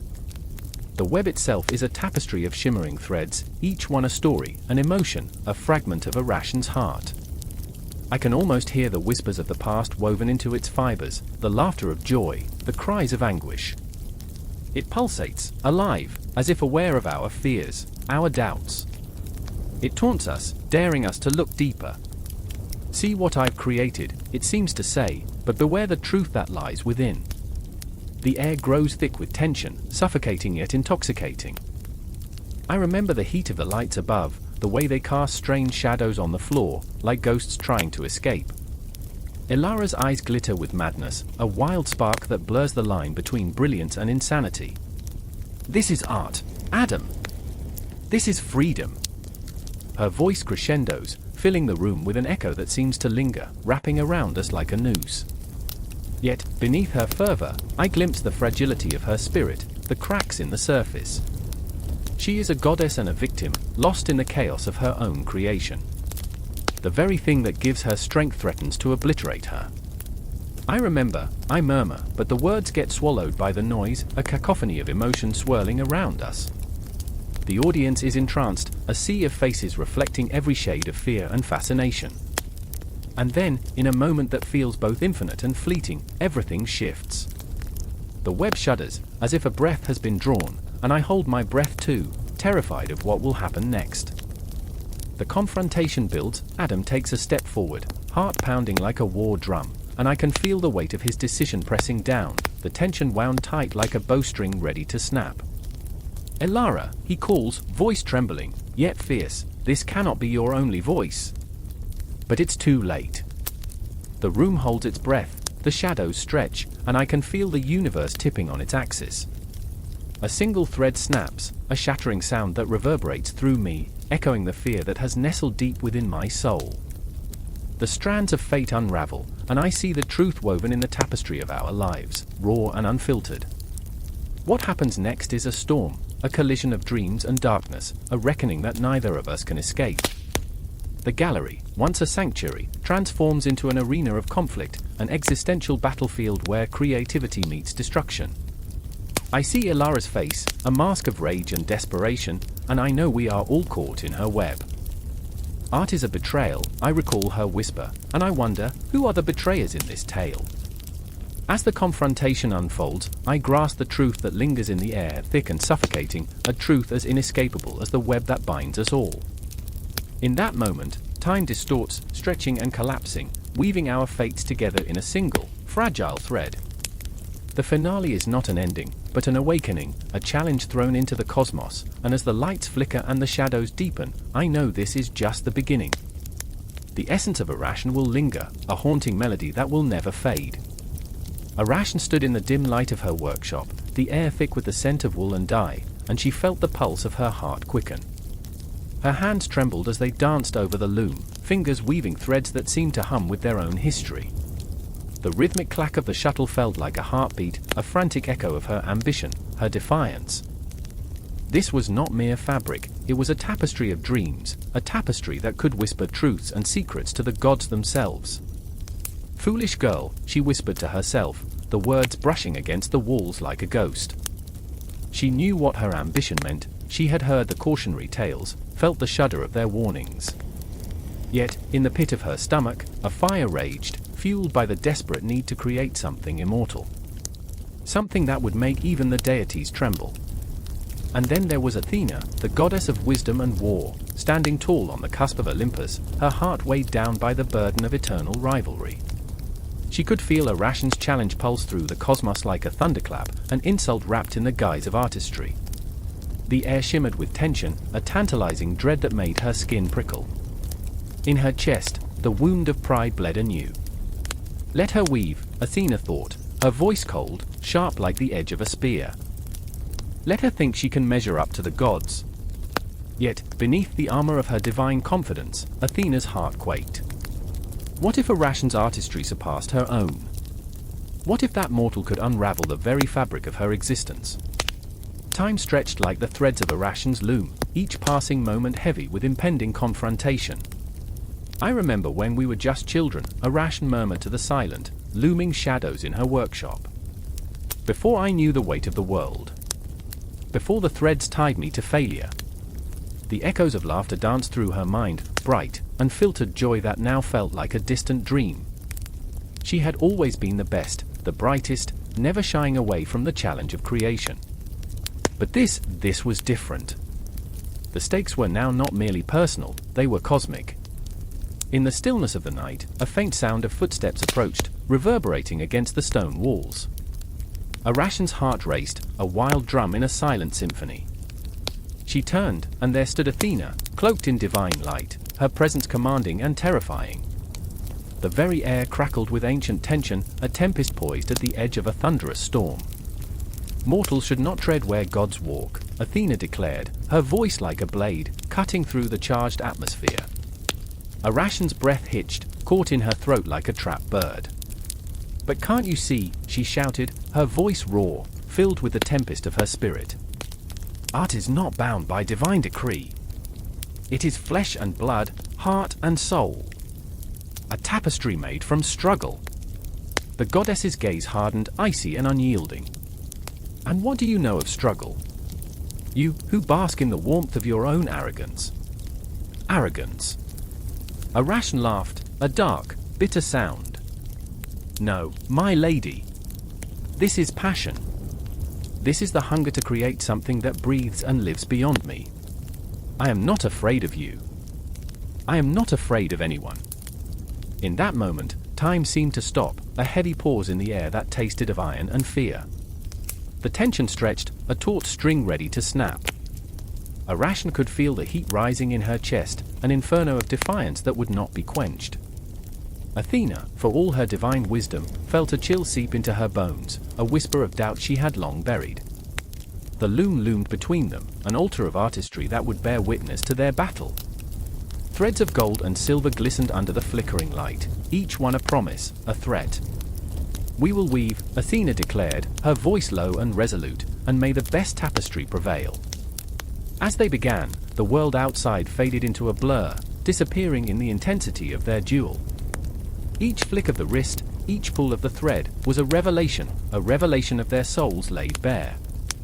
Arachne poured her essence into the strands, creating a world that mirrored the very essence of humanity, the darkness of pain, the light of joy, love interwoven with betrayal.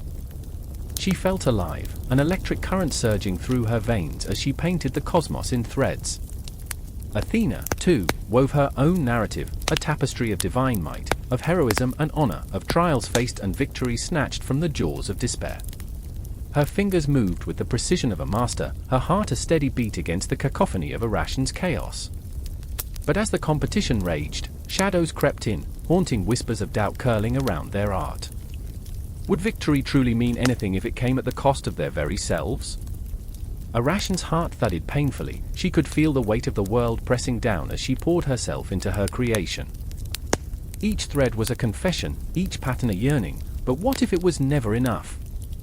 The climax surged, a fever pitch that reverberated between them. Arachne's hands were raw, a testament to her relentless pursuit, and she could see Athena falter, just for a heartbeat, in the face of raw human emotion.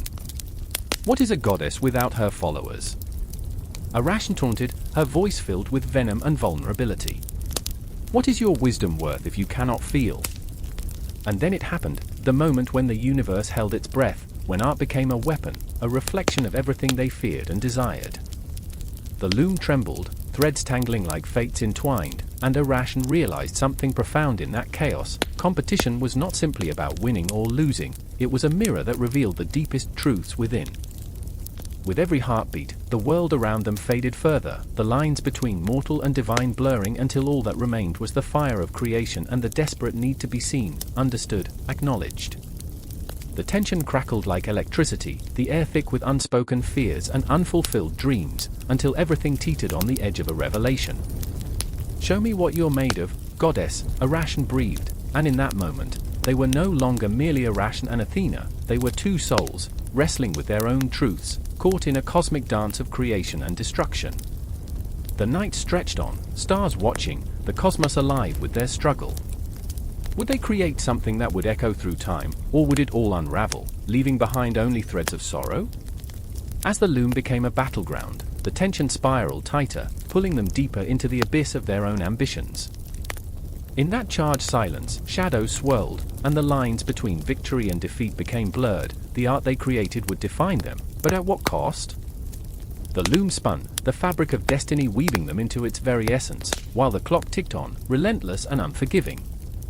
The loom stood silent, a relic of forgotten whispers, its wooden frame cloaked in the shadows of a dimly lit room. Dust motes danced lazily in the air, caught in the faint glow of a flickering candle, as if the universe were holding its breath, waiting for something, anything, to happen. I remember the weight of that silence pressing against my chest, a heartbeat echoing in the stillness, a tension vibrating just beneath the surface. It was here, in this moment, that the threads of fate began to intertwine, pulling at the very fabric of our existence. In the corner, Leda crouched over the loom, her hands trembling as they slid through the frayed fibers, the warp and weft whispering secrets only she could hear. Every thread was a memory, a heartbeat, a story begging to be woven into the tapestry of our lives. She was fierce, that girl, wild eyes ablaze with passion and fear, her spirit a tempest against a backdrop of tradition that sought to cage her. "They don't understand," she muttered, her voice barely a whisper, but it reverberated through me like thunder. "They think weaving is just craft. It's everything." Yet even as she spoke, I could see the shadows of doubt creeping into her soul, tendrils of despair that threatened to choke her brilliance. "Leda," I said, my hand reaching out, a bridge over the chasm of her anguish. "You can't bear this alone. We need to confront them." But my words hung heavy in the air, thick with unspoken fears, the weight of generations sitting like stones in our throats. Outside, the world was falling apart, city gates besieged, the echoes of war drums beating a relentless tattoo, a grim reminder that life was fragile, a tapestry fraying at the edges. And here we were, caught in the web of myth and reality, spinning tales of gods and heroes, while our own lives hung in the balance. "They don't care about us," Leda spat, the fire in her eyes turning to ice. "They only care about what we can produce." And there it was, the truth, stark and unforgiving. We were more than just crafters, we were the pulse of our community, the heartbeat that kept the city alive, yet our existence was tethered to the whims of men who saw us as mere vessels for their desires. My heart clenched, the reality of it all hitting me like a cold wave, drowning me in despair. But then came Thales, a figure wrapped in contradictions, tall and unyielding, yet brimming with vulnerability. He had watched us, a silent guardian, always lurking in the shadows, torn between loyalty to his kin and the undeniable connection he felt toward us. "You think they will listen?" he asked, voice thick with cynicism, but I saw the flicker of hope in his eyes, a small flame pushing against the encroaching dark. "They are not interested in your art, leader. They want subservience." "Perhaps," I replied, my voice trembling like the strings of the loom. "But what if we turned the loom against them? What if we wove a story they couldn't ignore?" The thought hung in the air, heavy and intoxicating, and I could see the wheels turning in Thales's mind, the gears shifting as he considered the impossible. Leader's laughter broke through, sharp and bright, a sudden burst of defiance that cut through the somber atmosphere. "We will weave our truth into their fabric," she declared, her spirit igniting anew, a phoenix rising from the ashes of despair. "Let them try to unravel it." And so we began, our hands working together, defiant threads colliding, each movement infused with our emotions, our hopes, our fears. The loom became not just a tool, but a weapon, a means to reclaim our identities, our power. The rhythmic clatter of the wooden frame echoed through the empty room, a heartbeat of rebellion, a chant against the silence that had tried to consume us. I remember the smell of the fibers, earthy and raw, a reminder of life's cyclical nature. The colors danced before our eyes, vibrant reds and deep blues, each hue a testament to our struggle. We wove stories of women forgotten by time, of their resilience, their battles, their victories. It was our legacy, stitched into the very fabric of our world. But as we worked, the shadows loomed larger, the tension mounting like the storm clouds gathering on the horizon. I could feel the weight of the city's unrest pressing down upon us, the echoes of distant cries mingling with our laughter, a haunting symphony of defiance. "We can't keep this up," Thales warned, his voice tinged with urgency. "They'll come for us. They'll see what we've done." His fear was palpable, a stark contrast to Leader's fiery determination. "Let them come," she said, her voice like steel. "Let them come, and we'll show them the power of our weaving." But there was a darkness, an unsettling reality creeping in, whispering doubts that gnawed at the edges of our resolve. I could feel it curling around my heart, a vice tightening as the loom clattered on, the fabric growing thicker, more intricate, but also heavier, a burden that threatened to suffocate us all. In that moment, I felt the weight of history pressing down upon us, a lineage of women who had stood in defiance, wielding their looms against the tides of fate. We were not alone, we were the ghosts of those who had come before, weaving our stories into the fabric of their struggles. And as the loom sang its song, I could almost hear their voices, rising from the depths of time, urging us on, a chorus of defiance echoing through the ages. The air crackled with the energy of our ancestors, echoing through the loom, binding us to the past, propelling us into the uncertain future. The night darkened outside, shadows creeping like phantoms through the cracks, but we remained resolute, caught in the web of our creation, the loom spinning, spinning, spinning, a relentless cycle of life, death, and rebirth. In that space, bound by dreams and fears, hope flickered like a candle, fragile yet unyielding. The battle was just beginning, and as we wove our stories into the tapestry of our lives, I knew, deep down, that whatever came next would test us, would tear at the very threads we had so carefully spun. But we would not be silent. The loom, once merely a tool, now pulsed with our rage, our passion, a testament to our resilience against a world that sought to unmake us. And with every thread, we stitched the very essence of who we were into the fabric of history, ready to rise, ready to confront whatever darkness awaited us in the night. Arachne's fingers danced over the loom, the threads pulled taut, each strand a whisper of her defiance, each color a scream against the gods. The air crackled with tension, thick and suffocating, shadows creeping into the corners of the workshop, dark, hungry, waiting. I remember that moment, the weight of it crushing my chest, as if the very fates conspired to weave my heart into the tapestry she created. The loom thrummed like a heartbeat, a pulse of rebellion that resonated with something primal within me. She was a girl born of humble beginnings, but in her hands, the simple fibers spun into visions that could ensnare the eye and capture the soul. It was said her skill rivaled even that of Athena, the goddess herself, and Arachne bore that boast like a crown, glimmering with hubris, a double-edged sword poised to cut deep. I remember how the villagers gazed at her work, eyes wide with wonder and envy, their envy a palpable fog that hung in the air, thick with longing, the kind that could choke a heart. They whispered tales of her, not all of them kind, as jealousy carved its way through their whispers, sharp enough to draw blood. And then there was the moment she stood before Athena. The goddess, radiant and terrible, her presence a storm that threatened to swallow Arachne whole. I remember the silence, a breath held in the throat of the world, as the earth itself seemed to pause, waiting for the thunderous clash of skill and pride. Arachne's heart pounded like a tribal drum, a call to arms. "Let us weave," she cried, the challenge echoing in the hearts of those who dared to dream beyond their station. It was a duel not just of threads but of destinies, a collision of the human spirit against the divine. I felt that tension coiling within me, a snake ready to strike, as the two began their work. Each woman a mirrored reflection of the other, one adorned with the wisdom of centuries, the other fueled by raw, fiery ambition. The audience, a hungry mass, held their breath, suspended in time, caught in the web that Arachne herself was spinning, each thread, a choice, each pull, a fate. But Arachne's tapestry, oh, it was unlike anything seen before. It told stories of love and betrayal, of gods who faltered and fell, of mortals who rose above the ashes of despair, and in those delicate fibers, I felt the ache of humanity's struggle.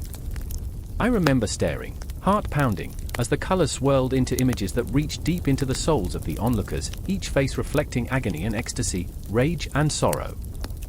This was not just a tapestry, it was a mirror holding up the flaws of the divine, a tapestry woven in heartache. And yet, amid the beauty, I sensed something darker. Athena's eyes narrowed, storm clouds gathering in her divine gaze. I could feel the air shift, the weight of impending doom, as if the universe itself held its breath, caught between admiration and wrath. Arachne, too lost in her creation, could not see it. The tragic flaw of pride, a poison seeping into her heart, blinding her to the peril that awaited. She laughed, that joyous, reckless sound that echoed through the chamber, but it felt like a chime in a funeral dirge, haunting and beautiful. In those heart-stopping moments, I found myself entwined in Arachne's story. I could feel her pride, her joy, the exhilaration of creation boiling within like molten iron, an eruption of passion that ignited the very air around her.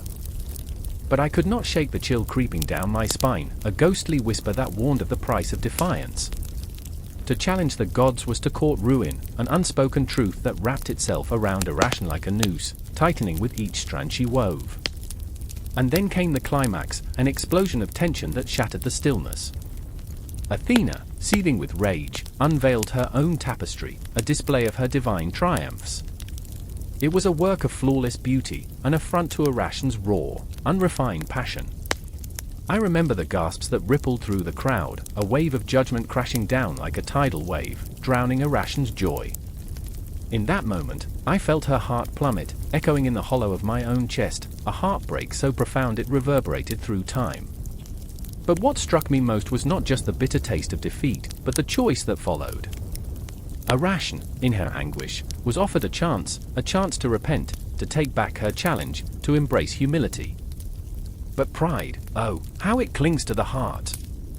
I watched as Arachne raised her chin, defiance blazing in her eyes like a wildfire. "I will not bow," she declared, her voice a battle cry against the heavens. I could feel the words echoing deep within, a call to stand boldly in the face of adversity, to embrace one's flaws, to wear them like armor. And then came the punishment, swift and merciless. Athena's wrath fell upon her, turning Arachne into a mere spider, her fingers still deft, still weaving, but now exiled to the shadows. I felt the sting of loss, a surreal ache that lingered in the air, heavy with grief for all that Arachne had been and all that she would never be. The crowd dispersed, leaving behind a lingering silence, filled with unspoken fears and regrets. In that silence, I understood the poetry of her pain. Arachne's story is the story of us all. It is the tale of ambition that burns brightly, of dreams that spiral into nightmares, of pride that leads to ruin. It resonates because it is a reminder that even in failure, there is beauty. Even in defeat, there is strength. Her threads spin on, weaving through the very fabric of our existence, a ghostly reminder that to create is to risk, and to risk is to truly live. Her legacy lingers like a shadow, haunting the edges of our dreams, calling us to take up our own looms and weave our stories, no matter how flawed or tangled they may become. As I stand in the quiet aftermath of her tale, I can't help but feel the pulse of her spirit within me, urging me to weave my own tapestry, to face my own gods, to embrace both the beauty and the horror that comes with creation. Time stretches, twisting the threads of fate, and as I breathe, I can still feel the echo of her defiance, reverberating through the fabric of eternity. The loom creaked, a sinister whisper against the silence. Arachne's hands moved, an extension of her very soul, weaving threads of destiny and despair. Each flick of her wrist sent shivers down her spine, an echo of her ambition and arrogance. This was no ordinary tapestry, it was a mirror reflecting the myths of gods and mortals, a dance between creation and destruction. I remember the electric tension in the air, thick like smoke, as Athena stood before her, eyes blazing like twin suns. The goddess, a paragon of wisdom and vengeance, had descended from Olympus, her presence a storm that churned the heart. Arachne felt the weight of the cosmos pressing down on her shoulders, a burden of pride that swelled until it threatened to crush her. It was a moment suspended in eternity, the very fabric of fate poised on a knife's edge. A mortal thinks she can rival a goddess. Athena's voice sliced through the tension like a blade, sharp and unyielding. I could feel Arachne's heart racing, a frantic drumbeat echoing her defiance. She was not merely a weaver, she was a firebrand, a torch lighting up the darkness of mediocrity. "Show me," then, she spat, eyes alight with a fiery rebellion. "Show me your might." Time twisted around them, memories swirling like autumn leaves caught in a tempest. Arachne, once a humble girl, had tasted the sweet nectar of validation. Each tapestry she spun brought forth adulation, praise sweeping over her like a tidal wave. In those moments, she was invincible, a deity among mortals. But the higher she climbed, the sharper the eyes that watched her. Those eyes were not merely envious, they were hungry, ravenous for her downfall. And thus, the loom became both her salvation and her doom. Arachne wove tales of gods and their follies, her threads imbued with a boldness that rang true. The colors danced, vibrant and alive, depicting the capriciousness of the divine. But with each stitch, the grip of hubris tightened around her heart, a noose woven from her own ambition. I remember Athena's gaze, piercing and cold as the depths of a winter night. She had lived eons, watched empires rise and fall, felt the sting of betrayal and the thrill of vengeance. She was not just a goddess, she was the embodiment of all that mortals feared and revered. In that moment, her anger boiled over, threatening to engulf Arachne whole. "You would mock me? You would mock the gods?" The air crackled with an energy that felt almost alive, a palpable tension that gripped the audience watching from the shadows. The townsfolk, their faces painted with a mix of awe and horror, had gathered. They were drawn into this cosmic duel, a spectacle of ambition against divinity. But they didn't realize, this was more than a competition. It was a reckoning. Across the way, a shadow loomed, a figure who had once danced under the stars, a mere mortal turned spectre of regret. This was Niobe, a mother transformed by sorrow, her heart shattered by the loss of her children. Each tear she shed carved deeper lines into her face, a tapestry of grief that mirrored Arachne's own struggle. Niobe had once dared to boast of her children's beauty, only to pay the ultimate price. The gods had listened, and she had learned that pride could summon destruction. As Arachne wove her final threads, I could feel her heartbeat synchronize with the rhythm of her loom, a pulse that echoed the primal fears of every soul who had ever dared to stand against the gods. Her fingers trembled, not from weakness, but from the weight of impending doom. The tapestry was more than fabric, it was a living testament to her defiance, a challenge that dared Athena to respond. "Look," she shouted, her voice rising above the din, raw and jagged. "Look at the truth!" And there it was, a depiction of the gods in all their glorious fallibility, Zeus' infidelities, Apollo's rage, the merciless fate of mortals. She had woven their stories not as divine legends but as cautionary tales, exposing the grotesque beauty of their flaws. But pride, sweet as honey, is a double-edged sword. Athena's expression shifted, her fury morphing into cold calculation. In that heartbeat, Arachne realized the abyss into which she had plunged. The gods were not merely beings of power, they were the architects of fate, and she, an insignificant thread in their grand design.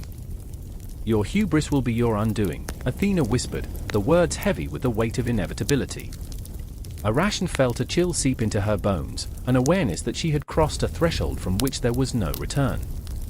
The loom creaked again, louder this time, a mournful sound that echoed her growing despair. I remember the moment the threads began to unravel, as if the universe itself conspired against her. The tapestry trembled, the vibrant colors twisting into shadows, her defiance swallowed by darkness. Arachne's heart raced, panic flooding through her veins. With every pulse, she could feel the eyes of the crowd, their anticipation crackling in the air, but she was trapped in a dance with fate, each step leading her deeper into despair. And then there was Niobe again, drawn from the depths of memory and sorrow, her voice a haunting echo of truth. "Beware, sweet Arachne," she whispered, a warning threaded with the tears of her own loss. "The gods do not forgive, nor do they forget." The loom fell silent. It was as if the world held its breath, waiting for the final stroke that would change everything. Arachne stood frozen, the weight of her choices heavy on her shoulders. She had reached the precipice, and now it was time to leap or fall. Her heart thundered in her chest, a visceral drumbeat echoing in the silence. And in that moment, I understood everything. The stories we weave, the lives we create, are but threads in a grand tapestry, each color a choice, each pattern a consequence. But what if we could challenge the loom itself? What if we could stitch our names into the fabric of the cosmos? Arachne's final stand was not just against Athena but against the very nature of fate.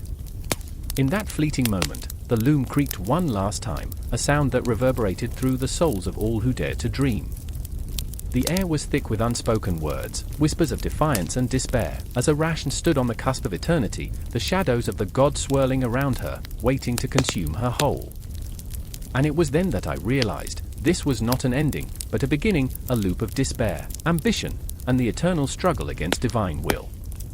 The loom would always creak, the threads forever entwined, a reminder that some stories never truly end, they only transform, leaving echoes that linger in the hearts of those who dare to listen.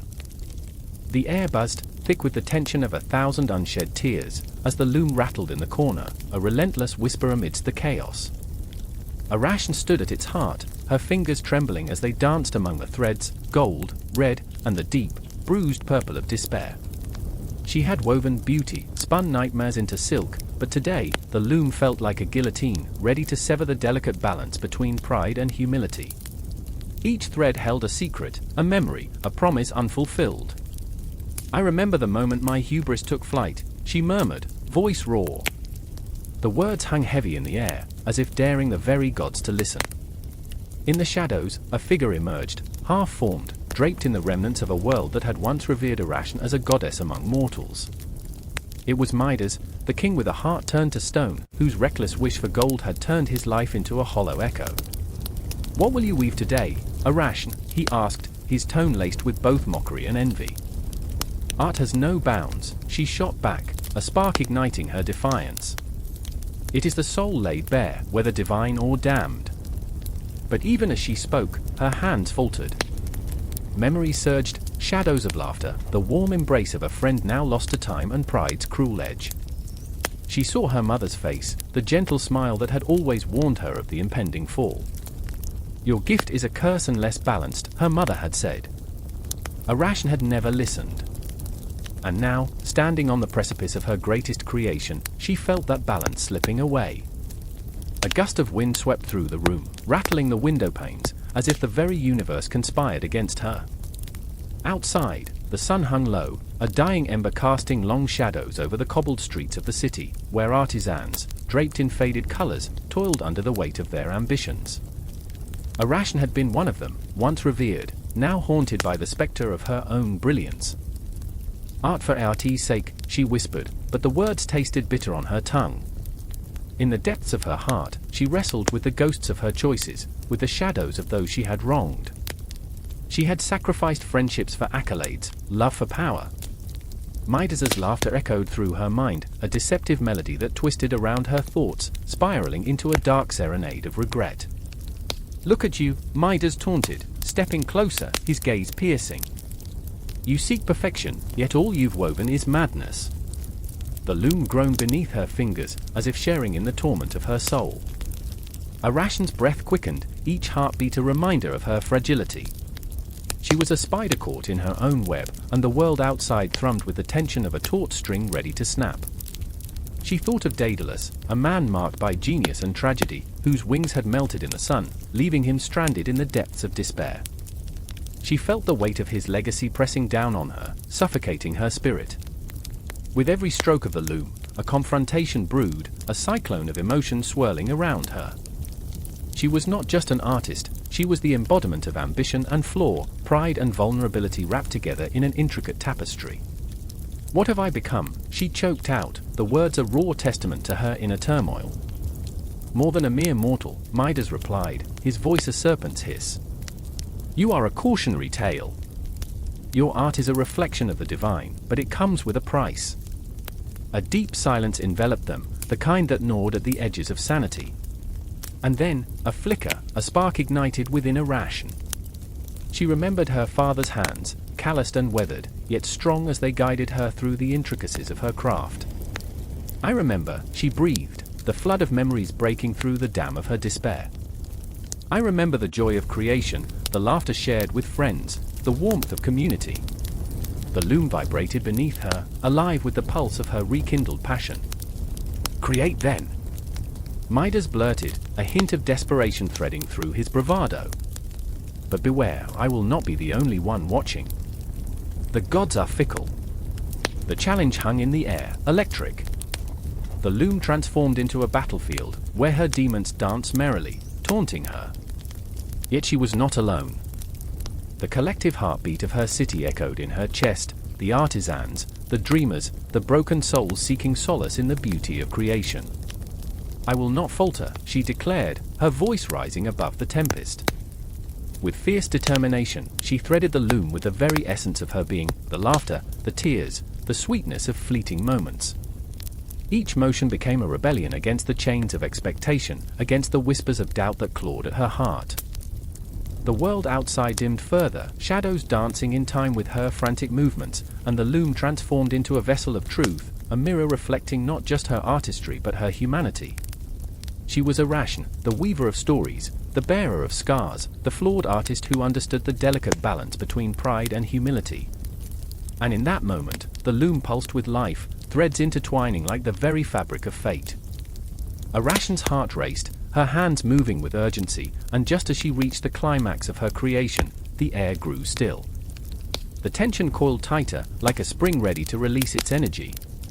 Then, a sudden crash, a window shattered, the glass raining down like shattered dreams. Midas recoiled, and from the shadows emerged a figure cloaked in darkness, eyes glinting with the weight of divine judgment. Arachne's heart plummeted. "Enough," came the voice, a thunderclap splitting the silence. The confrontation was not just with Midas, nor simply a clash of pride and art, it was a reckoning with the very essence of her existence. The loom trembled beneath her fingertips, the threads vibrating with anticipation, and Arachne stood at the crossroads of fate, breathless, as the final strands of her destiny hung in the balance. And as the figure approached, the tension thickened, an unyielding force that promised either salvation or destruction. In that breathless moment, Arachne realized the lesson she had been weaving all along, the delicate dance between pride and humility, the eternal struggle of humanity laid bare. The loom awaited its final masterpiece, an echo of her existence ready to be unveiled, but the question remained, would it be a celebration of her triumph or a dirge for her fall? The answer lingered just out of reach, shrouded in the shadows of her choices, a haunting reminder that in the realm of art and life, the lines between beauty and tragedy are often blurred, waiting to be unraveled.